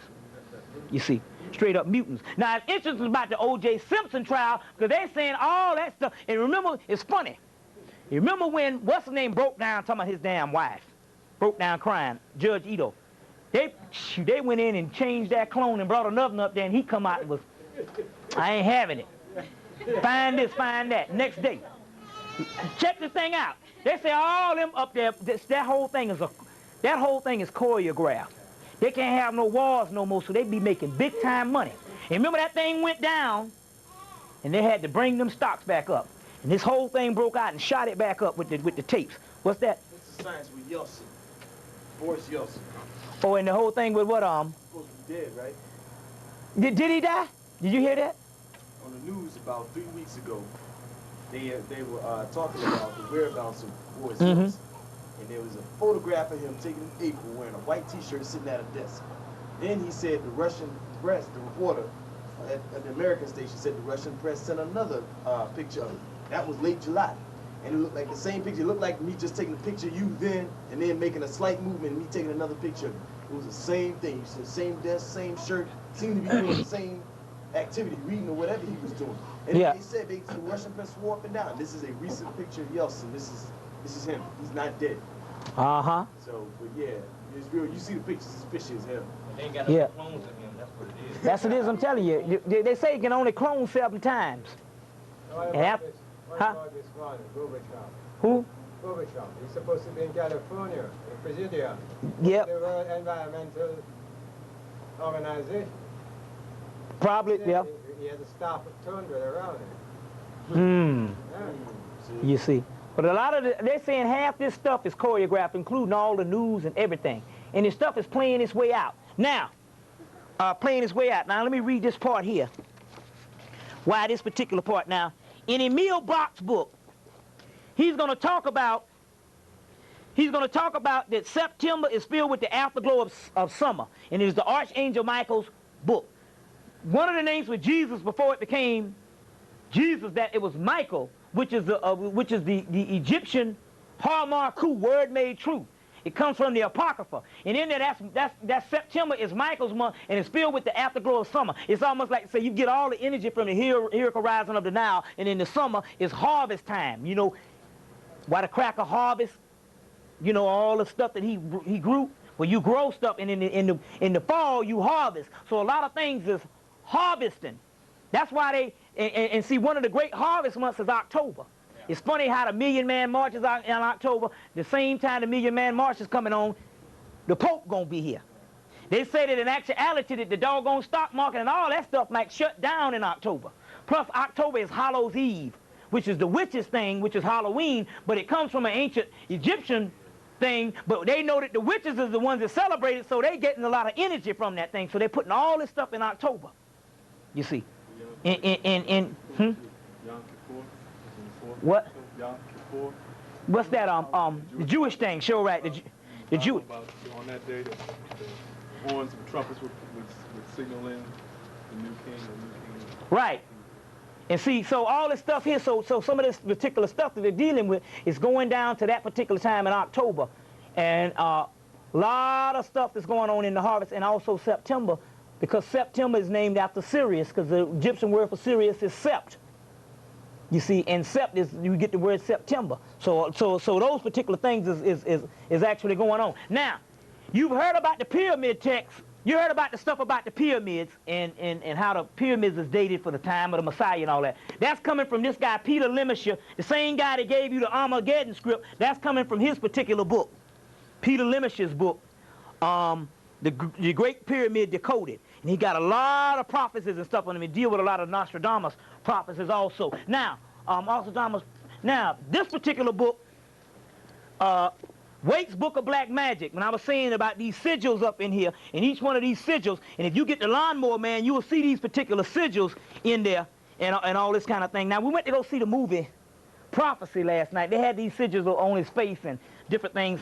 The movie was, I don't know, you probably get something out of it. It was weak. It was weaker than Mortal Kombat. There's a lot of these things up in here, and you can work with these sigils. What about when she shot him, though? That was some science, though. When you burst in them black crows and flew away. Were those crows or raiders? Yeah, well, see, it was a battle, but it was the battle between the souls of the earth.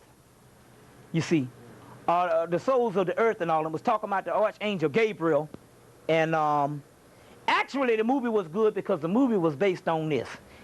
You hear the thing about the fight in heaven, and they raised up the man and say he's God, and the angels got jealous and say, hey, why you call him? You know, why you call him? We're greater than him. And God said, did not make him. You heard that in the Bible. That's what the thing about. But in actuality, what it is the prophecy is about white people that's mad. They call themselves angels, but they're evil angels, and they are mad because it's the devil, Lucifer, is running this thing, and they are mad because the man on earth is the one that's going to be raised up to the heights of heaven. And they say, well, hell, why don't you go and talk to God? And he said, hell, I ain't talking. He said, I ain't heard from him in years. So that was the white man. So the movie, you know, the movie was dealing with that, and so the white man was literally jealous of black people rising up, even though they got black people all in it, but they show a Native American girl in one of the things and all to symbolize black people. And all, and so, and it's a battle between, because Satan is saying, one kingdom is saying, because Gabriel getting ready to raise up and say, I'm going to take this thing from Satan. So it's like two white boys battling for the souls down here. So, you know, it was all right, you know. These sigils and stuff, you can use these particular sigils and different things up in here for all kinds of things that you actually want, you see. So this particular book, also to ward off evil spirits, to kill some crackers, and all of that, you can do it. This book, Waite's Book of Black Magic. Waite's Book of Black Magic. So when you get in the book and you see this picture of the Baphomet, which is put up on the Knights Temple, don't get discouraged, because this is not a temple, no satanic thing, or no devil up under the ground. Remember, this is a symbol of the black man. The horns represent nature. You see the star in his forehead, which is the black dot, and you see the crescent, which is the star and the crescent. The breasts represent the male and female nature. And you see the kundalini coming out of his groin, which is that, and then you see the black moon, which is also, the black moon is also known as the black dot. So this is a picture of the black man, and this is a hieroglyph for energy, and not necessarily a picture of, to say that this is what the black man looked for. This is a hieroglyph of energy. Just like you got the skull and crossbones on the bottle, it's telling you how powerful the energy is. You don't say, oh, there's a skull and crossbones in the bottle. It's talking about that's the energy, you see. So that's the energy that the white man don't tamper with. Now, also, in this book, Gerald Massey's lectures, there's going to be a section in here that's going to be in the Apocrypha now. You got to find it in the Apocrypha. But in this book, Gerald Massey's lectures, in this book, 129, on page 129, they tell you, in the book of Esdras, the book of Esdras is a book in the Apocrypha. They say they were the soulless people. They were the soulless people. Also in the book of Esdras, they were known as the people who are nothing but unto spittle. They're like spit, you see. They said, and they're talking about men with tails. These are men with tails, soulless people. So they're talking about white people, and it's also in this book, Gerald Massey Lectures, which is he has the complete volume, but you can get a lot of the volumes in this one lecture and all, because Gerald Massey went into the British Museum and told the doggone truth on what he got off the papyrus and all, and they deal with that about the doggone white boy up in there also too. During the war days in England, they used to tell the white women that we have tails. Yeah, see, everything that they would tell them, in actuality, that was an archetype of what was happening to them. So they the one that have doggone tails. They must have a camp one day, the camp that I was facing. Up as the Messiah. Say, well, what I'm going to do? This is what I'm going to do. That's the way the book is meant to be read. The Messiah, the Judgment of the Nation, little $4 books. He got a new one out now called The Prince of Darkness, the B666 in the New World Order. Same guy, Grant R. Jeffries, is the name of that particular book. The other one about the aliens controlling the earth, which is actually the graves is Gods of Eden, William Bramley. And also, and this is the book that he's laughing at the Jews, saying that the white Jews been looking for Elijah, but they'll never find Elijah. You see, they'll never find Elijah because they've been looking for him to this day, and at this particular time, they've never found him. Also in this book, he got some stuff on Moses being a priest of Akhenaten. You see, Moses being a priest of Akhenaten. But all white books you got to read with a particular grain of salt also, too. Now, with a grain of salt also, too. So now, what we're going to do is we're going to go into a little question and answer right now to get some stuff, you know, sorted out. So, shoot. Now, who want to say something? Any questions? Well, give me some questions. What's that? This one, I guess the fake Jews had went and got the Ark of the Covenant or whatever that is. Yeah. That thing, because they're worried about what's... Well, they got the Ark of the Covenant, and the doggone other Jews gave them the Ark of the Covenant, because they fooling talking about we your brother. They gave them the Ark of the Covenant in February of 94, wasn't it? 94, but what happened was we got another. I asked them what happened, and they said what happened was the spirits just literally took the energy out of it. So it's just like a big gold chest now. You see. It's still an unholy deliverance, right? Huh? Still an unholy. Yes, an unholy deliverance, but also the Ark. They said there's a part in this book. In this book, which has got the Ark of the Covenant on there, they talk about when this Ark of the Covenant is received by the wrong people, it will be the end of the world. But it's got a lot of stuff to do with the Ark of the Covenant. Also, you know the book, the signed and the seal by, what's my man's name? They wrote the signed and the seal, huh? Graham Hancock. Now, he got a new book out called The Footprints of the Gods, where he's proving that Atlantis and all that existed, and also the Hall of Records of the Sphinx and all this. And that's his new $20 hardback book called The Footprints of the God. But that little book there gets into some of the stuff on the Ark of the Covenant, and Haile Selassie also too, called Heaven, the Last Frontier, by the same guy, Grant R. Jeffries, also. So they took the energy out. But now the good rendition of that is when you see it on Raiders of the Lost Ark, and when they go there and they open it, and you see them demons, you see first you see a beautiful angel come out. Now picture that as a black woman. Then it turns into a entity. That's because that's the energy behind it, and the white boy is scared of the energy. He can't take the energy, so it no longer appears that way to him. And that's this picture here from England that you see. That you see also. Of a beautiful black woman, but up here is the energy coming out of her dreadlocks, is the stuff that the white boys see. Really, that's him can't take that energy. So you see that. So there's a lot of stuff went down in the movie. The other one, the Holy Grail, was the people was killing each other over a gold cup, and what's his name drank out the cup. Sean Connery, and he said, hell, it wasn't the cup, it was the illumination, which is talking about melanin. So that was on the last one. So that's, you know, check out those particular ones. Now, they say that they got a movie out about the Dogon. They said you got it's called The Gifted. Did you see it? Yeah, I seen it. Did you see it? They said it was so-so, or? Well, you know, it's that Blockbuster, ain't it? Yeah, Sirius was evil and all. It's that Blockbuster, you know. But, you know. It's low budget. Low budget, yeah. And it was, they talked about no more and almost. Yeah. Mm. No more. Yeah. Oh, okay. You know the no more and almost story. Right. Yeah. Mm-hmm, yeah. Oh, good is a form of that. Now, there's a part called the Fields of Eleusis. Remember when Isis, when she was hiding from Set-Type and she hid in the Eleusinian fields, or also Osiris, when he retired or when he went to judge, he went into the Eleusinian fields. This is Egyptian magic, and there's some stuff in here on the rites of Eleusis. Now, there's a Greek papyrus called the Rites of Eleusis that Aleister Crowley bought and went and it's a play. It's a literal play on Isis and Osiris, a couple of Greek gods, because that's all Egyptian, and it's a literal play. And you put on the play, but what happened was he took the play and put it on the road and was traveling around Oxford in the early 1900s, in Cambridge, and he put on the play, and the play automatically put people in altered states of consciousness. And then they banned the play because it was messing white people up. But black people, that's a different story. But now that play is back out, and it's an $80 or $90 book called The Rites of Eleusis by Aleister Crowley. But you can read up on the Eleusinian fields up in here. But it's an $80 book called The Rites of Eleusis, and we need to get that play and start putting on them plays, and so tap some niggas in. You know, up there where I'm at, now that you mentioned that, I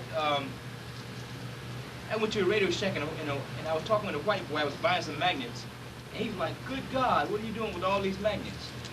So, so we started talking and everything, and I could tell he was acclimated to the occult knowledge. Right. And he was telling me that he goes every week to get these group of crackers, and they do these plays.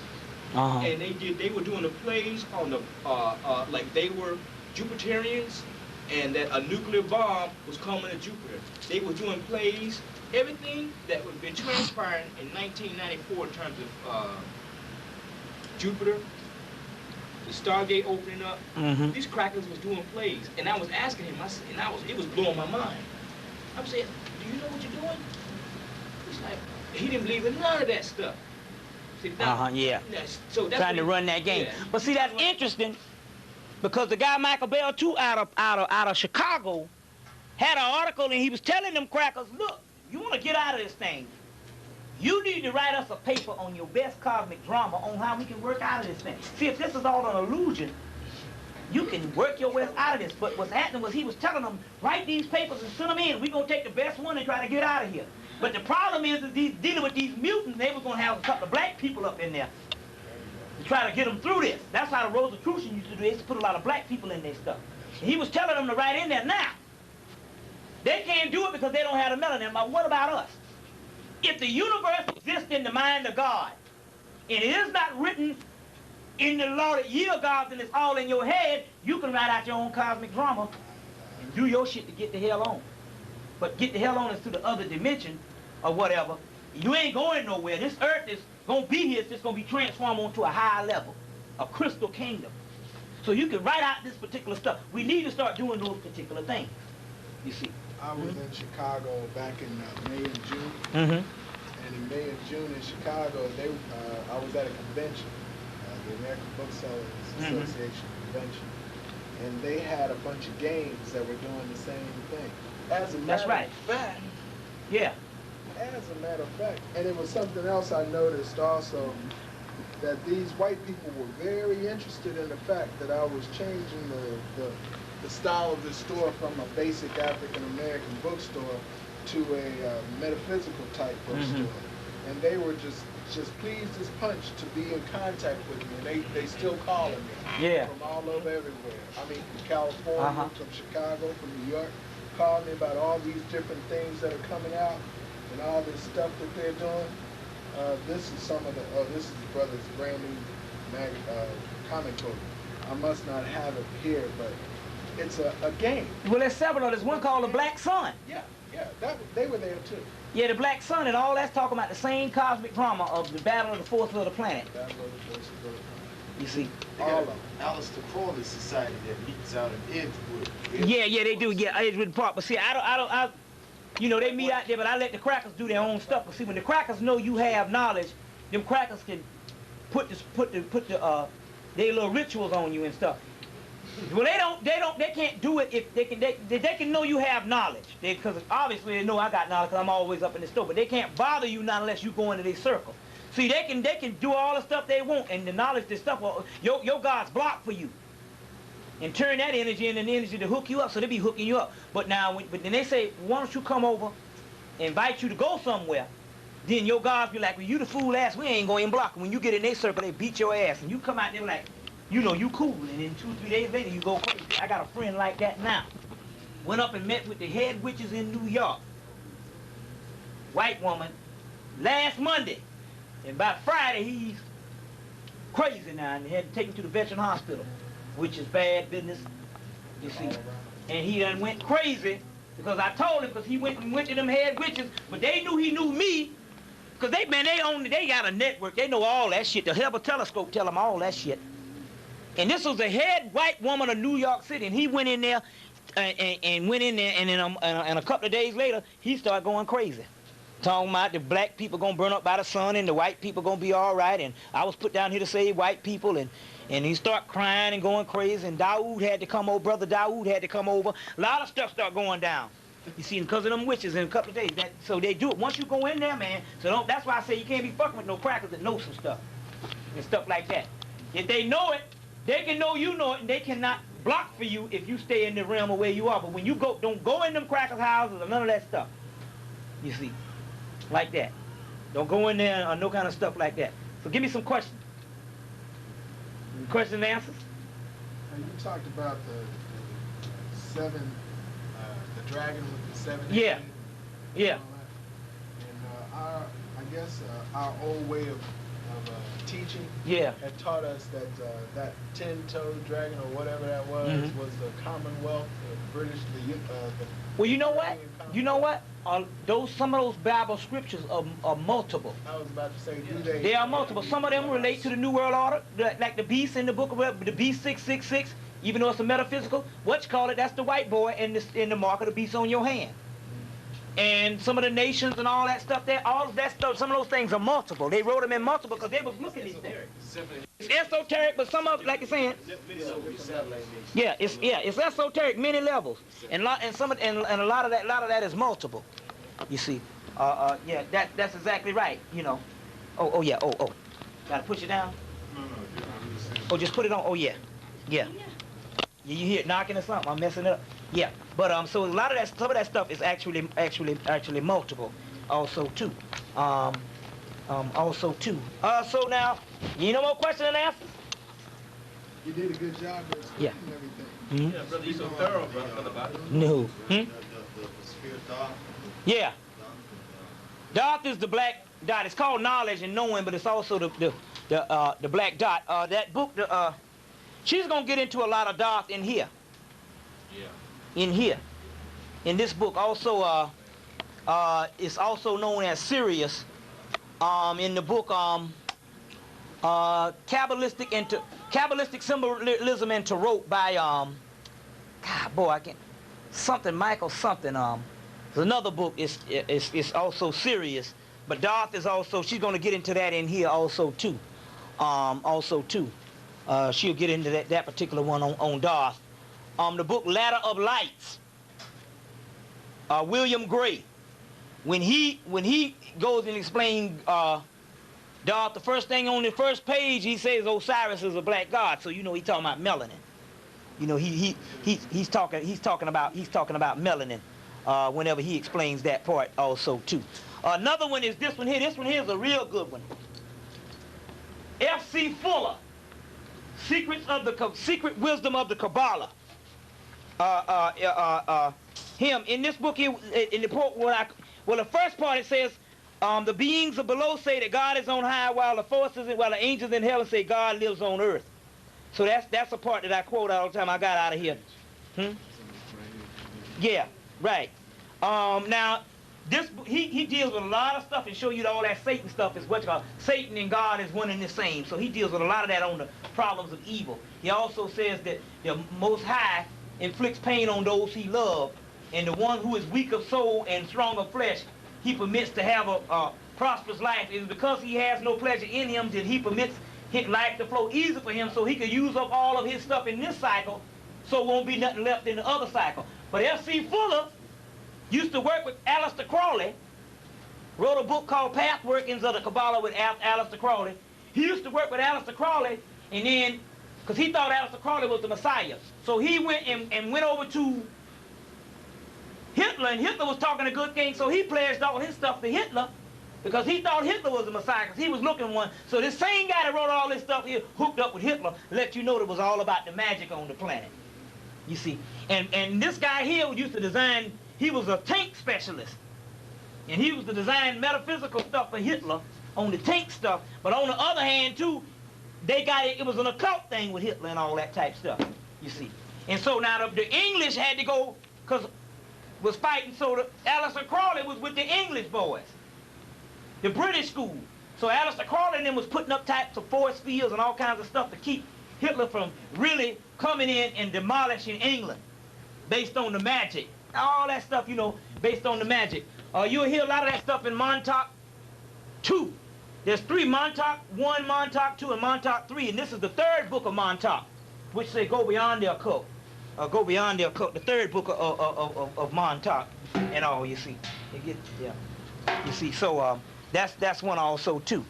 Now, if you're gonna get some book, get the Masses Book of the Dead and study this. A lot of stuff going on right now is going on in this one.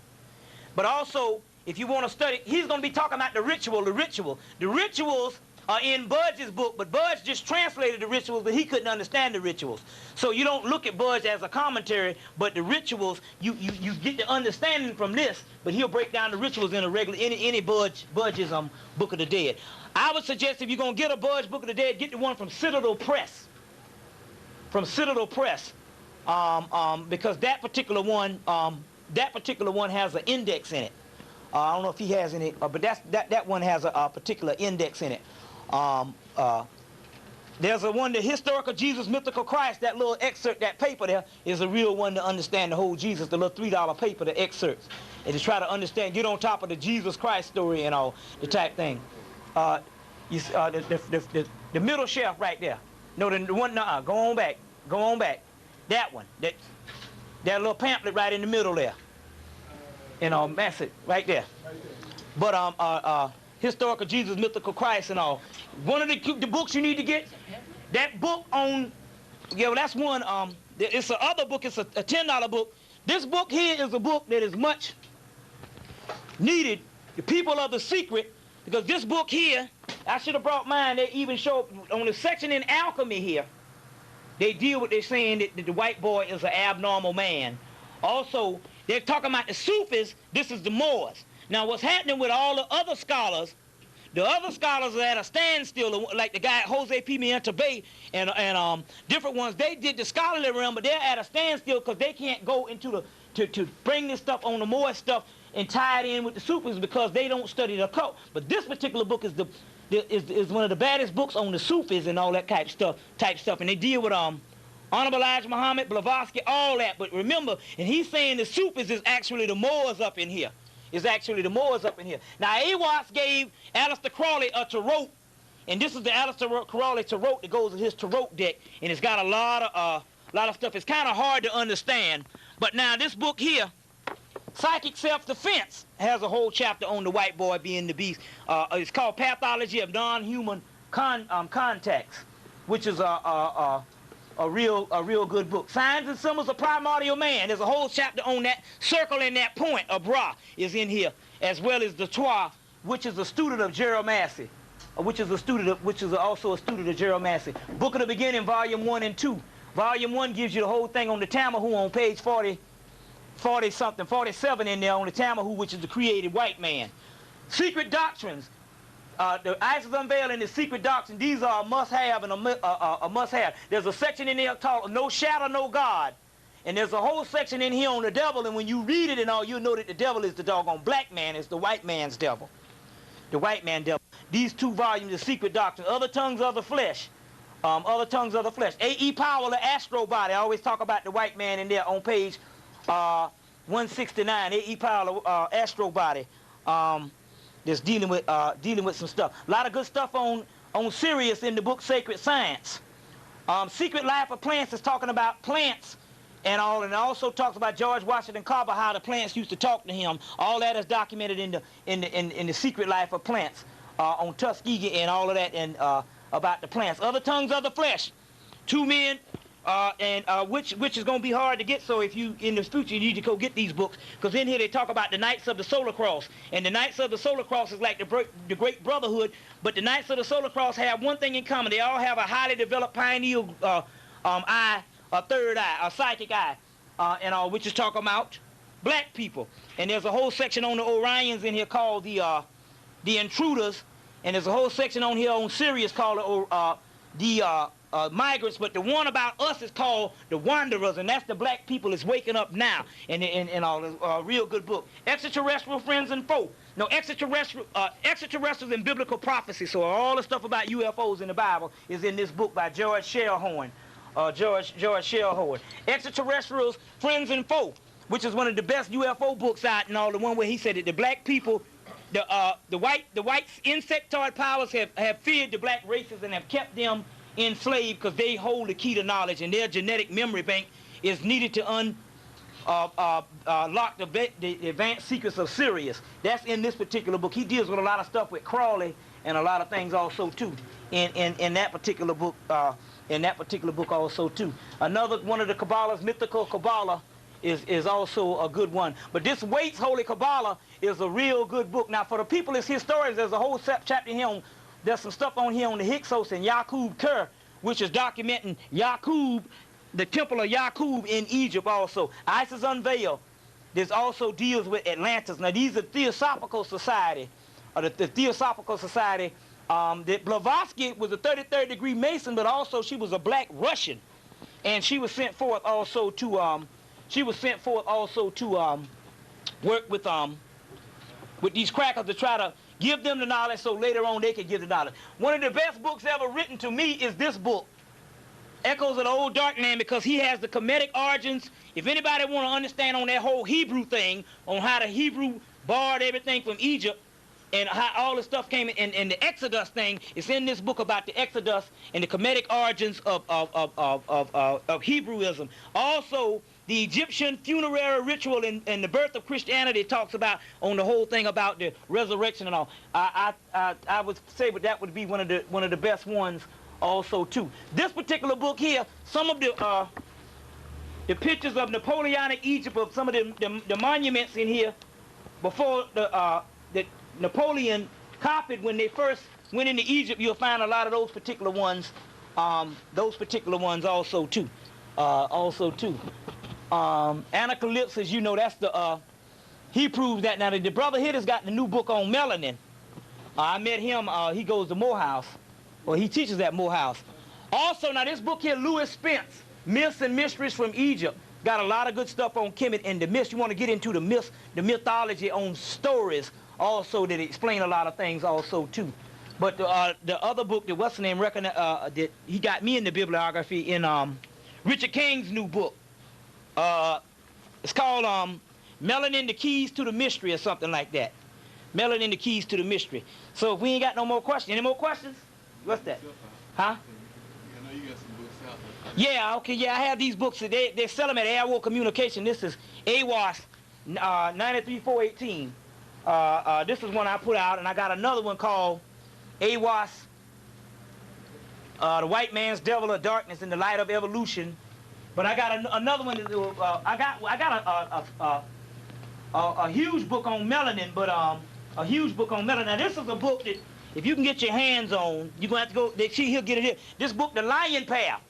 This book deals with a lot on Sirius and melanin, and the divine embryo. That's melanin, and they got dates up in here, meditation dates that you can line up, that you can meditate on. Let me see one of the next dates. The next power cosmic days that you can line up on is November 20th, August 21st, that's just passed. November 20th, 1995. But there's other dates, there's different dates. There's different dates in here, but each day, that book, The Lion Path by Musaeus. He studied melanin. He also has some tapes called Unheard Melodies that you got to order that could tap into the melanin alpha beta brainwave. Also the Sirius Mystery. A lot of things we need to be dealing with the Sirius Mystery, with the Hemmitt ceremony every 120 years, which is gone past last year. And after that, you deal with, they release something called the Seca. The Seca ship is a mothership, but also that's in that book. In The Rising of the Serpent's Tooth is a very key chapter, Rising of the Serpent's Tooth in the Sirius Mystery by Robert Temple. The Seca ship and all is talking about a death ship. So I guess we can call it quits.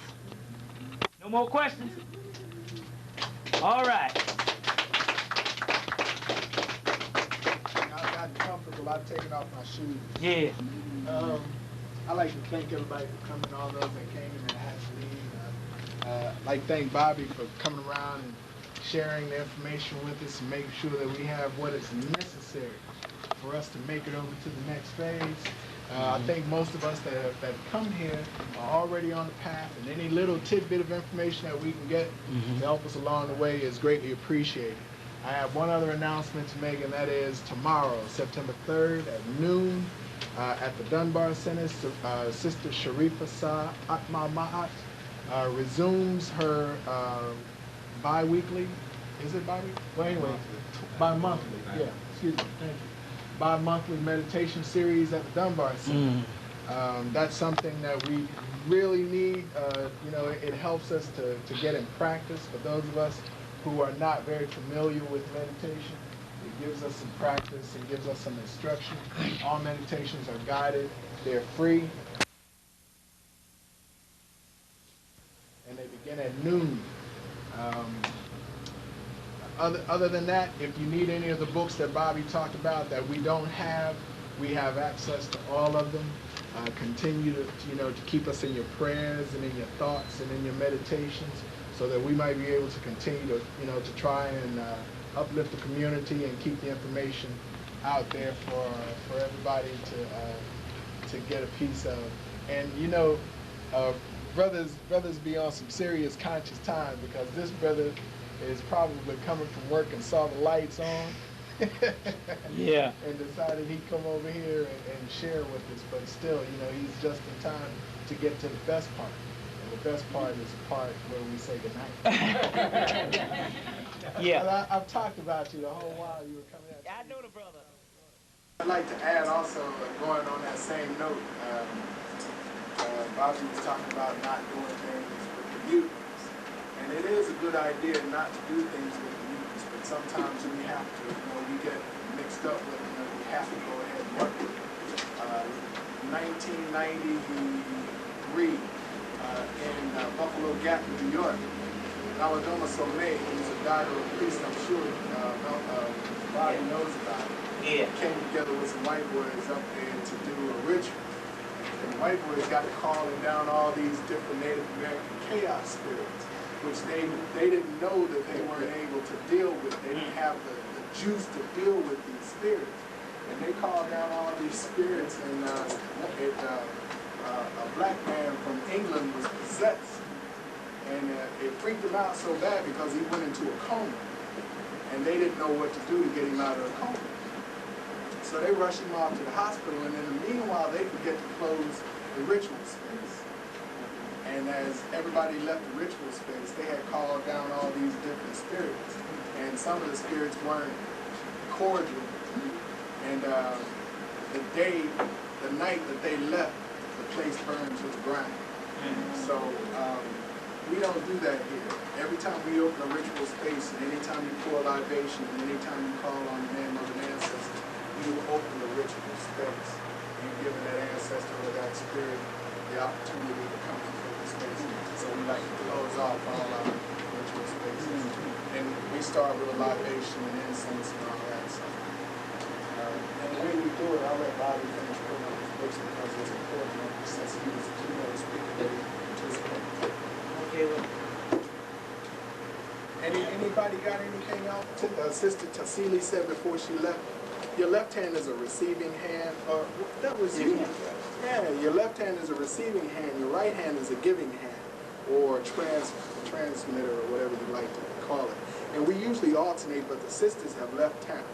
So what we usually do, we usually have a male, a female, a male, a female, a male, a female.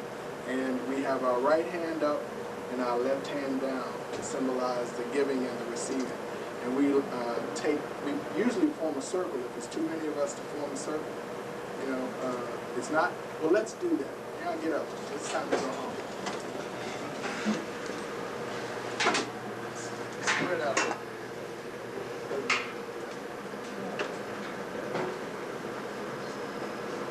Swing around.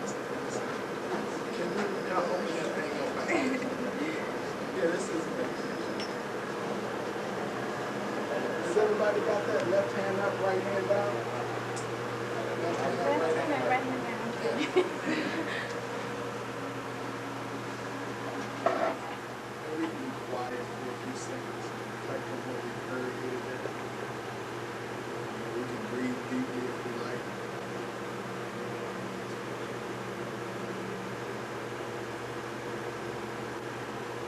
Feel the flow of the energy.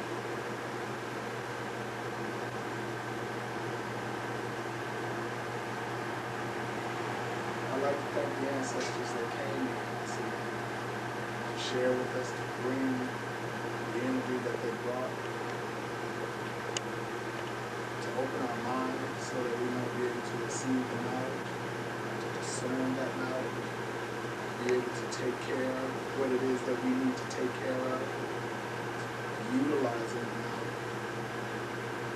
Because knowledge without work is dead. Since we're the people of the sun gives light, and we too must give light. I'd like to thank each and every one for coming, for sharing your voices, for donating, for sharing. And when you leave these doors, that you continue to share, to give of yourself freely, openly, and honestly. That whenever you meet a brother or sister on the street, that you will show them true, honest, and unadulterated love. So at this time, we'd like to release the ancestors, thank them again for coming, and let them know that we appreciate them. And let those of us who have altars not forget them and feed them. And those of us who do not have altars, find time to make them.